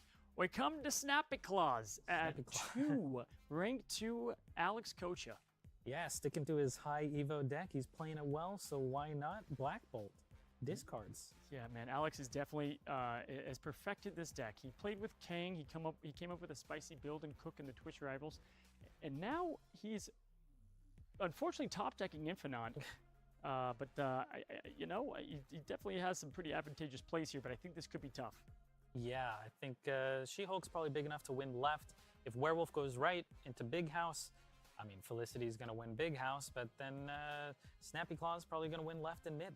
Alex, Snappy Claus, not to out him, is stroking that beard. He is pondering what move Felicity could do. Now, if Alex loses this, Felicity would gain major snap points because Alex is, as we know, in second place as of last checking. And so Felicity has a lot to gain. Alex has a lot to lose here. Yeah, it's pretty scary, but I feel like he's got this one in the bag. That Hulk is huge mid. He's going to get 2 additional power. The Misty Knight's going to buff something up, and She-Hulk is 10 left. Well, this round is halfway over. I can't believe it. Halfway over already. So players are going to have to make up the difference here. And Felicity really calculating, trying to think. And this is why I do think Werewolf is tougher to play. You have to really think about where you're dropping cards because the Wolf can only get at max here what we're looking at 4 power. Yeah. And if she moves the Wolf out, she cannot get it back left. So that becomes very awkward. Okay, she's going to go with the retreat. I think that's smart. Was not looking favorable for her at all. And Alex Kocha is taking a 71 snap point win. He did drop down a little bit, but he hops right back up, which means that it's tight. It's officially tight for the top 4. We go into Nina against Harry here with Gamma Lab. Yeah, Gamma Lab hitting 3 on both side. Oh, just kidding. Oh, wow. Is this a Phoenix Force deck? Is it a Phoenix? Oh my god. It is a Phoenix Force deck from Harry. It might be. Phoenix Force recently got a change, and I think he's so good right now. If you hit multiple men, you can move those Phoenix Forces, those big men, you can just move them everywhere. So I'm hoping maybe you see that? They be big men. I will tell you this, either you love Phoenix Force or you don't. Phoenix Force is really good at the moment, but it reminds me of Mr. Negative. You need to draw the combo, and if you don't, it's not as great. But either way, bold approach, I don't know if I would have, unless he doesn't have the Force, but I don't know if he would have eaten the Nico, because you want a Hulk, you could have the multiple man, but you didn't want to eat that Nico, maybe. I think he's changing the plan up. He might be a Phoenix Force deck, but he got Gamma Lab. Oh, he's out. Oh, I am completely wrong. I was going to say maybe an Arnim Zola on the Venom. That's what I was thinking. Could be the Arnim there. It's only 1 cube, but 37. 1 cube is 37 right now, which either means Harry is having a lot of points, but it doesn't change Nina from near the bottom, which is it is rough to see. We're going to have to see. Yeah, she's got to be a little bit more aggressive with her snaps. There's only 13 minutes left, so she might need an 8-cuber. I don't know, she might be like 10 cubes behind at this point. I love this format, I have to say. I really love what's happening because these players are doing this for the first time, this format, and really snap points impacting as much as they are. So you're not used to doing this, but you do need to be snapping every chance you get at the lower end. Yeah, it really changes everything. I'm really loving this format. I know, right? So we've got Ordinary Harry. Yeah, we got a little sneak peek in his deck here. Shuri Venom. So far, this is definitely Phoenix Force. I would be, with the Shuri in there as well. Superflow, I would say, is definitely going to be in favor for, well, oof. Oh, this is massive. Massive for Alex. Yeah. He is not happy to see that. You do not want to see 4 rocks in your your graveyard or Deadpool, whatever you want to call it, because your Phoenix Force, you might bring back a rock, but that is bad. And on top of that, Alex gets nothing but gain. He'll gladly skip a turn. He has Misty Knight and Sunspot. Sunspot on the board. Yeah, that's big. And you know what? You could bluff a little bit as Harry and say that you've got a destroy deck, right? Maybe throw out some of the destroy cards. Maybe he thinks you have death, and then you fear that a little bit. But at this point, I'm probably out of here. Yeah, and we can see Harry's deck here. He chose Phoenix Force and Nimrod, and he shifted it a Doctor Strange, trying to fully capitalize on multiple men. Great deck. I've been loving playing a different version of this. Strange got a cost reduction in his recent buff. We haven't seen too much of him still. Not enough players experimenting with him yet, but yeah, the 2/3, that's very solid stats and a great effect. So maybe, you know, Harry's a top chef. Maybe it belongs here in a Phoenix Force deck. You know, Dex, Johnson said something in his interview that I thought was really great when we checked out what they had to say. He said, Heimdall, if he came out nowadays, everybody would be wanting to play this card, and it's not experimented enough. Do you think there's a lot of merit to that? Because think about, if you can master that, it's pretty good. Yeah, I think you and I have always been big fans of Heimdall. Yep. We've always said, like, when you don't expect it, Yes. that's when he's the best. Or like if you're playing a movement deck and you might throw a Heimdall down, you don't, because then your opponent plays around it and maybe they get screwed. So Heimdall in a random deck could be so surprising and catch your Yes. opponent off guard. And I love what's happening here. This is going to be major. The super flow is huge for Harry, because now he has a way to spread all these Nimrods. He can go Venom and Carnage, and then Arnim Zola to cap it off on one of these other lanes, which would probably be your Venom lane, right? Yeah, this could be This is a very massive- good news. This is insane, actually. This Venom here is going to get humongous. Yeah, I'm pretty excited to see this. He really came back from those collapsed mines. He just didn't. I would snap here. Just don't play the Phoenix Force. Well, because what I'm thinking here is you just have the Arnim Zola, which sends the Venoms, eats the Nimrods yet again, and at this point you're spreading 24 power plus. That's going to beat the Infinite lanes. This is going to beat it. You should be snapping before this play, in my opinion, because you don't want to show what just happened. Yeah, I probably also would have snapped here. But Arnim on the Venom is just huge. Because you're gonna have Venom gain the 24 from the left, send both Nimrods from the left to the middle and right, and then actually what happens is, funny enough, is the Venom won't go right, actually, I believe, because I think those Nimrods are gonna shift first. It always goes left to right, so Venom's gonna go. I think Venom populates left and right first, actually. So we're gonna have one Nimrod on the right. You're correct. Yeah, so we're gonna have, what is it, 20.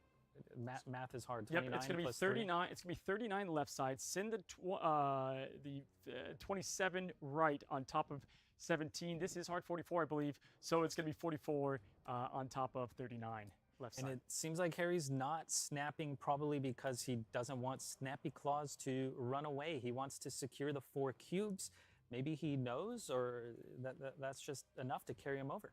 This is gonna be a major play, and that's why I probably would have snapped a bit before this, but Harry definitely knows what he's doing. No need to go too crazy. You never know. He could have had a way, and either way, Alex realizes this is bad news. He realizes what could happen, the Arnim Zola hitting the Venom, and a proper retreat there. And Nimrod is one of those cards that he's scary when he's out there, and Alex definitely showed that he was a bit scared. Ooh. How many times are we going to see a werewolf deck get limited by a bad location? Yeah, this is rough, but Magic hits it, so maybe not a big deal. Oh, Felicity's fine with that. Felicity is fine with that. I But- wonder if Johnson would have done that if he knew a werewolf was coming down, which he may have expected with the Agent 13. Possibly, but either way, you do have the Magic at play. And with Magic, you're assuming it is that She-Hulk deck, which I thought we would see a lot of. You're going to win the Space Throw. You're going to win the Space Throne on top of having Jeff, so I was surprised there.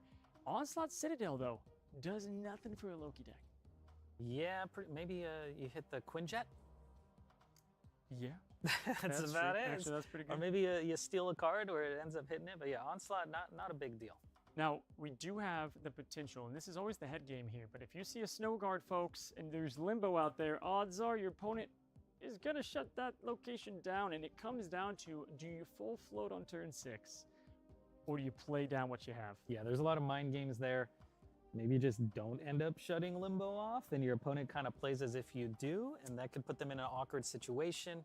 But yeah, I think you probably definitely shut it off. But Johnson's going to see that coming. Yeah, Dexter, what if I were to tell you there's only 7 minutes left to play?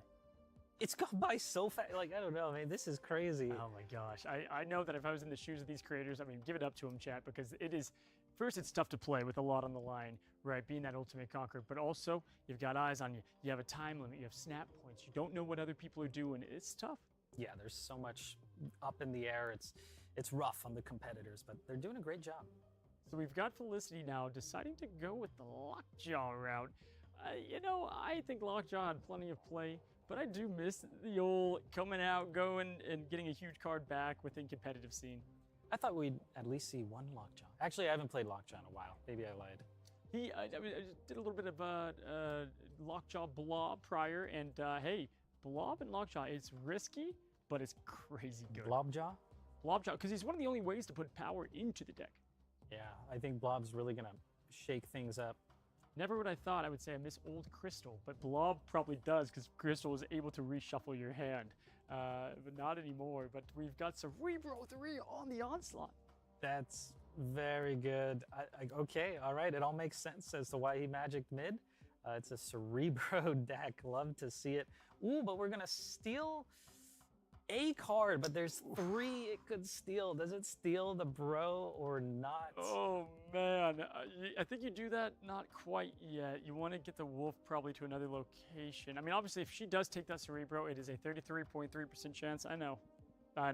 Repeating, of course. Impressive. Yeah. But that's gonna win it for Felicity here. But do you take the chance? This is not the last turn? Yeah, there's turn 70, right? Yeah, so I would save this actually. I would, depending on where Felicity is placed, I would almost take this 1 and 3 to secure myself in the top 4. Because you could get a lot of snap points here. There's 5 minutes left. If she's maybe 6th, 7th, 8th, and she needs a lot of points, you just snow guard here, you play Falcon, I don't know, and then you just seal the deal with the Rogue and hope you hit the right card. But she does have priority right now, and you can maybe expect a Mystique or something, so taking away that possibility could also be just the proper play. You're a great player. Would you save Rogue here for 6 or go for the 7? Is it because maybe he doesn't, what would you do in this situation? Do you save that Rogue? Yeah, again, you could play it now, go for the 1 and 3, or if Mystique is played and copies Cerebro, which looks like that might be what happens. If we steal the bro, it is the Ravona she steals, not quite the card that she wanted. Definitely tough. I think Johnson is realizing what just happened. Yeah. Ooh. And now we go and get that wolf back over to the left side there. Oof. We do. There it is. Yeah. Oh man. The 1 and 3, she would have won the game if she stole that bro. She played it at the correct time because of that Mystique. Great call there. But Johnson very much looking like he has a firm lead here. I know it doesn't look that way, maybe because of the 2013. Yeah, I don't know. And I know there's a lot of chat out there thinking, oh, just play Snowguard Hawk and it's going to turn off Onslaught. That's not how it works. It's going to turn back on after the end of the game. So Snowguard does not help at all, really. Yeah, and I think Felicity's actually working through this now. I would say that Snowhawk is one of the more confusing. One of the few. The Snap is great at making things very simple, but the Snowhawk interaction, shutting down a location, putting it back on. I know I thought that was something like Nidavellir. Yeah. I was like, oh, take the +5 out, I win. Comes right back at the end. Yeah, we're turning off those negative locations. Turning off a bar with no name in hopes that you win it, but then it just turns right back on. Right back on. So this will be interesting, but I feel like Felicity cannot really win here. Any card that Johnson plays is going to have 11 power, and he's probably going mid, and it's probably just going to be huge. What are we at, 24 times 2? Yeah. 48, that's a lot. You have to play aggressive as Felicity with only 3 minutes left. I understand the 8 cube, but 2 things here. First of all, if it's looking so bad, I would almost get out, try to see if you can get 1 more, but the 4 cube loss may be too much. Johnson on the other end, if he wins this, Johnson, I would assume, is going to cement his spot, cement it into the Final 4. Yeah, it looks like she's going to pull the werewolf left. Is that enough to beat 22? And then just trying to go right with the lockjaw flip. We don't know what's in her deck, though. Oh, just kidding. It goes back mid because of Loki. I wonder if she could have won left. Hold and on. right. I was thinking that... But there's probably going to be just too much power. A lot happening. Again, every card is 11 power. There's a lot of cheap cards in this deck, and 7 energy. Animations be flying here as we have Zabu swap out for just Wow, Snowguard okay. to build up both. Ooh. Oh my goodness. Johnson Oh. with the Shadow King. It would have been closer. Closer. Oh, wow, that's rough. The Killmonger in there was just the last bit. And that's the thing about Cerebro 3. You have tech cards on tech cards within the build. Yeah, she played this, I think, properly, going for the yoink on the Cerebro, losing the 1 in 3. If She she was would have won that, 6. yeah, she would have been good. I think she had to be risky. She like was that. 6, makes a lot of sense. Johnson going way up here. Snappy Claws going against Lambi. And we take a look here on the final turn. He has 8 cubes to play. Alex, if your spot's okay, get the heck out. Yeah, losing 2, probably not too bad, but maybe he's in 4th, thinking he's at risk of being in 5th, and he's trying to think through. He's on the cusp. He should go. He just got to go here. You got to go Abomination. No, oh man. Oh, well, he can sneak in another He game. can sneak in another game. This is smart. If you're down a little bit and you still have time to get one more game in there, try to get another 8-cuber. You hope you go against someone that's willing to play for 8. Yeah. Yeah. Where's So- Alex? Oh. Alex is at the 4. Alex is at the 4. This is intense, down to the wire. This is it. Who's he going to match up against? If it's a high-ranked player, they might not be given some cubes, and it is Johnson. So Johnson plays out typically though. yeah, but Johnson Snap, might Alex. leave. You got to snap right away, buddy. You got to go right He's with the putting snap. on the shades. Gamer glasses activated. He knows. Sweat mode's on. He knows he's on the telly. Okay. You got to snap here though, right? You have to get into the top spot unless You he's have thinking to. someone would lose. But He might be banking on 4th place losing a lot, but I think you kind of got to go with the snap here. because Johnson could just stall on it, and he's good. He's in, right? That's what that's probably the way to go. It would be most advantageous for Alex to snap here. Try to get himself at the very minimum 2, or maybe Johnson retreats and he just nets a free cube. Yeah, that would be the best thing to do. There's There the it snap. is. Okay. All right. We'll I was see about if, to beam over to my Snapchat partner here. We'll see if Johnson stays or not, but we got 30 seconds, so this is so close. He can sneak Oh my in another gosh. game really quickly, maybe. This is massive. He has 24 seconds to sneak in a game. Click like your life depends on it. Alex doesn't see the time, I don't think. He's waiting to see his spot. Alex, you gotta go. You gotta go. It's not enough to get to 4. He's gotta queue up, Alex. Click away. Use that little mouse. You've got the gamer glasses on. He's got 10 seconds, folks. 9, 8. We pull away. I don't get to see it. He did does not not get a get match. a game. Unfortunately, we've just been updated. Alex, oh my gosh. He could still make it Talking if, about that if on someone in 4th day. gets knocked out. That is true. That is true. Now, Felicity here playing for 4 against Harry. She's got to win an 8 cuber here to even have a shot in the top 4. Yeah, this is a high wager and got New York, which is a crazy one. You never know where things are going to move, but we got Venom in the New York. Could have moved that hit in Arnim Zola, but Shuri's already placed there, so this is a little awkward. Goodness, so we do have the Werewolf bouncing to the mid, then to the right here, getting the new swap of hands. Love to have the Phoenix Force hand, but honestly, You don't really want that as Felicity. the Nimrod into Deathlock isn't terrible with the Werewolf jump or even Carnage, but this is Maybe a forged Nimrod Human Torch Carnage? yes, I like that. I like moving Maria Hill or Elektra over. You can have Carnage eat up, get a little more power, throw in the Nimrod as well. Yeah, I think maybe it's a little awkward on board space. You can't play more than 3 cards. So what I'm thinking, In the left lane, anyway. is the Carnage and Nimrod enough to win one on top of having the Werewolf to win the other? The Werewolf could get up a significant amount of power. It's a bit awkward here, but New York allows a lot of swapping to give you at least some chance. Yeah, I think it might just be Nimrod Carnage. Maybe Forge goes right. I don't even. This is tough. This is a really tough turn. Because you can't get those wolf points if you don't have the places to play them. Right. You could go maybe Forge left or Forge right, Nimrod mid, Forge right. Carnage mid. Yeah, this is the last game, so it all comes down to this, and it's anyone's game at this point. Looks like they're both probably going to stay in for the 8 cubes. You definitely don't want to lose 4 at the last second here. We're doing the Forge. This is what I thought she might do. Go Forge to Nimrod mid to Carnage. Okay. Carnage would then send the Nimrods. You have the Nimrod to help out the Collector, and then you have the Wolf to jump. So this is going to be tight here, folks. But the Nimrod cannot go left. That's going to be the issue. It can go right. Harry didn't play right. Yeah. Hold on, folks. What do we see? This is a... Oh. He's going to only send 12, though. That's only going to send... But it's going to eat... It's going to eat twice. Is this enough? The Arnim. Holy crud. It's coming down here. This... It's going to eat twice. Yeah. This is it. This is Harry? it, folks. And it resolves, and unfortunately... That's a tough one. That's a lot of quick math at the last second. Phoenix Force, she didn't get the best cards out of that. No, that was rough. That's one of those times where you play Loki and you maybe wish you didn't. Yeah, and we see her dropping out of the chance to make the Final Four. So, y'all, that is crazy. 2 heats in a row. The top 4, the Final Four, will be going into a new format. Let's start with what were some notable things we saw. Oh man, that last game was just heartbreaking, devastating for Felicity there. Just maybe a Loki counter that Phoenix Force, because they don't want those cards. Listen, we don't know where Alex ended up either. Oh yeah. 4 could have dropped down. Will Alex regret those seconds of not clicking next for the rest of his life? Maybe.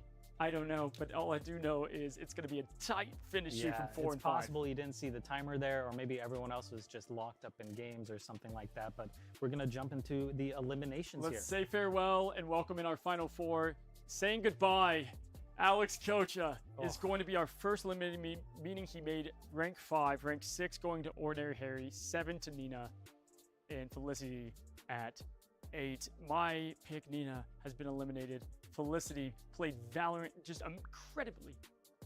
She did a great job. He's going to be eliminated as well. Harry, we love Harry. We saw him take some risky plays there to jump into it. And here we go. We see Alex was about 200 points off of making into that top 4. Wow, yeah, this was very, very close. I think everyone started snapping a lot more, wagering a lot of cubes. So the point difference is quite a bit higher than we saw in previous rounds. Amano Satoshi taking first here, Lambi in second, Johnson third, Atrix fourth. And here is the thing, guys. The 1 seed is going to play the 4 seed. So Amano versus Atrix. And we have Lambi versus Johnson. Both of these are just incredible matchups, y'all. We're going to see some very intelligent play, some top tier action. The Johnson versus Lambi has me absolutely pumped. And Amano Satoshi, you love to see it. Snap points do not matter anymore. It all comes down to the friendly battles. Yeah, these players have been playing out of their mind. They're doing a great job. This is going to be a very intense finals. There's going to be some calculating plays, and I just can't wait to see it. Now, keep in mind, y'all, if you don't know what friendly battles are, similar to what you saw, but you have 10 health in the form of cubes. If you snap, if you use those cubes, you take away from total health. Yeah, so often you don't want to do an 8-cuber right off the bat because you don't really know what your opponent has. There's this information gathering stage where you want to see, is my opponent running Shang-Chi? Are they running, I don't know, Loki? You don't really know. So you wait, you hold on to your cubes, and then you just bet big when you feel very confident. Listen, there's been a lot of surprises this tournament, I think. I think we've seen players compete great around the board. I haven't seen anything I was shocked at. Like, why did they play that? What happened there? Just pure great competitive play. If you think about it here, are you switching? These guys know that they're playing Loki at this point, I would assume. I assume they all are. Do you switch? I feel like you try and bring a Loki counter if you think you have that, or maybe you just beat, or you bring a Loki deck in hopes that you beat the opponent's Loki. Or maybe, maybe no one will bring Loki. You think that could happen? Could happen. All I know is I wish for one thing, and that's for some great competitive play. Now, Dexter, are you wishing for anything right now? You know, I'm wishing for a lot of things. We have a video about that, actually. Let's roll it, yeah. He's making a list, and he's checking it twice, Dexter. All I want for Snapmas is what? I think the thing for me that I would probably like the most is like a draft mode. I just love drafting decks, and I think that'd be in high demand. That sucked. Do it again. What? Dude, 100% agree. Draft battles would be like the idea of not being able to play a meta deck, but you have to create one and then just bring it in and hope for the best, and then you're using like a Baron Mordo and Ironheart deck. I completely agree. Yeah, and there's a bunch of skill involved in it too, you know, just choosing generally good cards instead of cards that work together in combos. What would you say are the best cards, like right off the bat for draft mode? To me, I know I'm a fan, but like Agent Coulson, Nick Fury, those card generations. I was just going to say Coulson. Yeah, just being able to be unpredictable, generating additional cards in your hands that might just win you the game. Love Coulson, love Fury, maybe even like Maria Hill. Mantis, maybe?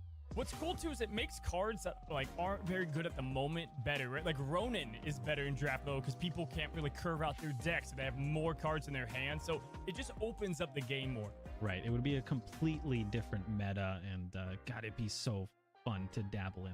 Dude, but on the topic of game modes, how about 2v2? I don't know how they would do it on the phone. I get it, but like you go like best of 5 locations, you have to win 3 of them, and you work together. I don't know how this would work. Yeah. But it would be awesome. Yeah, that would be amazing. Do you have 2 different decks, or do you share one big deck? Or are there more locations? Who knows? I think, yeah, 2v2 would be so nice. God, that would be amazing. There's a lot to work out with it, yeah, but I think that would be a must. I don't even know where to go with that one, so I'll take us to the next one.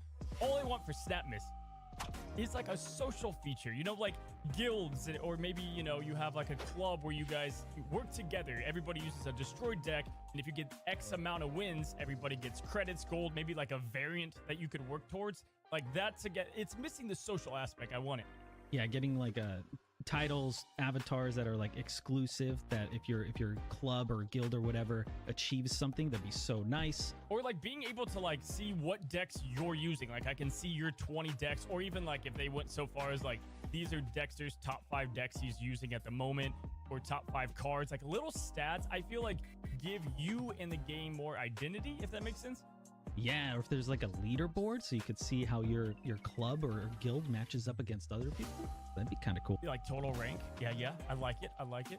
Another thing I really want is more card reworks. I think stuff like maybe Captain America or Punisher. We have such cool Punisher variants, but the cards not seen too often right now. Dude, all I want for Snap Miss is a Captain America rework, and just show me Angel. Give Angel what he deserves for Snap Miss. I think a good change for Angel would be like if you actually pull off his effect, maybe the card gets +2, right? It's such a hard condition to meet. He turns into a 1/4. That seems okay. It doesn't seem overpowered or anything. I like it. And tell me which one you would rather have for Captain America, okay? He gets a shield that he can use as a separate token card, or he gets boosted up with the cards in his lane. So kind of an easier rework, but he gets a lot better as a 3-drop. Oh, I think maybe boost it, but the shield sounds so cool. There's so many different things you could do with Captain America. Can we give Elias a little coal for Snap Miss? Just finding a way to give Elias, and maybe Loki, a little coal. They've been very naughty. They do deserve a lot of coal. All right, chat, you guys heard our Snap Miss wish list. What is on yours?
going on, gamers? Now listen, we've got 2 more matches and technically 3 of the finals, and we have only 1 at a time playing.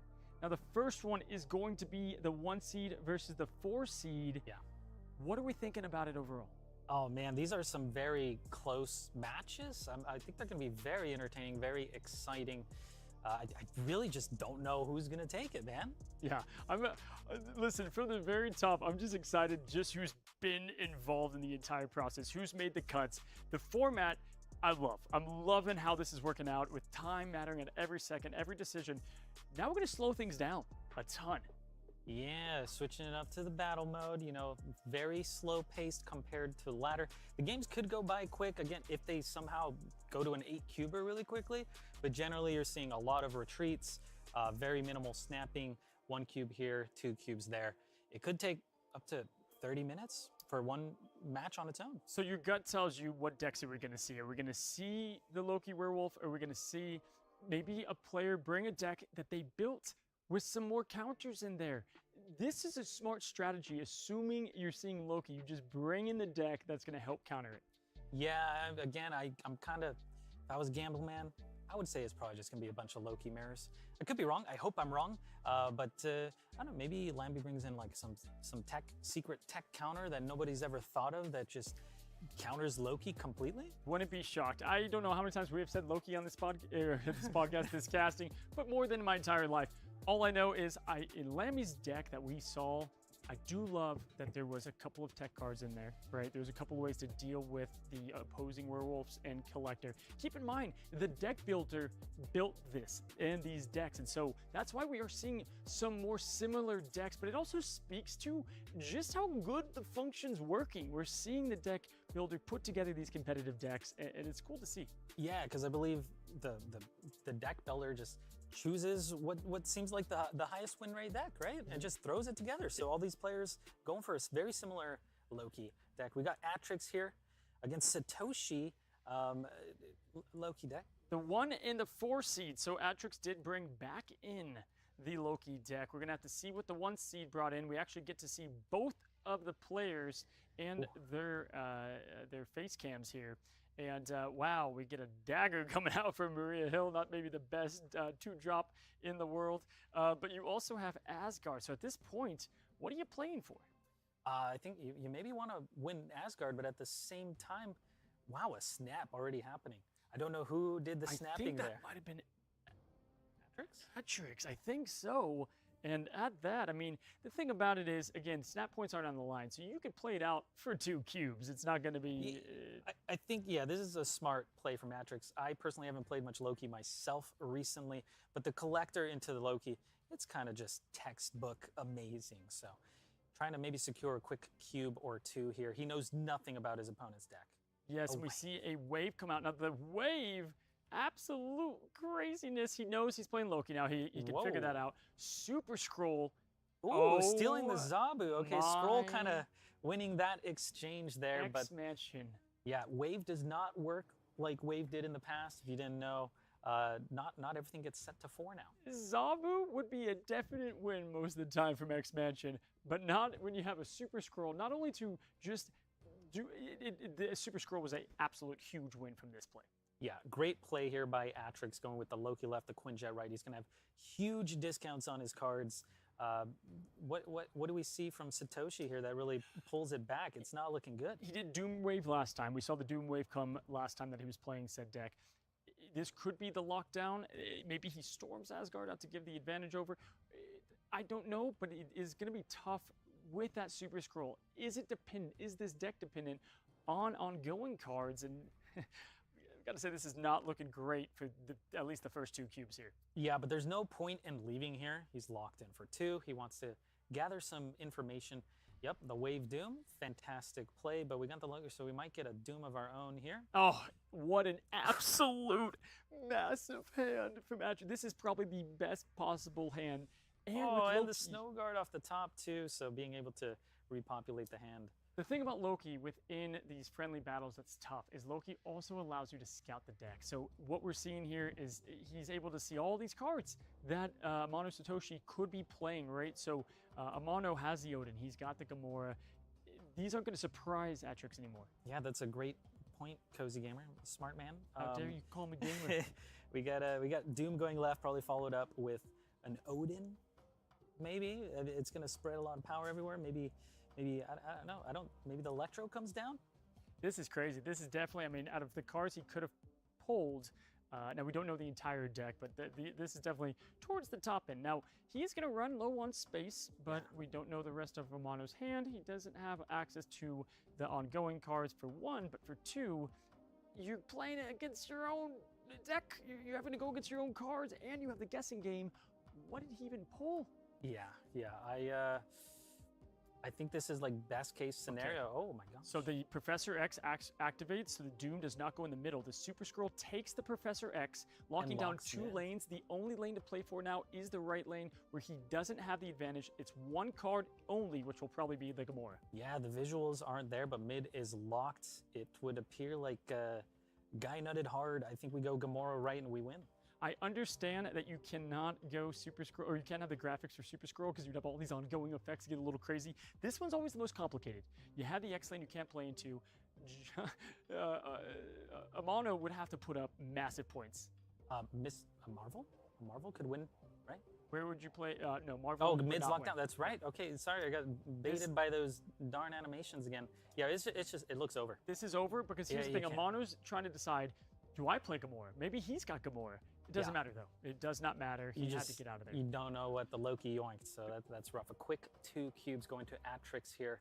Amano's still got 8 HP. Very good play, regardless, though. The double Professor X, that was probably like the best chance for him to get that win. And I'm going to be honest, I didn't know a ton about Amano Satoshi going into Conquerors here. And I mean, put some respect there because I've seen some incredible gameplay. Yeah, I've been very impressed. Be sure to, follow his stream.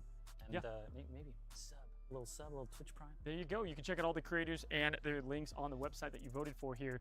Now, Amano, we've got locations of, I believe, Morag left side. I believe that's Morag.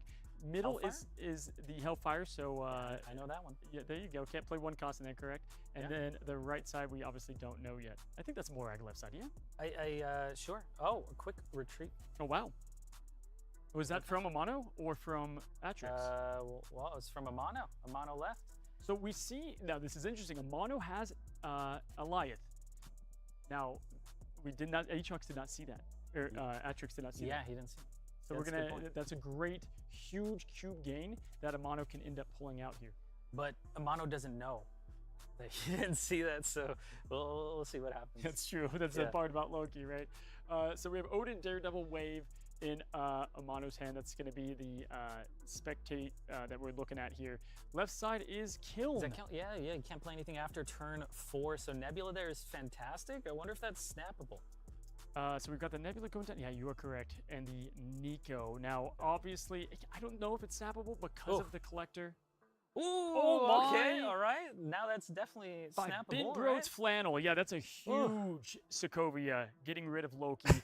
With Daredevil, who cares? Yeah, that's really good for Amano here. Shadow King going left, getting destroyed. Yeah. Resulting in 2 cards being drawn. What's this last location here? Oh my gosh, you got to snap on that. You have to Loki's snap gone. here. You got to snap here. Atrix cannot get a Doom or anything like that. So this is... Collector doesn't matter anymore either. This is, and who cares about location? This is a snap. There you go, Amano. There it is. There's no way Atrix stays. And Atrix, very smart player in Atrix, did stay off. I love it. I have no horse in the race. I want both of these creators to move forward, but it's great to see the competitive play so far. Yeah. And right now, you're starting to see what we thought we would see. If you have the advantage, quick snap, just dip if you feel a little bit uncertain. I don't think either player has seen the entire deck from the other person, so who knows? And it's great to see a non-Loki v Loki. And the deck that Amano's rocking is definitely is a decent way to win as long as you set up correctly here. Got a Quinjet in Atlantis. That is such a cool Quinjet. Okay. So Nebula mid. Don't know the location. Hopefully it's not bad. Kamar. Ooh. Good for both players. Probably better for the Loki. If we get a collector on board, it's going to cycle the hand twice. If he gets the Doom or Gamora, honestly, either way, if we do get the collector, even if we don't, I think it's going to be very tough against a Loki deck here, being able to play what you do, but all that much faster and quicker on curve. Yeah, and then we got the onslaught. Oh, we're going for the Cosmo to shut down Kamar from Atrix. A very smart play, getting rid of the possibility of the Doom, or maybe not. He's going for Coulson into Loki. Another fantastic play. A lot of great plays here. Atrix probably pretty happy with all his options. All right, so we see here that and I love that. I love the play. Coulson, oftentimes, there's so many 5-cost cards that can win you the game here. Wave down right. Oh Okay. my. Well, Sandman, that's not gonna happen. you don't want really any of those cards. Maybe you could put Namor for the priority. You get a big Namor right, gets the double effect. That'll be a big man. 16. That's a big man.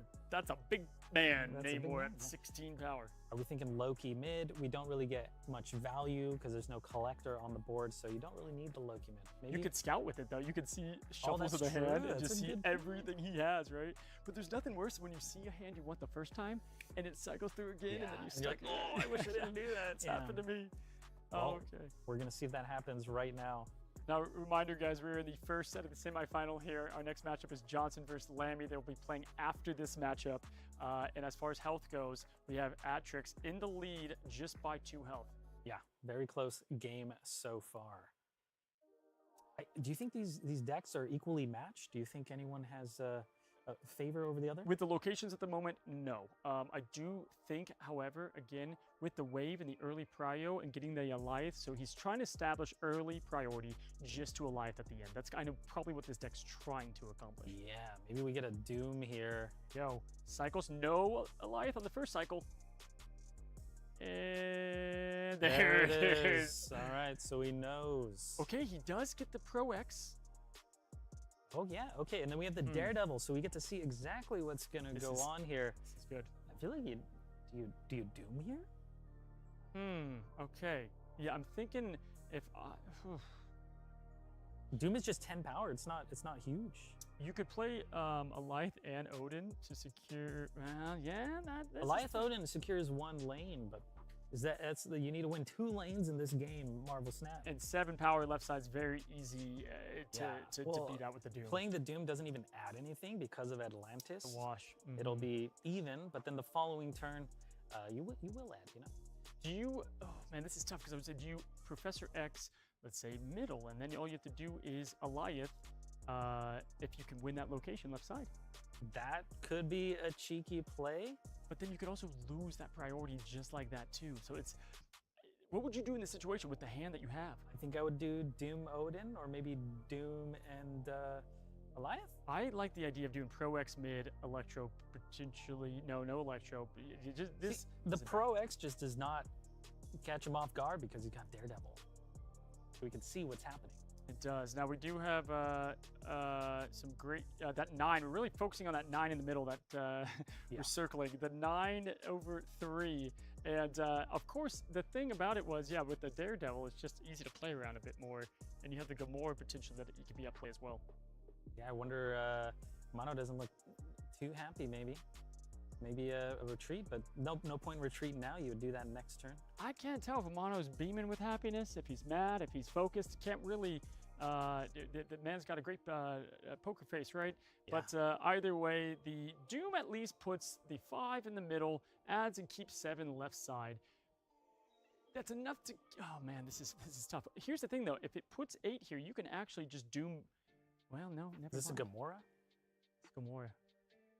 So he keeps the prio. I forgot the Doom fires twice. This is so just yeah, a it life. This does- is it just does a add life 5. play. Yeah, I think you just Alliath mid. It's not enough to win. Unless you mean Satoshi. No, Yeah, I'm saying, so- Satoshi playing Alliath mid wins the game. Yeah, assuming he drew it. Assuming he drew it, correct. Definitely, though, the way to go here, this deck is all about getting that priority and kind of the new way to play Alliath. Alliath already plays pretty well into decks that want to gain the priority. That Cosmo that he thought about playing in the mid, kind of coming back, huh? Yeah. This is this is a great play, cycling with the Loki, adding a lot of power mid, but he pretty much needs Satoshi to not play mid at this point. This is a really good play. In fact, all he has to do is play mid to win this. I would probably retreat here. Yep, Yeah. and that's exactly what we're going to see from Atrix. Amano clawing out from what looked like a very tough game to win after we saw Atrix's hand. Yeah, this is closer than I had anticipated, but really enjoying this match so far. I've got to say, Atrix did have a great play there, having that collector into Odin there. Like, that was a lot going on there, and we didn't get to see Amano's hand, but if it was really just the Gamora, is exactly what he needed to play there. Yeah. He could have taken it for sure. Yes. He could not play the... All right, we got Quinjet here going into Shuri's lab. He's doing a great job of drawing Quinjet. Already, so we've already getting that Quinjet on turn 1. Yeah. Followed up by a collector and then a Coulson. So this is looking really good for Atrix, actually.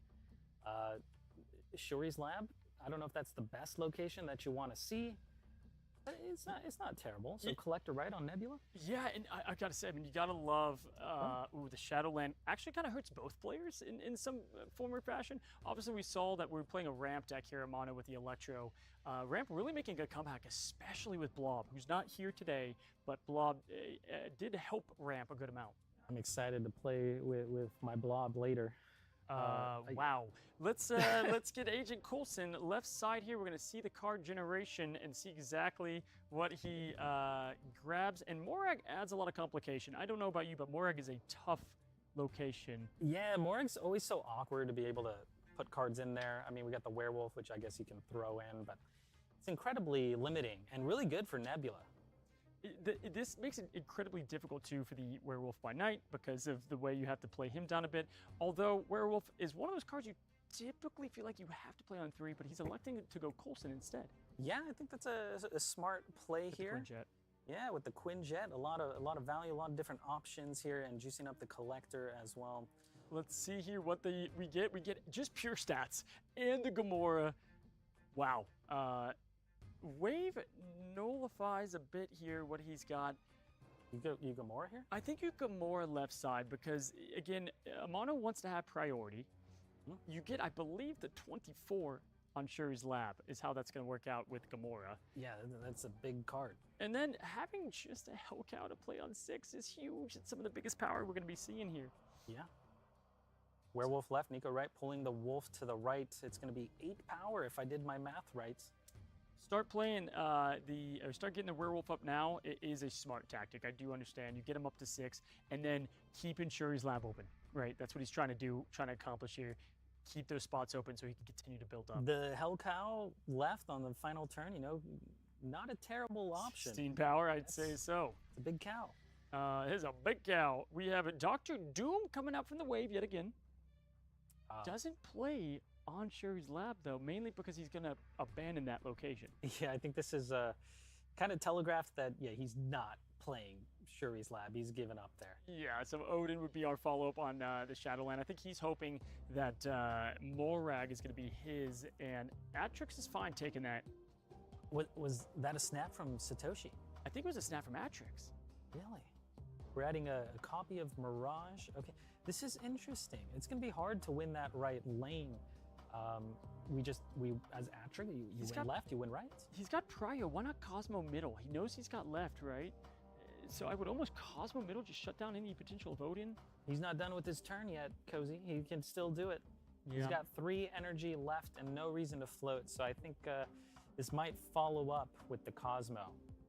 Exactly. So this is on Atrix's point of view. He knows he's got the Hellcow that he can play later on. He wants to steal potentially what is going to be a high-power card. Could end up being an Electro. Goes with the Cosmo right. Kind of adding 5 power there in a way because I like it. Nebula getting a little suppressed. But Amano does play it correctly. Gaining back Shuri's lab doesn't have priority, but the Odin is enough to play, obviously, 3 cards. He's put out the 18 power. Yeah, this becomes very awkward for Amano. How do you do it? The Odin just wins, doesn't it? The Odin should just win here, and the fact that Amano played Sandman on Shuri's lab is what's crazy. Truly what's crazy here, because that's all he's got to play, and the problem is Atrix can't really play an on reveal on like Shuri's lab, because then he's just only committing there. doesn't. Man, this is a great hand he's got too. Yeah, it gives him the option to play for all 3 lanes. So looking good. Sandman left, I think, was quite a smart play here. Maybe we're still expecting the Odin mid hitting the Doom, or maybe he's gonna shake it up. I don't know. It's for everything. This is 4 cubes. This is a lot. This is a big deal. In fact, Atrix would lose. Both players would lose. This is going to be it. This is going to decide the semifinals here. If it goes through, yeah. And this is going to be it. Now, again, that Cosmo mid could have prevented the worry of the Odin on the Doom. I get where Atrix was coming from here, but he's got to decide what to go with. Retreat? Which I think is obviously the smart play. Yeah, I wonder how different things would have been if Cosmo was mid.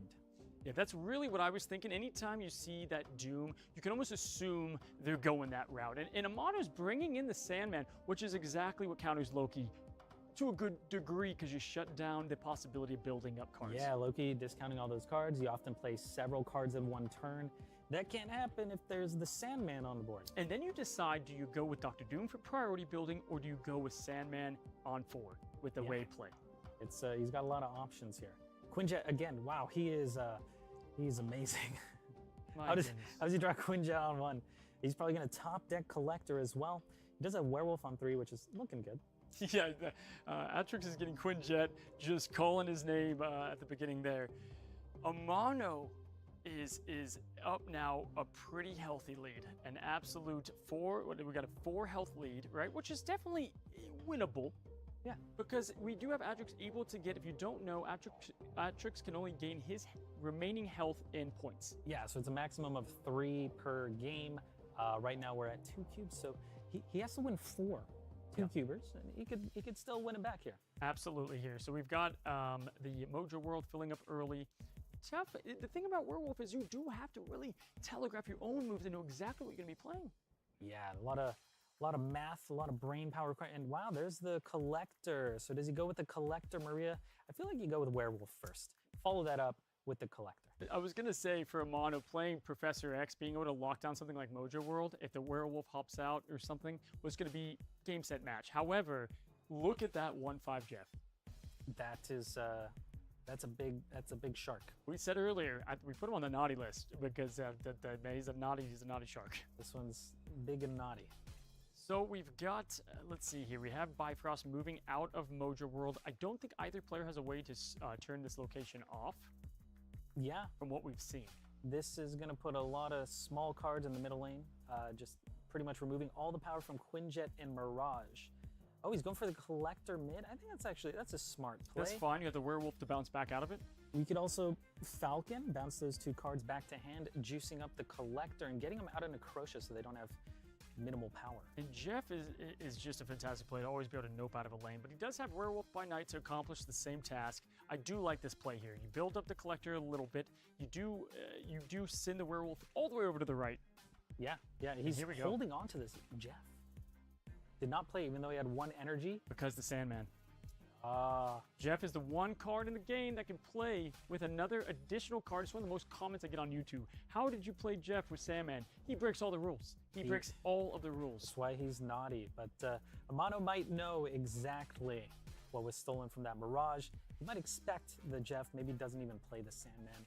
We'll have to see here. But Collector looking like he can get pretty big.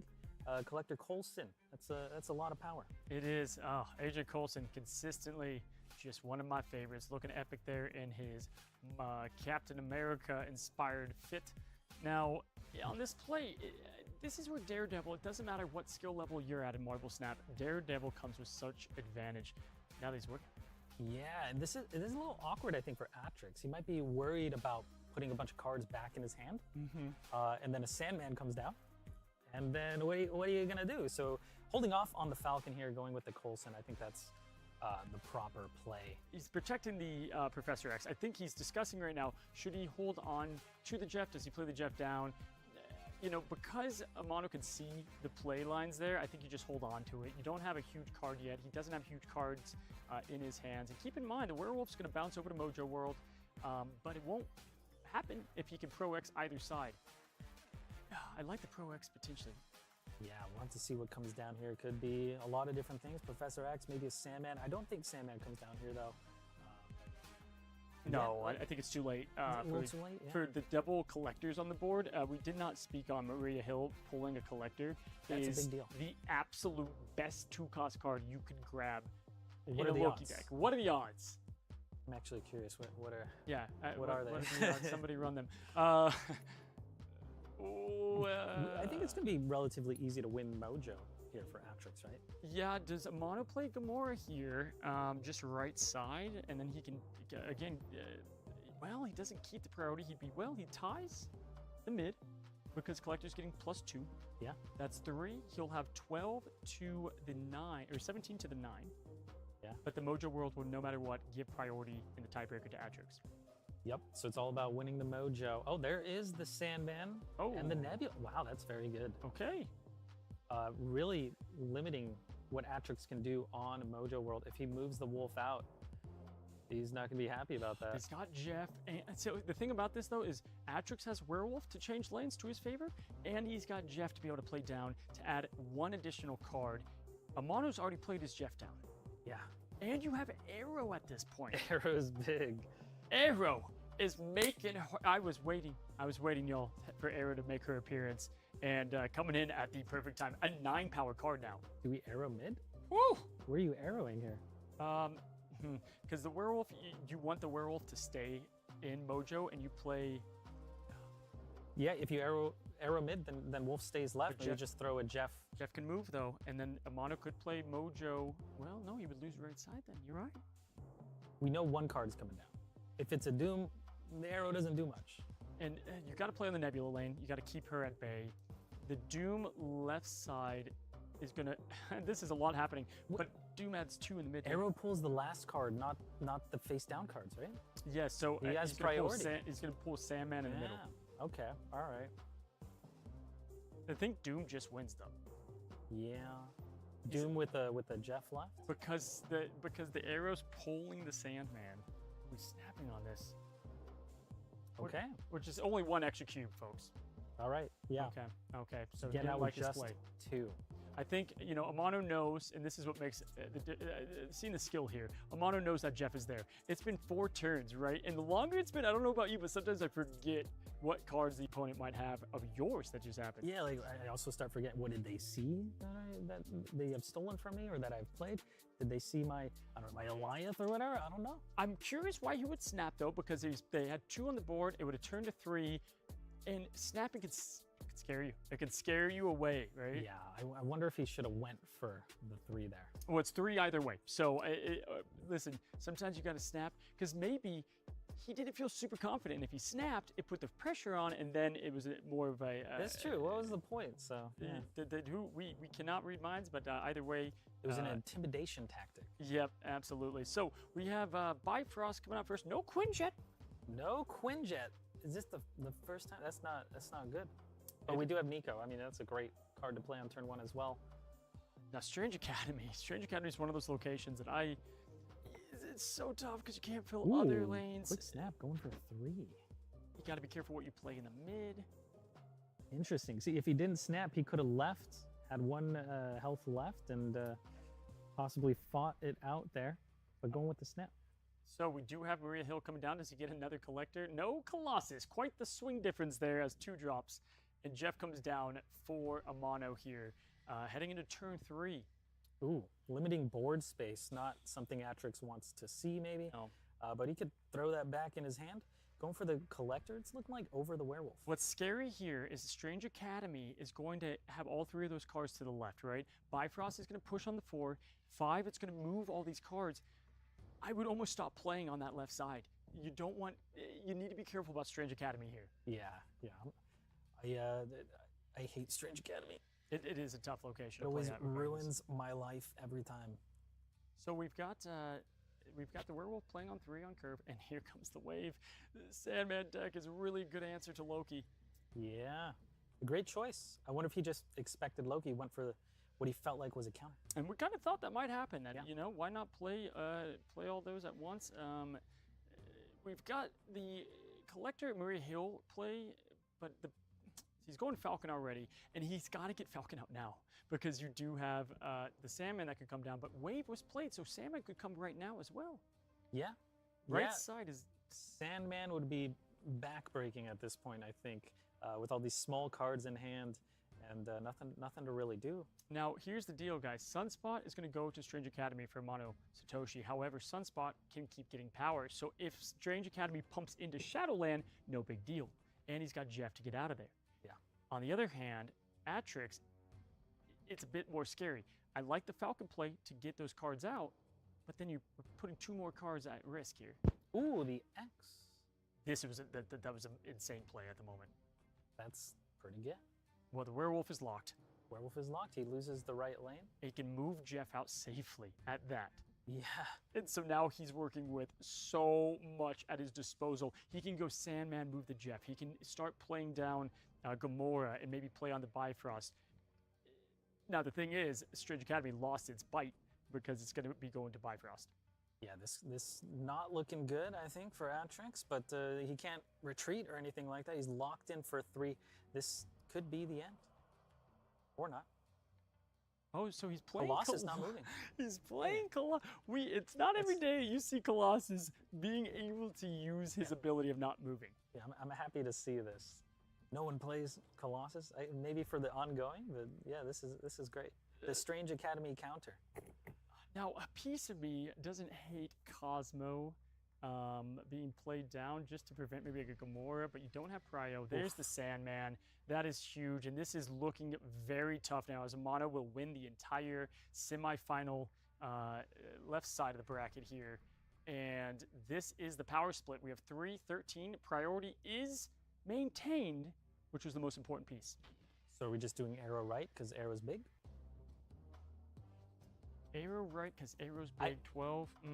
I feel like Amano just gave a face of he's not happy. Maybe he has Eliath and wanted to play it mid or something. And he couldn't move Jeff because the Strange Academy would have moved Jeff yet again. So either way, the Colossus play from Maria Hill was kind of the perfect card to keep Prio. Yeah, this game would be over. Arrow could be very cheeky, but it's gonna pull the Sandman, right? Pulls the Sandman. Sunspot's 0. He's already losing right. So you had 4. I feel like Gamora. You've seen a lot of the cards he's been playing. You don't know what Coulson gave him, but I feel like which back-to-back arrows. Can we just comment how crazy that is? Your favorite card? Twice. Or one of them? Yeah. No. She's my favorite. She's your favorite. Okay. My favorite. Do you go Gamora mid here and just go? Well, no, because do you have the power difference? I mean, you're actually losing mid by 1 because you're pulling Sandman, right? So you're only adding you're 8 up. Yeah. No. See. It doesn't look good. No, Gamora mid would win this. Yeah. Gamora wins all he has to do, and he gets to move the Jeff on top of that. Here comes probably the Gamora mid. On top of that, Sandman's played down. This is going to be most likely it. Ooh. A lot more. Wow. Get a little bit closer than we thought. Yeah, didn't expect Justin Odin, but it's big enough. Now, funny enough, I know that he had to play that 9 power, but if it was an arrow, it would not have moved. And Amano Satoshi, he wins it. He takes it. Completely impressed. Is locking his spot into the finals, which means we're going to be seeing either Lambi or Johnson take on Amano. Yeah, for the grand finals. It's gonna be good. He's been playing so well today. Very, very impressive. All I know is we're about to see a lot more Sandman on the competitive ladder after seeing it perform well here today. Yeah, so hopefully I don't get the blame for this one, and we have Amano playing the Sandman to beat a Loki deck. Now let's get to the next matchup here. We'll come back to that. Lambi and Johnson. I don't know if I could script a crazier head-to-head. Yeah, I believe they're friends as well. I think they practice together, so this will be very close. I'm just excited to see the play lines out, really what decks they choose to bring. I mean, at this point, I don't know if Amano's going to switch off that Sandman build. Yeah, I don't know if you would, especially if you're expecting your opponent to play Loki. I mean, it performed well, so why not bring it back? But maybe your opponent doesn't bring Loki, and they end up bringing like a ramp deck or something that's good into Sandman? There's a couple of, it's interesting because this is different. They got to scout essentially, right? So yeah. Amano's sitting back, watching one of these players go into the finals, and then both players got to watch both of those decks as well. You know Lambi and Johnson took notes. You know those notes were taken down on that Electro ramp deck, definitely. Right? So there's the disadvantage of potentially taking in a deck that they know every card you have, every trick up your sleeve. it's kind of a coin flip because he could bring a different deck, and then you brought a counter to the deck you thought he was going to bring, and then you actually just brought the worst thing possible. So it'll be very interesting to see if Loki is brought to the grand finals. Yeah, Johnson is known for some creative decks. Lambi, I expect Lambi to bring Loki here. I do. I think we will see the Loki. Does Johnson maybe bring Lockdown? What have we seen him play this tournament so far? I don't. Maybe he brings a Sandman deck. And after that performance, I would think the same here. Now again, these two are going to be going head-to-head. Lambi and Johnson. They'll be taking on Amano Satoshi for the finals to be crowned the ultimate conqueror.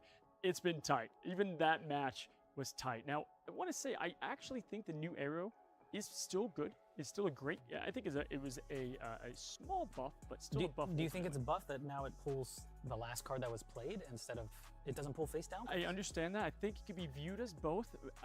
In my testing, I think arrow is a little bit better. You can now see what card you're going to pull if you don't pull the unrevealed card, which has that bit of advantage. 1 power point extra. You can lock down lanes. It didn't have effect there because of Sandman and because of already locked down lanes. So it was tricky. Yeah, I would almost want to see old arrow back, but I might regret that very quickly. Maybe just for a couple hours, maybe a day. Yeah, right. Well, listen, I mean, we don't know what the player votes were, but I definitely would say from the looks of it, we might have some sleepers, some people in the finals here that, we don't know the exact numbers, but all I know is it's going to be pretty competitive. And as you said, they're friends, so they maybe know each other's tactics. Yeah, I think so. I mean, I could be wrong, but I think I saw them tweeting at each other. So maybe they practice for this? You think they'd be my friend? No. Will you be my friend? I am your friend. Now, well, we're either way. best friends. Either way, y'all, we have seen the leaderboard. Let's go ahead and take a look. For those that are maybe just now coming back in, I do want to just circle back and rewind a little bit and see how we've ended, where we are at. And we know at the very top we had Amano, followed by, I believe, Lambi, Johnson. 4th was Atrix. Yeah. 5th was Alex Kocha. And Yeah. as you can see, Ordinary Hair, Nina, Felicity. What about the right side? Wow, we had Owie, Darajan, Braude, Binks, Spyro, Zaruea, KK Sparkles, and Moyen. The difference between 4th and 5th was quite a lot, actually. It was, and maybe you might be seeing some big disparities on snap points because some of these players towards the end had to play extremely aggressive. The momentum you have getting ahead first, we saw with Johnson. Now he dipped to 3, but we saw the difference there that it kept him in that top 3. Yeah, they had to start getting a little wild there at the end. Lots of snapping, being, a little crazy because it was their only chance. I want you to give me your best prediction right now. What decks are both of these gentlemen playing? Loki. With the disparity in your eyes. It's Loki. Loki. Well, let's find out right now. I hope I'm wrong. It's Loki. It's Loki. All right. Now we have Triskelion as the first location here, which is filling up the hand. And I remember when Loki first came out, Triskelion was the hot location. Ooh, yeah, that's right. Absolute nutso. People were losing their minds. They were going collector. Triskelion pumped their hand up. Yep, those were the days. Now, here's the thing. I would say this was the best Triskelion that I've ever seen. It come grabbing a Legion. There's an Odin, a Warpath in there. Not terrible. Nico, right? Nico was produced off the Trisk, I think. I believe so. It's tough because Nico is played in Loki, but the Legion alone has so much power here. Quick retreat. Maybe just not happy with the cards they received. That makes sense, right? Triskelion, we've been there. It could have been Agatha. We really don't know. Yeah, I hope not, but that might have been it. That would have been fun. Right, I would have played that puppy out. Now we go into the second round. It's 9-10 here. Johnson down by 1. You gotta like that starting. You gotta love that starting hand for Lambi. Yeah, that's a good one. You see Loki and you're happy. Well, Werewolf, Loki, yeah. You've got the Shang-Chi in there as the tech card you need. I think the Shang-Chi is going to make one of the biggest differences here. If we don't know what Johnson's playing yet, but if Johnson doesn't have a tech card to respond. Yeah, but maybe Johnson has Loki, steals the Shang-Chi, then he's Shang-Chi Lambi's big collector or big wolf or something. Could happen, but we have no idea what Johnson has brought yet. Lambi getting a god hand to start with Loki and Werewolf and Shang-Chi, and then has the Hell Kitchen to help out, grab one of those one-cost cards in Maria Hill.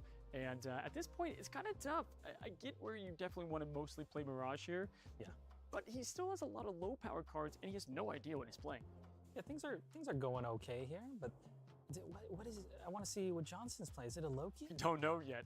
Oh, Ravona Jeff, I C3. can damn near stand up here. It is looking like it is the C3 deck that we saw Johnson play towards Heat 2 of the 30 minute. I think this counters Loki, This right? is a counter to Loki. Now, it depends on locations and how things play out. And remember, with Cerebro, you get a little nervous with locations. Quantum Realm, not a bad one. Yeah, definitely not bad because it's 2 power. But I totally forgot about Cerebro being a semi-counter. Oh, I love guess. this. I absolutely love this. He's getting rid of Stark Tower, the only location that was bad for him. Now, Snow Guard, obviously, if it gets played out, you got to worry about that a bit. Jeff from Maria Hill is massive for Quantum Realm for Lambi. We do have the Collector here and the Loki, but I think Lambi's going to play this in an interesting way. I'm pretty sure he knows this is Cerebro 3. Of course. He's not going to play Loki unless it's on the final turn to juice up his Collector. I could be wrong, but I think that's how you play this. Well, Collector here on Quantum Realm is obviously a very powerful play, able to get... The thing is, the Jeff is going to be able to sneak in there with 7 power, but Collector can obviously beat that. Yeah, this kind of secures the right, maybe? And he's got 2 Jeffs at that. This is actually very advantageous here. That Jeff coming from Maria Hill was bigger than you might think. Yeah. Falconing the Maria Hill back. Okay, the Iron Man with the Nullified. The Nullified Iron Man, Nullified. sneak peek there, and look at the animation on that. All I know is I'm getting that card immediately, that variant. Iron Man on Quantum Realm, always great, huh? Yeah. So we got a Jeff going into Quantum, or what's happening here? It's going to be hard to win Quantum. Well, he looks like he's playing the Loki early. Remember the scouting that can be done by doing so, and you give up 2 cubes if you even want to get out. I think Mystique will follow up the Iron Man here, most likely, plus Jeff. That's what I expect to see going into our next round. And we could have Valkyrie. It's Repro at that too. Yeah. So I like the play line here. Let's see what he ends up doing. He is Lokiing sooner than I had anticipated. The Valkyrie. Not a great hand to steal, though. Generally, I don't think you ever want this hand. Nope, and there's the Mystique that I thought and the Jeff. This is exactly the play I thought Johnson was going to play because I'm a Ravona fan. I play a lot of Ravona. It's possible he just doesn't draw the Bro. Ooh, the Rogue. The Rogue in the Loki deck, ladies and gentlemen. That's going to be the card you need to win this series here. But stealing Iron Man on the last turn, not too shabby. I can't believe the Rogue is at play here. You could almost go crazy and throw an Invisible Woman Rogue right side, then maybe just win left side flat out. Maybe go Rogue left side and you can move the Jeffs into right. You already have that locked down with the Collector for a good chance. The Ravona doesn't do much for you. Stealing it immediately. I'm surprised he's given up the intel here, but yeah, the double Iron Man is huge. He's gonna Rogue it and Mystique it. I wonder if he snaps it, or who snapped, or did Johnson snap? The classic X-Men. You have Rogue taking Iron Man, Mystique to follow. You turn a double Iron Man into a double Iron Man for yourself. Yeah, this is a big deal for sure. But I feel like Johnson could still win this. Oh, there's the snap. There's the snap here. This is a lot on the line, and Johnson's got to be thinking through the different scenarios. What concerns me is I think the Rogue is not on Johnson's mind. He's probably more so cycling through the cards that he could have taken. Yeah. Ooh, And Lambi, Lambi snapping before revealing that he has Rogue in his deck, because from this point forward, you know Johnson's going to be playing around. This Rogue. is just an absolute hell of a play by Lambi here, and a hell of a flip. Now Valkyrie resetting that Jeff before it's too late, not bad. It's not looking good though. But how do you get out? How do you get out of double Iron Mans? You definitely don't go with the Quantum Realm, so you have to win Hell's Kitchen. And what do you even play? Yeah, I don't know. How do you do this? You can't. You can't. Cerebro. No, I think You gotta, It's not looking good. yeah, because he does have Cerebro, but he can't play Mystique. This is a retreat. I mean, this is a retreat here. Yeah, I think Lambi played this very smart, getting it to 4 cubes before revealing the Rogue. I feel like generally C3 is good against the Loki deck. It's just that one cheeky card that'll steal it. Well, really, too, I have to go back saying Lambi got the God hand at the beginning because he has tech cards in there. He top decked the Rogue that didn't swap out with the Loki. So he was able to keep his tech cards because with Loki, you can put tech cards in there, but it can be confusing because if you're Loki, you lose them. Right, yeah. It's a fantastic play from both players, I think. Yeah, this is a retreat later from Johnson if I were to put, my money on it, and I think it's just going to end up being a retreat later, but we'll have to see. Lambi's still working through his different scenarios that could happen, but there it is. There's the retreat later that we thought we would see. Lambi, very happy about that one. I would be too. That was, listen, that was definitely crazy. It's not often you see a double Iron Man be played down and you lose that game. Yeah, definitely, if that Rogue hadn't been drawn, I don't think Lambi was looking good. That. Yeah. Because Mystique copied the Rogue, and that was the only value card that he even got from that scenario. I wonder if he didn't have the Mystique, if he still could have won. Yeah, just with the one Iron Man, it would have been a lot tougher because then he could have just played out in the mid there. Valkyrie came out left side, which I get to a fair point, but either way, great counterplay there. And this is what we thought we would see. We would see just very methodical, thought-out play lines. There's still a lot of snap to be played here. Yeah, Lambi very happy to be having that Rogue in this matchup.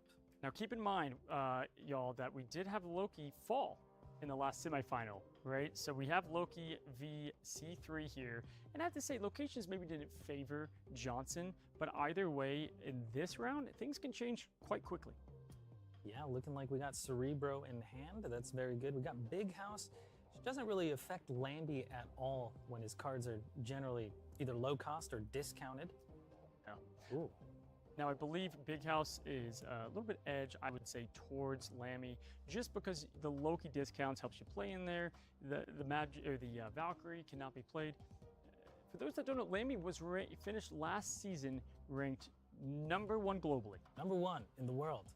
Yeah, that's pretty good. That's a little higher than I finished my rank. Yeah, a little bit. A little bit like, there. Top 50. That yeah. Killmonger here. You got the art germ. Very love to see it. And listen, I think you always. By the way, perspective. Obviously, we're on Johnson now. You're always just gonna magic out here, yeah. Yeah, I think you maybe just you need to throw it out there. Why not now? You don't want to Killmonger now, so just get rid of Strange, I suppose. I kind of like getting rid of Big House, but I get it because it's almost lost already. When that collector comes down, it's almost already. You got to figure out the other lanes at that point. Yeah, I feel like Big House isn't terrible for Cerebro because most of your cards can go there except for like that Valkyrie, that Iron Man. But maybe just follow it up with a Mystique.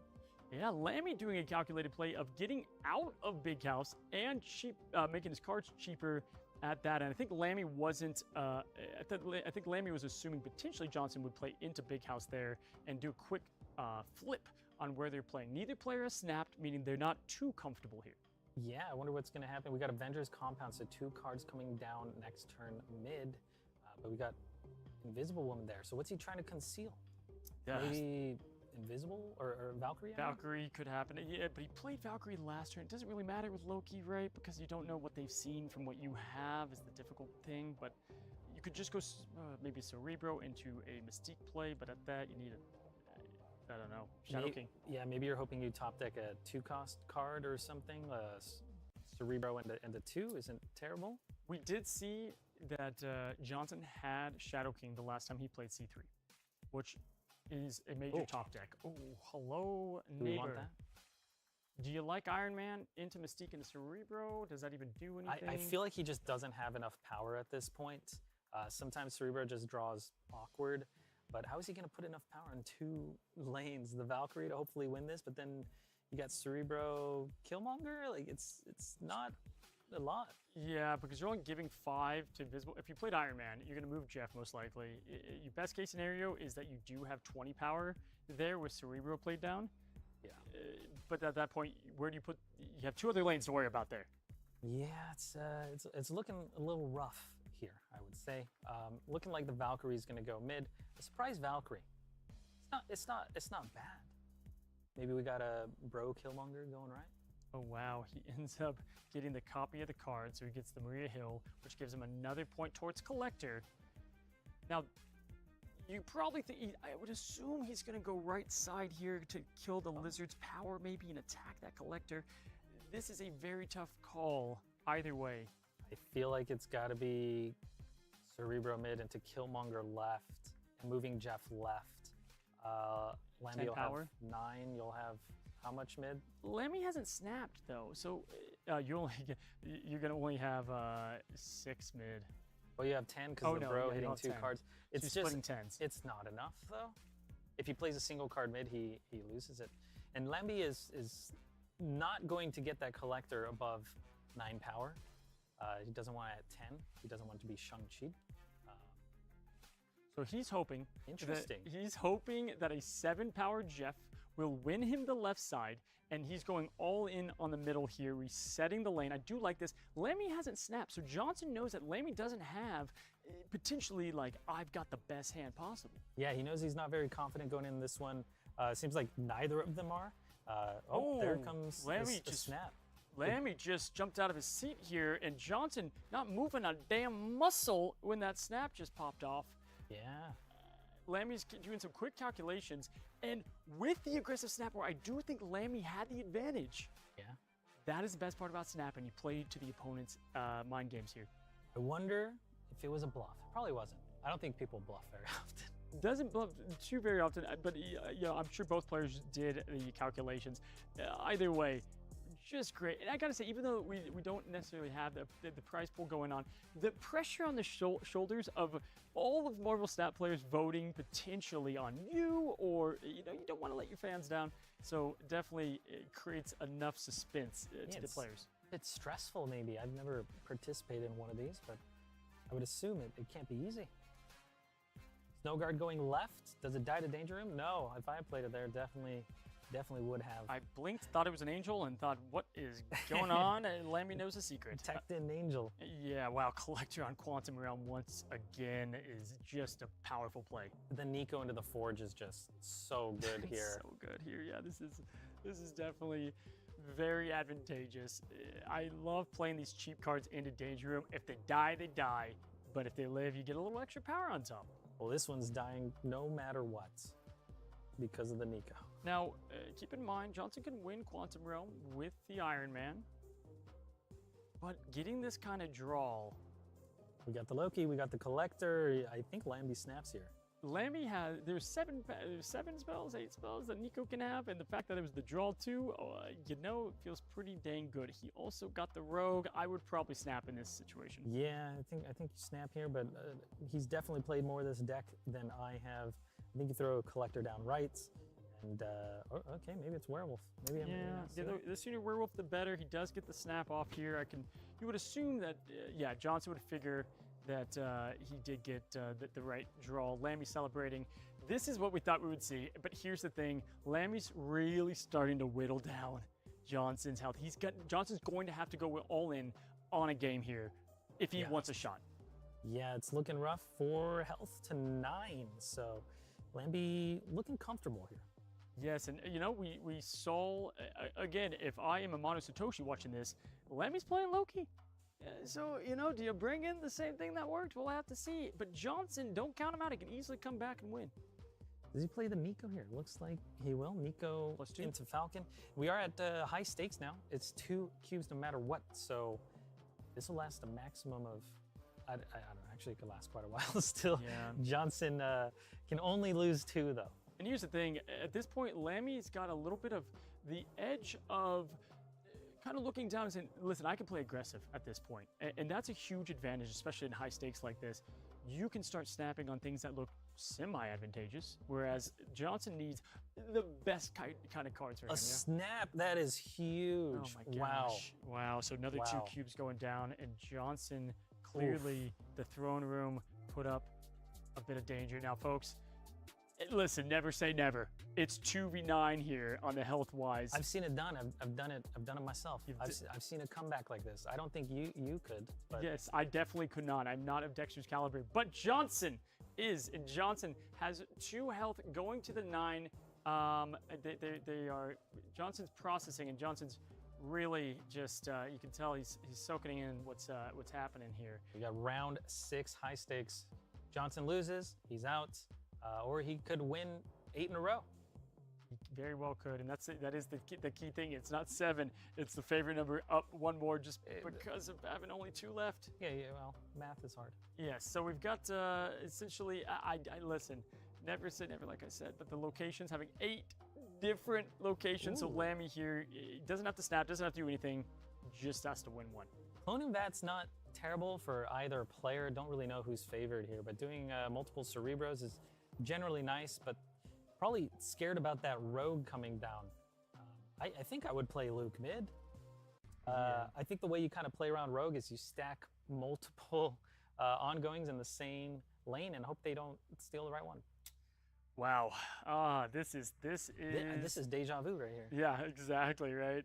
So we've got the Snow Guard going left, Nico right, and at this point, Vormir shows up as our last location. You don't like Vormir as Johnson here, but I don't know if Lambi really cares. He has a lot of cheap cards. Yeah, so he's gonna Johnson here just gonna try to clone some Cerebros. Johnson's gonna really showcase why he is one of the elite here. Yeah, we'll see what Mirror Dimension turns into. Maybe it's gonna be another Vormir, which could be very awkward. Cloning Vats, it's okay, but also kind of awkward. Your hand's gonna get really large at that point. But I think maybe 2 Cerebros come down, maybe 3. Lambi goes for the Rogue Steal, hits the Luke Cage, and then, he's gonna, okay. Well, that's gonna hurt. I believe the Rogue in Lambi's hand is now gonna be Luke Cage over and over. It doesn't do the Rogue effect again, so pretty happy to see this if you're Johnson. And it is Vormir, very awkward. What do you do here? Yeah, man, this is tough because you could go with the multiple potential Jeffs moving into there. That's how you just put in power on Johnson's side, maybe going into cloning Vats, moving it over. You could go with the Luke Cage just taking one for the team and dying there and getting Ravona safely played there. That's also an alternative option.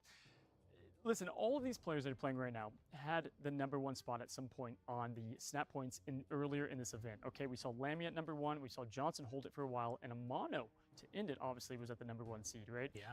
It's great to see that, right? The snap point earlier is translating here into the ladder, and competition is stiff. There goes Luke Cage, poured one out. So Collector playing mid here at this point. Valkyrie can't be played on the mid. Shadow King being useless now, yeah, because that rogue actually being Luke Cage in disguise. But just in the mid. So for now, right? Luke Cage, if you guys are unaware, only works in the location that he is played on now. So you could Shadow King another lane. Obviously, the Collector's the card he wants to protect. Yeah, a recent adjustment. He also got 1 power, 2-3. Goodbye, Luke Cage. Let's see what Johnson is planning out here as we are towards the end of this match, and we will be going into the grand finals chat. So buckle up. Let's see if Johnson though can claw out of this. Lambi and both Johnson are taking their time here, doing some calculations. Yeah, might as well. It's not looking good. Ooh. Okay. It's not terrible actually. So lets you play into left a little bit better. Okay, so we've got the Jeff that is able to move, can't be cloned. Obviously, and then we have the Iron Man mid. Okay. Do we go for the Iron Man mid? This is...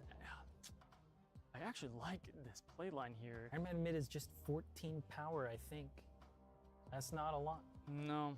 It's in fact, it's the same as putting, you actually got to go Valk.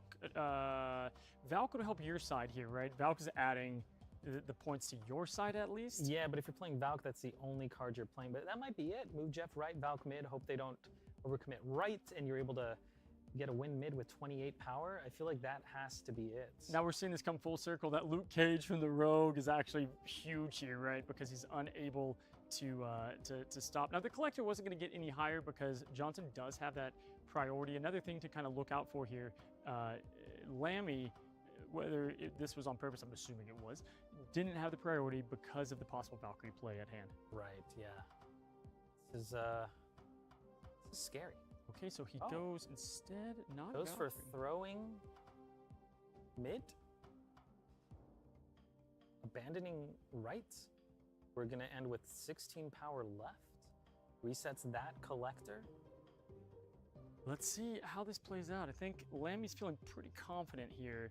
Johnson just doing some final math at the moment and changing play last minute. We're going to see the Valkyrie comes out. It comes out at the last second here. He switches. Oh, I don't know if this is enough. And that could have been enough to lose there if he would have stayed with the first play. Oh. Hold on. It's only 8, and Johnson is able to stay in All it. right, okay, staying One in it. extra game, folks. Never say never. We said it was 8 in a row. Now it's 7. He could do it, man. He could definitely do it. That was a rough game, though. Oh my gosh, the amount of I'm not even playing, and my brain is mush. I am sweating. I can tell. But either way, again, just it's highlighting these players just doing a very good job. And again, the winner of this will be going into the grand finals to play Amano. Now, we just saw Johnson's view. I'm assuming that we might be going into Lambi's view now. But either way, edge of our seats here as we do go into Lambi's view. All right. Wow, he drew Collector on 1. And with Superflow, he's allowed to play it. I've got to ask, you're a Cerebro fan. I am. So bias here. You're going for the Cerebro deck. I'm also just biased against Loki. I have to say, regardless of the creators, yeah, it's always great to see decks go against Loki. Yeah, I'm not a big Loki guy myself. I like Cerebro 3. I personally haven't been playing it much recently, but it's close to my heart. Yeah. I need a counter on how many times Dexter is not a big Loki guy himself. But I haven't played Loki either, actually, since really November-ish days. Very fun card, but also obviously very good. Now, Collector, we've seen this twice now, that Lambi plays down the Collector, and then he picks it right back up, whether that it's to be able to move locations, keep your opponent on their toes, or if he just didn't, if he wants to different of the cost. Yeah, what's Mojo World here? Very, very interesting, easy to fill out for Lambi, maybe not so much for Johnson here. Yeah, so Johnson definitely too. I mean, I'm telling you, Loki, it does take a lot of thought process on playing it out. Cerebro 3, woof. It's hard. Yeah, I tell you, I talked to Ben Brode once, and I was like, "Do you play Cerebro at all?" And he goes, "No, I can't even start to calculate. I don't want to do the math." And that's kind of a lot of players. It's difficult. I think Loki's hard as well. But, yeah. Going for the rogue mid to steal Invisible, this could be devastating. This would be Cerebro, I would guess, because he's. Ooh. Oh my gravy. Ooh, that is not what you want to see. Oh my gosh, because I actually loved the play from Johnson. I loved it. Taking down the Collector there.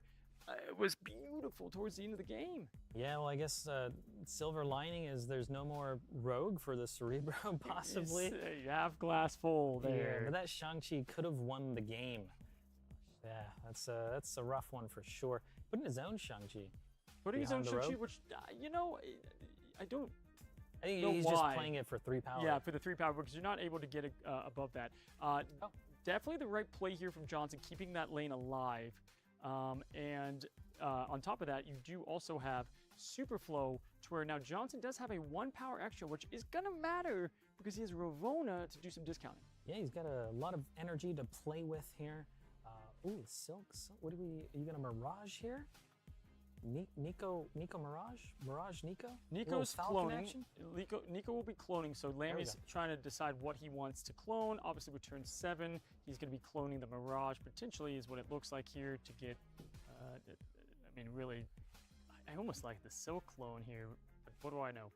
Yeah, 2-5, that's a lot of stats. But one thing you got to keep in mind when you're playing a Loki deck is hand size management. Mm-hmm. I don't even, what's going on? He's getting 2 cards back in the hand. He's going to be at 3, and then he's getting 3 back. He's going to be at 6 cards. So he does still get to draw. So looks like a good play here. And he gets out of Superflow to give him that 1 extra power on turn 7, giving him 8 power, energy, which is definitely nice to see. Johnson only playing.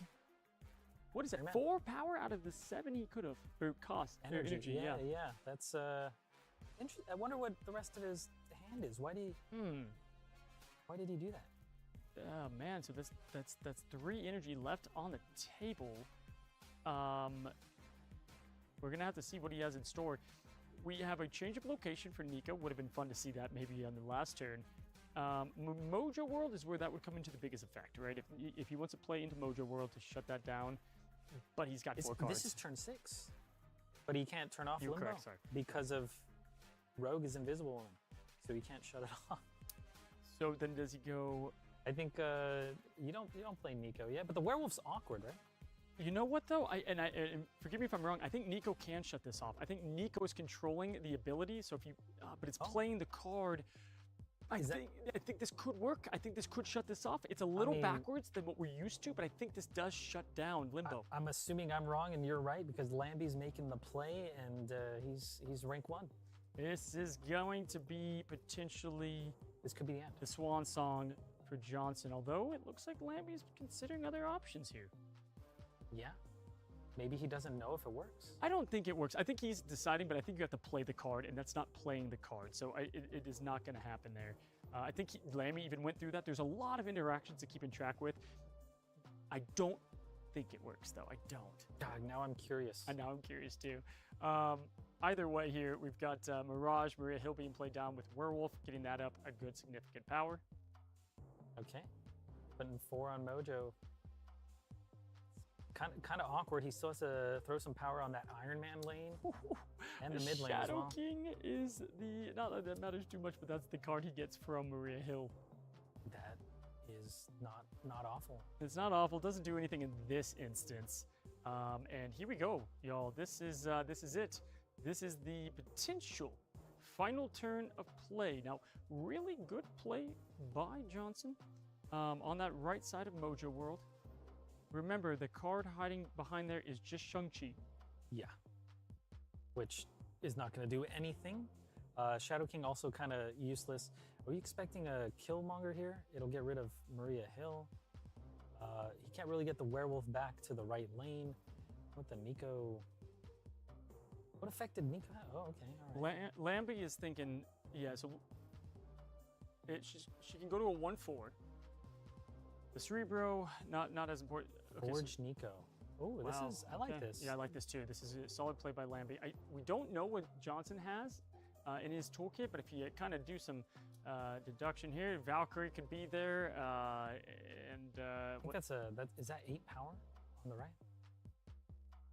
The Nico's going to be 8, right? It gets the Forge buff? The Nico is, yes, going to be 8, sorry. So Nico doubles her own power. Lambi obviously knowing that. So Lambi is going to having an 8 power Nico play out of just 2 energy. Yeah, so Jeff could go left, Valkyrie right? I don't really know, but it's looking good for Lambi here. All right, y'all. So here we go. It is the final play, final turn. Will Johnson get another chance at this? He gets double bro. The double bro. Oh, this might do it. This might do it, actually. 14 gets the clear. If he didn't have cryo, I think he wins it. Oh my gosh. He's got the 8. He does. This is gonna. I mean, we already know it is Shang-Chi with Silk, and Johnson is able to continue. Wow. Oh my goodness, y'all! Yeah, Again, we never say never. We said 8 to start, 7 now, 6 games. Well, he just needs 3 because it's minimum of 2. That's right. Yeah, it's high stakes right now. High stakes. So Johnson could come back on top here. This is awesome. This is what I expected to see. Now, we saw Johnson escape from so many games. Didn't really have the play each time. But hey, again, you've pulled it off. I'm sure people within the chat, you've had the chance to pull off a huge flip in health. Have you been reverse swept before? It's happened to me. And I start getting in my brain, I'm like, oh man, I just lose mental momentum. Yes. But Lambi, you know, he can separate emotion from the game. He's so skilled. It's really what separates. I'm telling you, just like the sport of tennis, a lot of this does come down to mental state at times. It can be tough to keep your head in the right path. I know I use a sports analogy. I love sports. Yeah, you're big sports. Dexter is an all-class athlete, chat. Yes. But we go here into what would be, you know what? I'm not even going to try on what round it is, but at least 8. at least Maybe? I don't know. Invisible Woman mid in the sewers. Not bad when you can play Luke Cage. Invisible Woman also kind of protecting with that rogue being about. I mean, it could mess up some cheeky plays if you're putting Cerebro behind it, but that's generally a good thing. Wow, that thing, that flashed several times. That was okay. We got 3. What are we doing with 3 energy? Okay. Luke, Maria? Yeah, and there's a lot happening here because first, I don't think Lambi has Quinjet, so Machine World doesn't have as much value. I'm not sure, but we haven't seen it yet. X Mansion, though, is the locations of locations that can decide games. Yeah, this could be very bad or very good or I'm here neither. for the chaos. I'm Yeah. here for the chaos. Listen, let's watch the flip here. Let's watch what cards come out of X Mansion. It could be anything. Can you guess? If you guess right, I'll give you. It's going to be Omega Red on Lambi's side, and on Johnson's side, it's I going want to to see be a blob, please. Warpath. Please, I beg. Black Okay, Widow that's not a is blob. kind of nice, though, for the... That's also not a blob. Okay, so listen, I think that is... Obviously, you'd give the win, though, towards Johnson there, slowing down Lambi's deck. Yeah, not bad unless he, I don't know, I guess Loki kind of washes it out. If you cycle out the... That is true. Yeah, it's funny because Black Widow works that way, right? It stops Loki from getting from getting some more card draw, but you also could just end up giving it another card to swap. Yeah, but also you don't really want to play Loki that soon unless you have like a collector on the board. Loki alone is not gonna. You don't want Cerebro 3 cards. No, and I'm constantly being impressed by Johnson here. It started at the last Conqueror's event with the answers given to some questions I thought were great, but also just the fortitude and the play of both of these. More and more realizing how much I suck compared to these two giants. You really do. I think. I think Valkyrie is going to be thrown down on the right lane here. Yeah. Because the real Mysterio is right. We get the juggle here now with the Widow's Bite going into Machine World, back and forth. But honestly, because Johnson has priority, my guess here would be Lambi's going to be playing Loki and kind of puts a stop to the Black Widow's Bite. Yeah, he's going for the do you really want to move the Jeff here? Yet. You could wait. I wonder why he would move that so fast. Yeah, I think, well, initially he was going to play Valkyrie right, but he seems to have changed that a little bit. So I personally, I think, would keep Jeff right and do Valkyrie on the final turn, but maybe I'm missing something. And as far as Lambi's side, the Mysterio, would you guess is mid, right? I feel like it's mid. I think it's... Why would you put a -1 power card? Exactly. Right? I think. And you would assume. Never know with Lambi. Always thinking with the 5 head there. So under the Invisible Woman, Luke Cage. Yeah. So very crazy here. We have the Scorpion going out into Nico to Maria Hill. Ooh. Okay. Oh, that's the demon play, and then he kicks the demon back. What an absolute play here. But our best play was Valkyrie, right? That resets everything, but then that's the only card we're playing that turn. That doesn't seem very good. About Valkyrie. And Luke Cage not affecting all lanes kind of ruins you a little bit. He's just going to end with 12 power on the right. Actually, maybe giving Lambi a little bit of power on that Mysterio, possibly. Potentially, right? And that's the last thing you want to do. Shang-Chi not really serving the purpose that you want here. This last card played behind Jeff was what? That was Iron Man. So you've got the Mystique play. You got 18 power mid. Might just have to go for a left play, but it's not looking good. What do you even play? This is tough, and the thing that's crazy here, it didn't have too much of effect outside of Valkyrie, but even so, the reset there. But you have the Scorpion that pushes down those power numbers. Yeah. You lose a little bit of that Cerebro bonus. Johnson is trying to keep an ice cold face, but does show some emotion there. Probably working through his play lines. We're watching Johnson right now, folks, and you can tell he's trying to figure out what to do to even give himself the best chance to win. Yeah, possibly feeling a bit of frustration because there's nothing he can really do. I think this is a bit of checkmate. Yeah. I mean, you could bounce the bite back, play score. That's 4 power. No Cerebro is definitely the problem and the issue here, and so it is looking like we are getting the best play that he thinks he can get out here, and we're about to see potentially, with him not ending his turn, I would like to think it's probably going to be it for our man Johnson, guys. Wow. Really want to just give it up here. Fantastic match. I'm surprised that Cerebro didn't fare a little better than that. I would have thought it'd be the count. It was that first bit of games really just gave the advantage. Lambi celebrating, Lambi getting himself and earning his spot, ladies and gentlemen, into the finals against Amaro Satoshi, and Lambi backing up the hype that was behind Lambi. I've seen it on social media. I know Lambi was one of the highest voted just from what I've seen.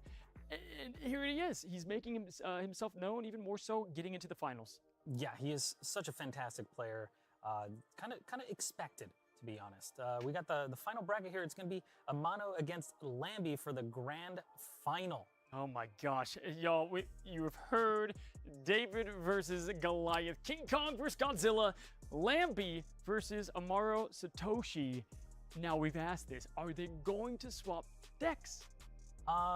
This, I'll be very curious to see this. Maybe it's going to be Sandman against Loki again. Maybe it's going to be Sandman against an unknown deck. Lambi is the kind of guy who maybe brought in a secret tech against a Sandman deck or something, just playing 5D chess. Seriously, I gotta say quickly, I know we're gonna be talking about Lambi and Amaro just a bit more, so let's just talk about Johnson, Atrix, very well. They played great, both of them. They did a fantastic job. I think everyone has done great today. Fantastic matches all around. And we're both winners for being able to watch the whole event. No, I honestly, I think that this has been an incredible event overall. Now, Dexter, I'm just hungry for a great finals. Yeah, I'm also starving. You know, Dexter and I compared Marvel Snap cards to your favorite holiday foods. Let's go ahead and check it out. Hit it. All right, Cozy, I got a fun idea here. Let's compare Marvel Snap cards to traditional holiday dinner. I want to start with Captain America is salt and pepper. You kind of use it to make other cards great together, but it's like useless by itself. I really like salt and pepper, so I can kind of see it. Or what about gravy? You kind of need gravy. You can almost put it on everything. And I would say this is maybe Miss Marvel. Dude, she does work in like every single deck, so okay, I hear you. But tell me this, okay? I don't know if you're a spinach guy, but most people, everyone kind of hates it, but you know what's good for you? A life.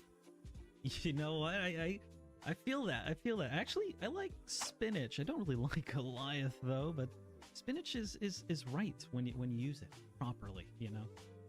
Trying to be the people's champion over there. Dude, I love spinach. I can't lie. I'm sorry, but Okay, maybe you like spinach, all right, but what about your like aunt's fruitcake that you're like, thanks, but no thanks. Rocks within Marvel Snap. Nobody likes rocks ever. There's never a situation where you actually want to draw your rocks. So it's definitely fruitcake. I can see it now. Someone in the chat just slamming on the keyboard. I love fruitcake. Hey, listen, you do you. All right, I got kind of a hot take here. Maybe cranberry sauce is hobgoblin. I don't know. I like cranberry sauce. You know, it's a little tart. It's right in moderation. It kind of breaks up all the fattiness. What do you think? Hobgoblin for cranberry? I don't know where you're going with this, but I kind of like it. Okay, breaking it up a little bit here. All right. What about people? All right, Mr. Negative. It's your uncle. He's always negative around the holidays, but you kind of love him, and every now and then you're gonna just talk to him a little bit. Yeah, I feel like there's a lot of family drama or politics around the holidays, so there's always going to be that Mr. Negative that you maybe would prefer was not at the table. Look what you did, you little twerp. But you know what you do want at the table? Is mac and cheese. Nobody doesn't like mac and cheese. It's so good. Maybe Kitty Fried. You keep going back for more and more. Now, I don't know if you're an apple pie, a pumpkin pie kind of guy, but I feel like Shadow King. There's nothing sweeter than just having him at the end, you know? Yeah, he really seals the deal. Maybe taking out that Taskmaster or like a Shuried Red Skull. It feels right at the end. And you know what else feels right at the end is an antacid to kind of hold you over. Maybe M'Baku just jumping out at the end to kind of save you. Truly at the end of the meal is Blob. This is pretty much me the next day. I can't be moved. You know what, man? Tough assignment, but I think we put together a pretty good list here. Did we miss anything, chat? Let us know.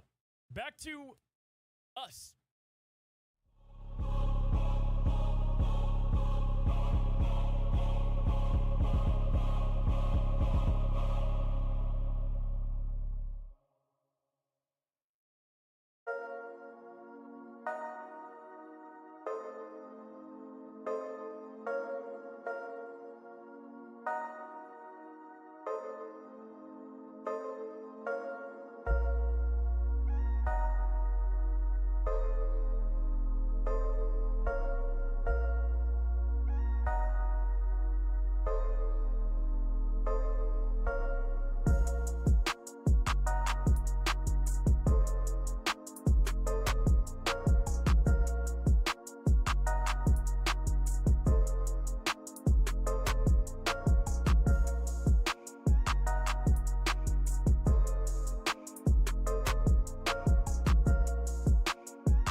Welcome back, ladies and gentlemen, to the finals. Amano Satoshi versus Lambi. This is it. This is the highlight of the event, Dexter. Yeah, this is going to be a big one, man. Both players have been playing very, very well.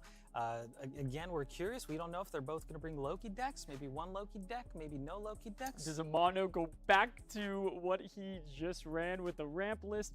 Listen, all I know is I love that there was a huge meta shift because of that change before the tournament, because it does, I know we've seen a lot of Loki today, but it does change things up quite considerably from maybe having, weeks of the same meta or even months at that. All I know is Loki is the deck to beat, but if Amano builds his deck flat out to beat it, he has a pretty good shot. Yeah, I wonder, if we're going to see something crazy, something spicy that we haven't seen yet. It would be devastating, though, if Amano brings like a Loki counter and then we don't even see Loki from Lambi. So we'll have to see. I really thought Cerebro 3 would give Loki a hard time, but it seemed like not too bad. Yeah, absolutely. If you're just now checking in, we did have our finals or semifinals, and then that Amano Satoshi went against Atrix, who was a very, very great round there. And then obviously we just came off the Lambi v Johnson. And again, I gotta say it, at least from the creators I know, the players I know, color me an Amano fan now, really wanting to know more about him. But Lambi, you see this in sports where it could, is Lambi supposed to be here, right? Because he is that #1 spot globally last season. So you're seeing this battle of two Titans. You couldn't script this better. Yeah, I think Lambi is, always at the top of the leaderboard. Yeah. I don't know what he is right now, but finishing rank 1 in the world after last season, like really proving himself that the ladder is a great way to display how good you are. Yeah, in general, my thought is if they do handle Loki, if we see some form of a Loki nerf per se, then it's like, okay, what decks will we be seeing? We saw today, recapping, it wasn't a lot of Destroy. We saw ourselves a lot of Loki, She-Hulk decks, a fair amount, and then obviously we saw the ramp from Amano. But y'all, the moment you've been waiting for, let's get to the finals, the last match of the Winter Conquerors Event Royale, Winter's Royale. And it's Loki. And But what did Amano bring? Lambi stuck with what he's been playing, the deck that he did use to get to that rank 1. If it ain't broke. Don't fix it. But Amano, does he go by the same phrase? Yeah, this will be very interesting. We'll know right away, right here. What is his first card? It's the Nebula. It could be the Sandman. It could be the Sandman. It could be some sort of lockdown deck. Could be a high Evo. Who knows? My goodness. So if we have the Mirage playing out here, he's going to be getting the 2 power. I believe this is +2 to the card that you play next here. Amano is going to have to be thinking a ton. Shuri's Lab is a tough location with Sandman, I feel like, but we saw him net out a win last time. Yeah, I mean, now he has that wave. That wave could be 14 power, actually, if played on Shuri's Lab. But generally, I think Loki doesn't care too much about Shuri's Lab. Oh, but the Beast changes things, because you could start playing these cards over and over, and they just get big and juicy. Yeah, big and juicy indeed. I have to say, in general, though, I'm not crazy about Lambi's hand here. It's good, it's fine. We saw him get some really good hands the last match. Now, we don't know. We don't know what Amano has. He could have the Sandman. He's been doing one tactic. He's been playing the wave and either going Sandman or Dr. Doom. And what do we see right here on Shuri's Lab? There it is. That 5 power change, or 2 power change, really making a difference in wave. Yeah, I mean, you'd probably rather have the old wave where not a lot of cards could be played, but this is, it's not bad. It's not bad into Shuri's Lab. Really curious to see if Lambi plays the wave left into Shuri's, but I think we're going to see a Beast, maybe a Snow Guard, just to bounce that werewolf around and make him larger. Yeah, I mean, the Beast play here on Shuri's Lab is pretty epic here. Now, he can't really use Wave to his benefit outside of, I don't know, 14 power, which is quite useful. And we see Lambi retreating, not worth losing 4 to start out. And look at Amano, the smile on the face. You'll love to see it. Yeah, he's very happy. He's not showing a lot of motion, but there showing it is. Nothing earlier. This is the most excited I've seen Amano probably ever. I know, at least for myself, Amano's a much better player. If I got 2 cubes off Lambi, I'd be like, that's my Super Bowl. I won. Yeah. Maybe a bit of relief. Maybe he was not sure if Lambi would bring the Loki, and he did as predicted. So, real happy. It's tough. I mean, it's the mind games of Snap are constantly undermined, and then you have the extra layer on the cake of right now of did they play the same deck? Do they swap it? What if they don't play Loki? And we kind of, this played out how we thought. If it ain't broke, don't fix it. We are into round 2 with Amano up by just 2. Yeah. This could be a long one. Maybe we'll just see a bunch of 2 cubers. Immediate snap. You love to see it. Amano is playing. We get to look at his hand. I'm telling you, this man is becoming a legend in front of our eyes. Gamora Wave, Jeff, and Odin is that starting hand. And I believe that's Eternity Range left side. Who did the snap here? Yeah, no, I was still thinking about Amano's smile that I couldn't, did not think. There's another one there. Eternity Range, if you're winning that location by turn 3, you will send a rock to the opponent's side. That's a location Lambi is going to want to win for Loki. Yeah, definitely. You don't want to limit your board space like that. You generally just don't want to rock in here. Is that Shuri's Lab again? What is that one? It is Shuri's Lab. I think Lambi snapped, by the way the cube looks here on Amano's side. So I believe there's like a little bit of crispness to the kid. It's got a little lines, maybe. I don't know. I'll take your word for it. The armor in the middle by Lambi is a safe call. I think Amano's taking back a tad from that. Yeah, big Jeff mid. He can move around having 6 power. That's nice to see. Probably going to see the wave here. Hotel Inferno? Yeah, Inferno Tower or Inferno Hotel Inferno. All I know is there is a constant debate on do you play on this location or do you not. Now, the thing is, right, is you're thinning their deck. If he kills Loki, then you got a huge advantage. But if he kills a card that's not Loki, then all of a sudden you helped Lambi get Loki easier. And this is a constant debate in the Marvel Snap community. I tend to not play on those locations. You're seeing some of the best go at it now. We're about to find out at least the answer in this given situation. Yeah, I think it's very situational. Maybe they're not too sure of what the opponent's. Get a little bit of information.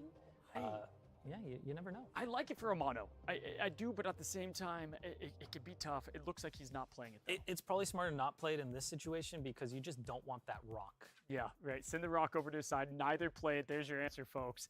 And it's just not worth thinning out your opponent's deck. Chavez is gone. This is one of the few deck thinners in the game.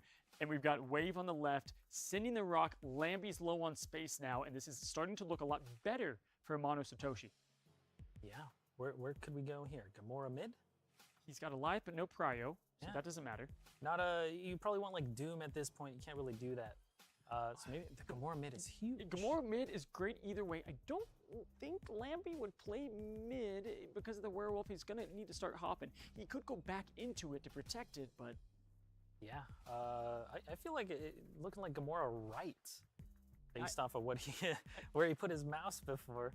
he's kind of has to, right? Because if you look at it, you know that Lambi is gonna have to play right here. He doesn't want to fill up left, or at least you would think so to carry the space. Still 2 turns left into play, right, Dex? Yeah.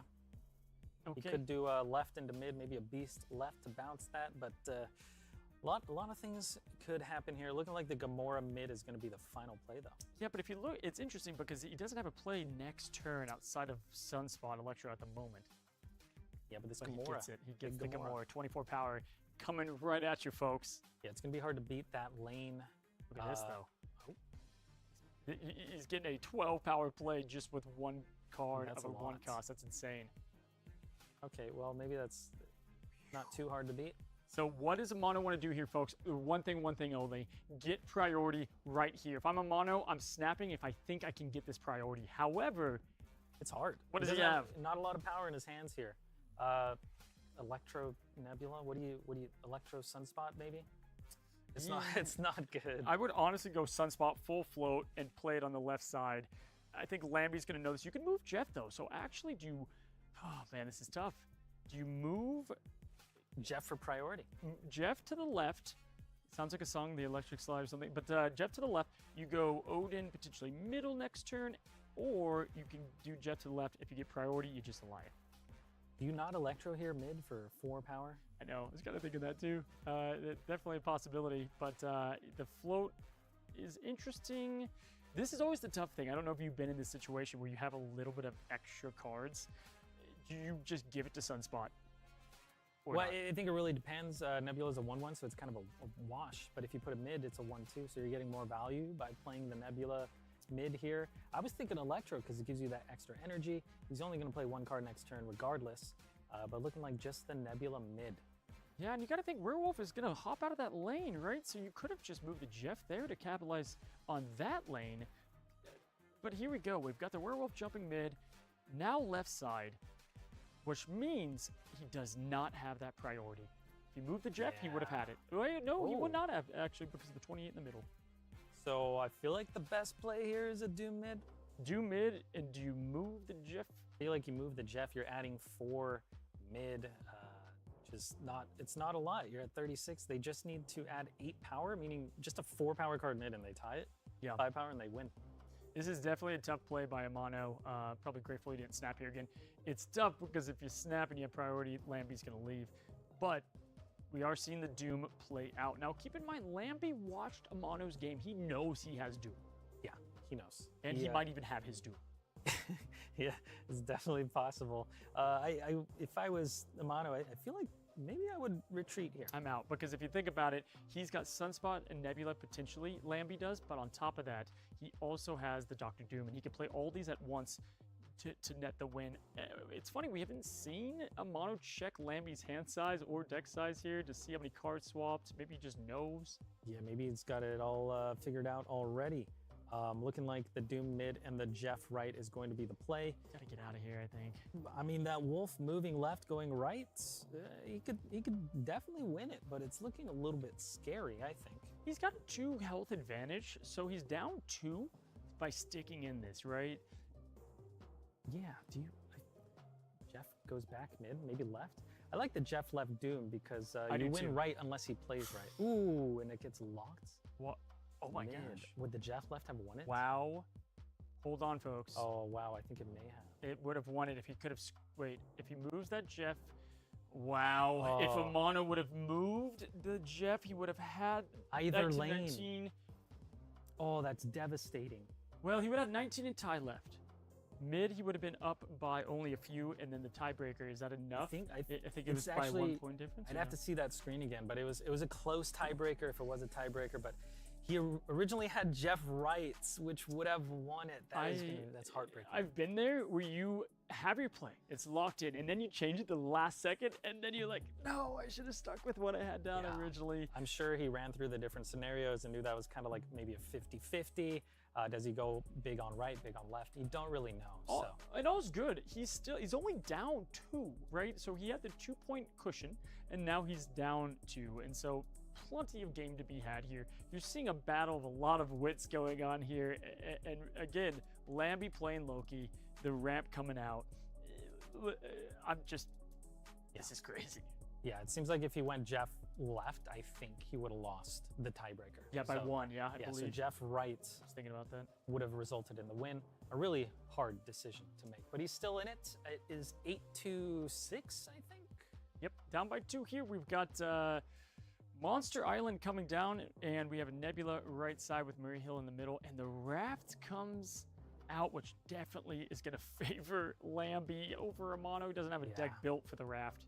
What if you snap on this? Well, here's the thing, though. Because you could strange the monster mid because of the Maria. This is so good for Lambi, and Amano dips immediately. Not a high stakes round, but everything about that was favored to Lambi, especially because Lambi had cards that he could have, let's say Werewolf, that he could then get out of that lane and replay into it, right? Amano had to get out, and really fortunate that it wasn't a high stakes round. Yeah, there's a few locations you don't want to see as a deck that plays 1 card per turn, and the Raft is one of those. Raft would be one of those. We head into round 4 here, y'all, and now it's starting to dwindle down. We saw this with Johnson versus Lambi, and now we have White Hot Room, which is the same story. You do not want to see that if you're playing 1 card a turn. Lambi can play several cards in 1 turn. Lambi's probably going to snap here again, I would feel assume. I feel like you do snap here. I mean, you never know what could be played out after this, but let's see what happens.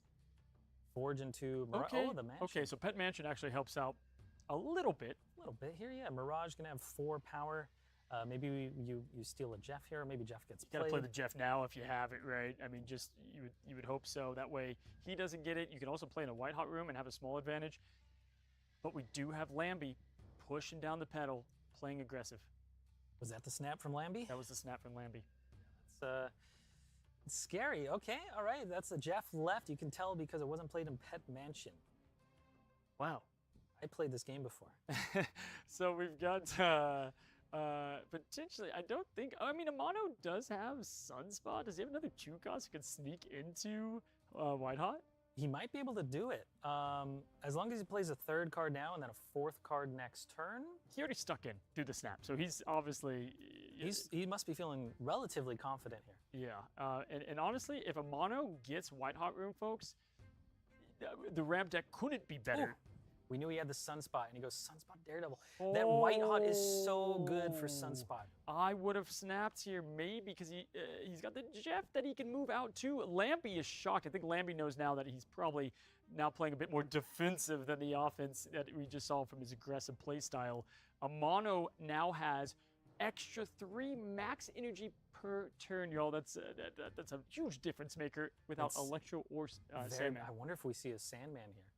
It's either he goes the Sandman route or avoids it, but because the Sunspot's able to soak all this... Yeah, I feel like you want to play the Sandman, if possible, if he drew it.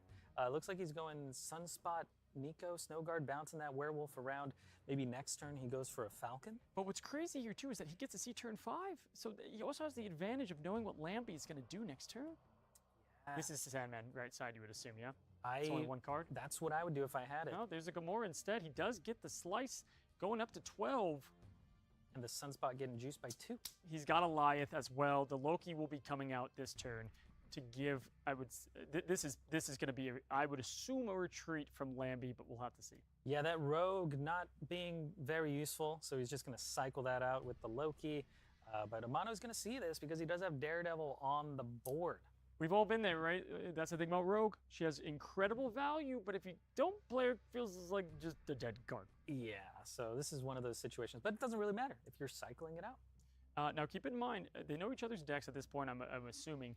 Amano doesn't know if Lambi has Shang-Chi to deal with that Gamora. Yeah, maybe. It's only 1 extra turn, though, after this, and at this point, and you're getting rid of your hand, so he might feel comfortable that there's no Shang-Chi, because that would mean he needs to like top deck it. Yeah. So taking a while though. Taking a while. We've got, as we see Lambi's perspective, he's checking Amano's hand size and deck size constantly. The floating all that energy to Sunspot and the ability to move that Jeff, in my opinion, this is looking very good from Amano's position. Do you snap here? Does it scare off Lambi? What do you do in this? I think if you snap, Lambi dips. Yes. I almost wish that snap came out sooner if he knew he had the Sunspot white hot fill, but you never know. Oh, he's going for This is Dr. the Doom at duel. this point. I think he's assuming, yeah, and he's going to have the priority. Ooh. Oh my gosh, just like that, he barely gets the priority there. Wow. So he's able to Wow. Goliath at the mid, and this is going to seal it. Lambi's out no matter what here, you would assume, just because. But the Shang-Chi top deck, he could Oh play my it gosh, right. he did top check Shang-Chi. You know Amano's Nebula is going up 2, But you so Odin- he's going to be at 16. He's probably going to float quite a bit with the Sunspot. You can so, Odin as well, Doom, and yeah. then put over another Doom bot to the mid. But if you Odin, do you win? You float 3, 4, 5. You tie left. Well, what's funny is actually he can Shang-Chi right side, and then he could play Electro mid, which would move the wolf to the mid there, which Yeah. theoretically would use all of his power, but it could be enough to win. It's not a bad play. I wonder if we will see the Odin come down here. Never in my life would I see an Electro played for the on reveal effect to move the werewolf there, but what a crazy pull there. I still am going to give the edge. I think Lambi's going to retreat. We have not seen him play his lines. He's going through the math right now. I think he knows that play. It's probably very apparent to him, but he's going through what Amano could do here.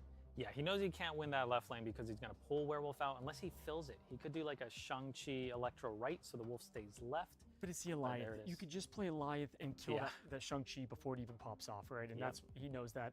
Now, Amano, this is what I love. This is why you retreat later, folks. Amano doesn't know. So if Amano didn't retreat later as well, it cancels out, right? But no. Yeah, the only time to not do that is if you're trying to save time. Yep. So there we go. We have the matchup that we hope for, folks. We have another 2 going off, which I believe it's not a tie. I think Lambi still has 1 because of the retreat we saw from Amano. Yeah, I believe so. There's a lot of back and forth. I don't know who could win here. I'm going to be making a Sandman deck on Amano's deck coming probably tomorrow, guys. So look out for that on YouTube. With Blob, anyway, I was thinking about doing Electro. that's a good It's so choice. good into ramp either way. But we come back over to Amano's point of view. And honestly, this is a pretty cool opening hand. What's that location over there? Okay, hold the phone. It's bar with no name, and that means Doom is worthless. So at this point, we just saw a snap. I think that's a mono snap. You could tell from the thing, yeah? Or no? Maybe. Dude, whatever. All I know is the bar with no name definitely hurts both players because the werewolf by night. Yeah, well, there's no hood, right? There's no hood in this deck. What you could do is play a 1. You could play Lambi Snap there. You could play a 1 cost over to bar with no name and then falcon it back. Oh my gosh. This is not, you don't like Doom here. Lambi hates it. They both hate this at this point. It's Sinister London into bar with no name. Nowhere safe to play. Heck, Lambi doesn't even know what the right location is. This is, I mean, ego popping up would be the only thing to top this. that would make this very epic. It was already high stakes, and then we got a snap in. So this is for 4 cubes or 4 health. If Amano loses this one, he's only got 1 left, and if Lambi loses, he's only got 2 left. Lambi would not have snapped if he knew that was Sinister London clearly in the middle, folks. Yeah. Is this a game where you just say, screw bar with no name, I'm going crazy on the middle and right? Yeah, maybe you just win right, and you forget about it. Oh my gosh. Oh my. The Electro right is colossal, actually. And look at Lambi's reaction. Lambi's trying to decide, do I even like this? Do I want the hooks here? I mean...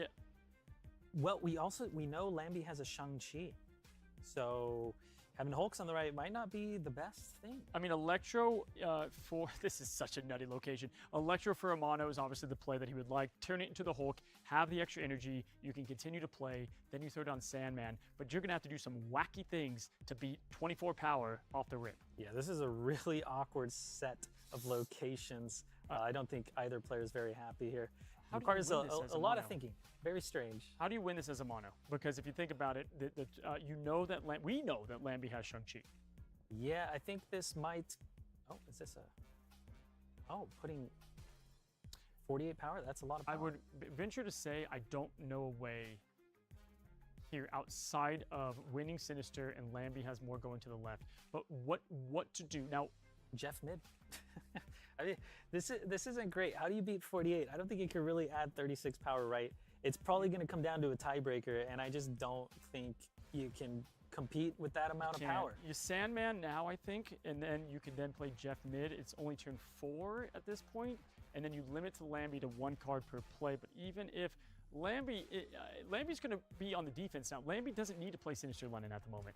He's looking like he might go Sandman mid and just go for a Hail Mary here. Hope it goes right. If it goes right, you're saying there's a chance. Yeah, it could totally happen, but it's so risky. This is not something you want to do, but might be his only out. He has Hawk actually right here too, though. That's a good point. Hawk coming down. Turning that off, he's probably not too sad to see that. Yeah, so what this does here for the Hawk mid, he feels pretty good about it. I think Lambi knows that he's probably got this game. But because now the Jeff was going to be an awesome play for Sinister. Yeah. Yeah, you can't really do anything here. He knows he has to retreat. There's not even a point to sticking out. Yeah, at this point, he loses the 4. Amano, I'll be honest, Favor was looking pretty good for Amano there until that Gamma Lab came up. I mean, that was an unfortunate set of locations. Lambi navigated it quite well, though. You saw the sigh of relief when he knew he would win, throwing those headphones off. I'm just constantly taking notes from Lambi and the way that he plays the game. Definitely just very cool things. But again, Amano playing very well. When it comes to Snap, yes, you have RNG with locations, but you gotta build your deck around that. The Shang-Chi was the answer there for Lambi. Yeah, and I think Lambi knew that Amano did not have a Shang-Chi. That's why he played the way he did. Did not catch those cards that were discarded for Lambi, and I did not see Amano's, but Lambi had a reaction, so I'm guessing it was a decent card there. Yeah, he did not want to see that card discarded. We got Lechugia mid, which is kind of awkward, kind of weird. But no one's playing Darkhawk, so it's not like the end of the world. So it's high stakes. It's not too crazy to say that Amano could win 3 in a row, though. Yeah, definitely. But do want to point out, Amano cannot lose a single game. Yes. 3 in a row is what will have to happen here. So it's not over, folks. It's not over. Lambi, though, feeling a little bit more confident.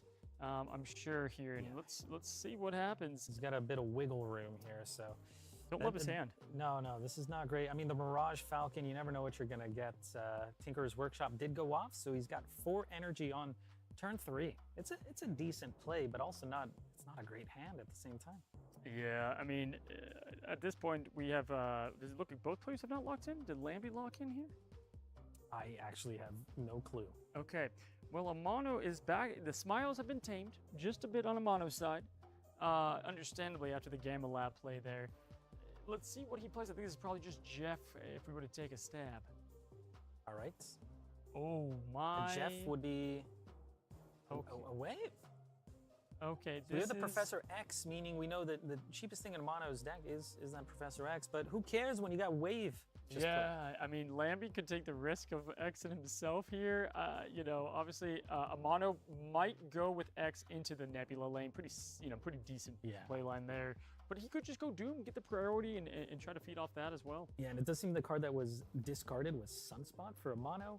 Would have been nice for floating, but I don't know. We'll have to see if that would have mattered at all. Lambi is assuming that Amano's going to play Pro X in the middle here. That's the only reason he would be playing into the middle this early. Yeah. He can lock down a different lane. What if he locks left? I mean, he knows Amano has the Jeff, but it's not in his hand, but he can draw it. Yeah, very fair. We're watching both players kind of work through the different play lines that they do have.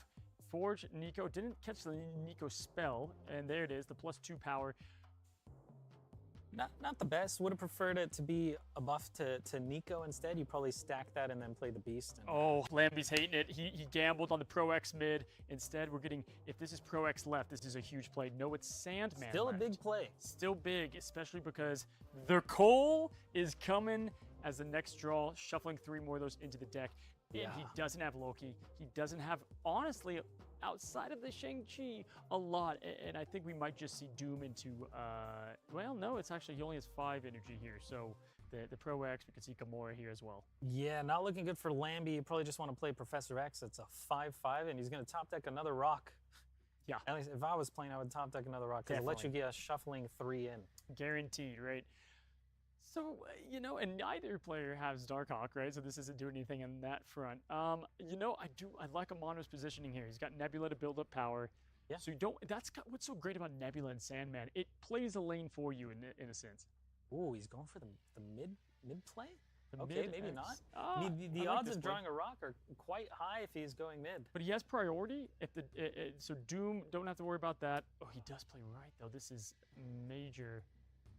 Gamora, okay. Dodging the Gamora. So it's an Eliath game here, and funny enough, he can only play 1 card, and Amano knows this. I would assume you just Eliath right if you're Amano, or you play Doom as well. Both would most likely win. Yeah, now there's no point in Lambi leaving here because they're maxed out at 2 cubes. So some people might be thinking, why is he not retreating? Yeah, that's why. Doesn't matter.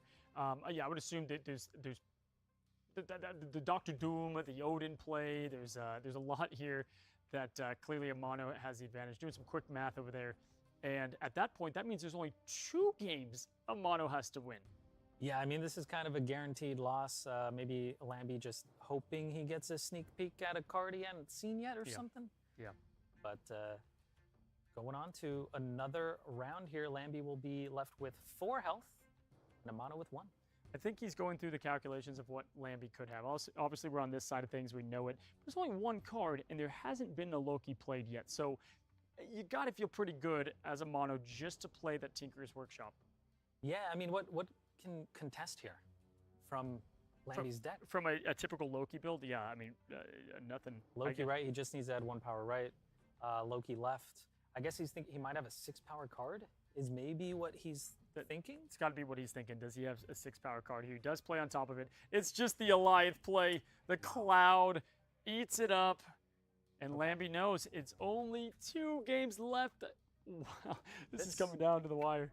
Yeah, wow, this is a great grand final so far. Even with what looked to be the kind of nail in the coffin when Lambi won that last game, I think a lot of both chat, us, we thought it's going to be a tough sledding for Amano. We saw it happen to Johnson. Amano could win this right here, and we get the perspective of Lambi's side. And we have the Abbey, which is huge. A card draw with Loki is entirely a game changer. I think even more huge, he's drawn Collector. Yeah. That's a big deal. I don't think Amano can really deal with that very well. So playing Collector left. And the Loki top deck as well. Okay, Lambi had a very bad draw last game. I gotta say it, folks. This is as good as it gets for the Lambi's hand as far as just having the 1-2. Now we do both players are gonna be drawing here. Yep, an extra card in the hand to Loki out. You love to see it. Changing this into Fisk. It doesn't seem like it's gonna matter at all. Miniaturized Lab gonna make things a little bit awkward if you're trying to play a Wolf, but Wolf isn't even in hands. Wow, and this could actually shut down both locations. Mirror Dimension turning into potentially Miniaturized Lab would be devastating. Amano's got to be careful because if that turns into Fisk Tower, Jeff can legit move only to one of the other. Yeah, I think if you're Amano, you want to see this turning into Miniaturized Lab. Maybe get a Sandman down and follow that up with a Doom. Like that could be pretty good to spread power on the final turn. But this could definitely be very, very awkward. I'm gonna assume a Loki comes out next turn. Yeah, and this is actually, I do like Amano's chances here. If this is Electro especially, or Wave, we like it here, right? So here we go, it is the Wave. It is the Wave. And he gets a Professor X from Mirage, so another giant hand, and we get the double Miniaturized Lab, which means there's only 1 place to play. Yeah. The Loki's gonna come out, which is gonna juice up left. He's committing a lot of power there. I wonder, Doom is worthless at this point.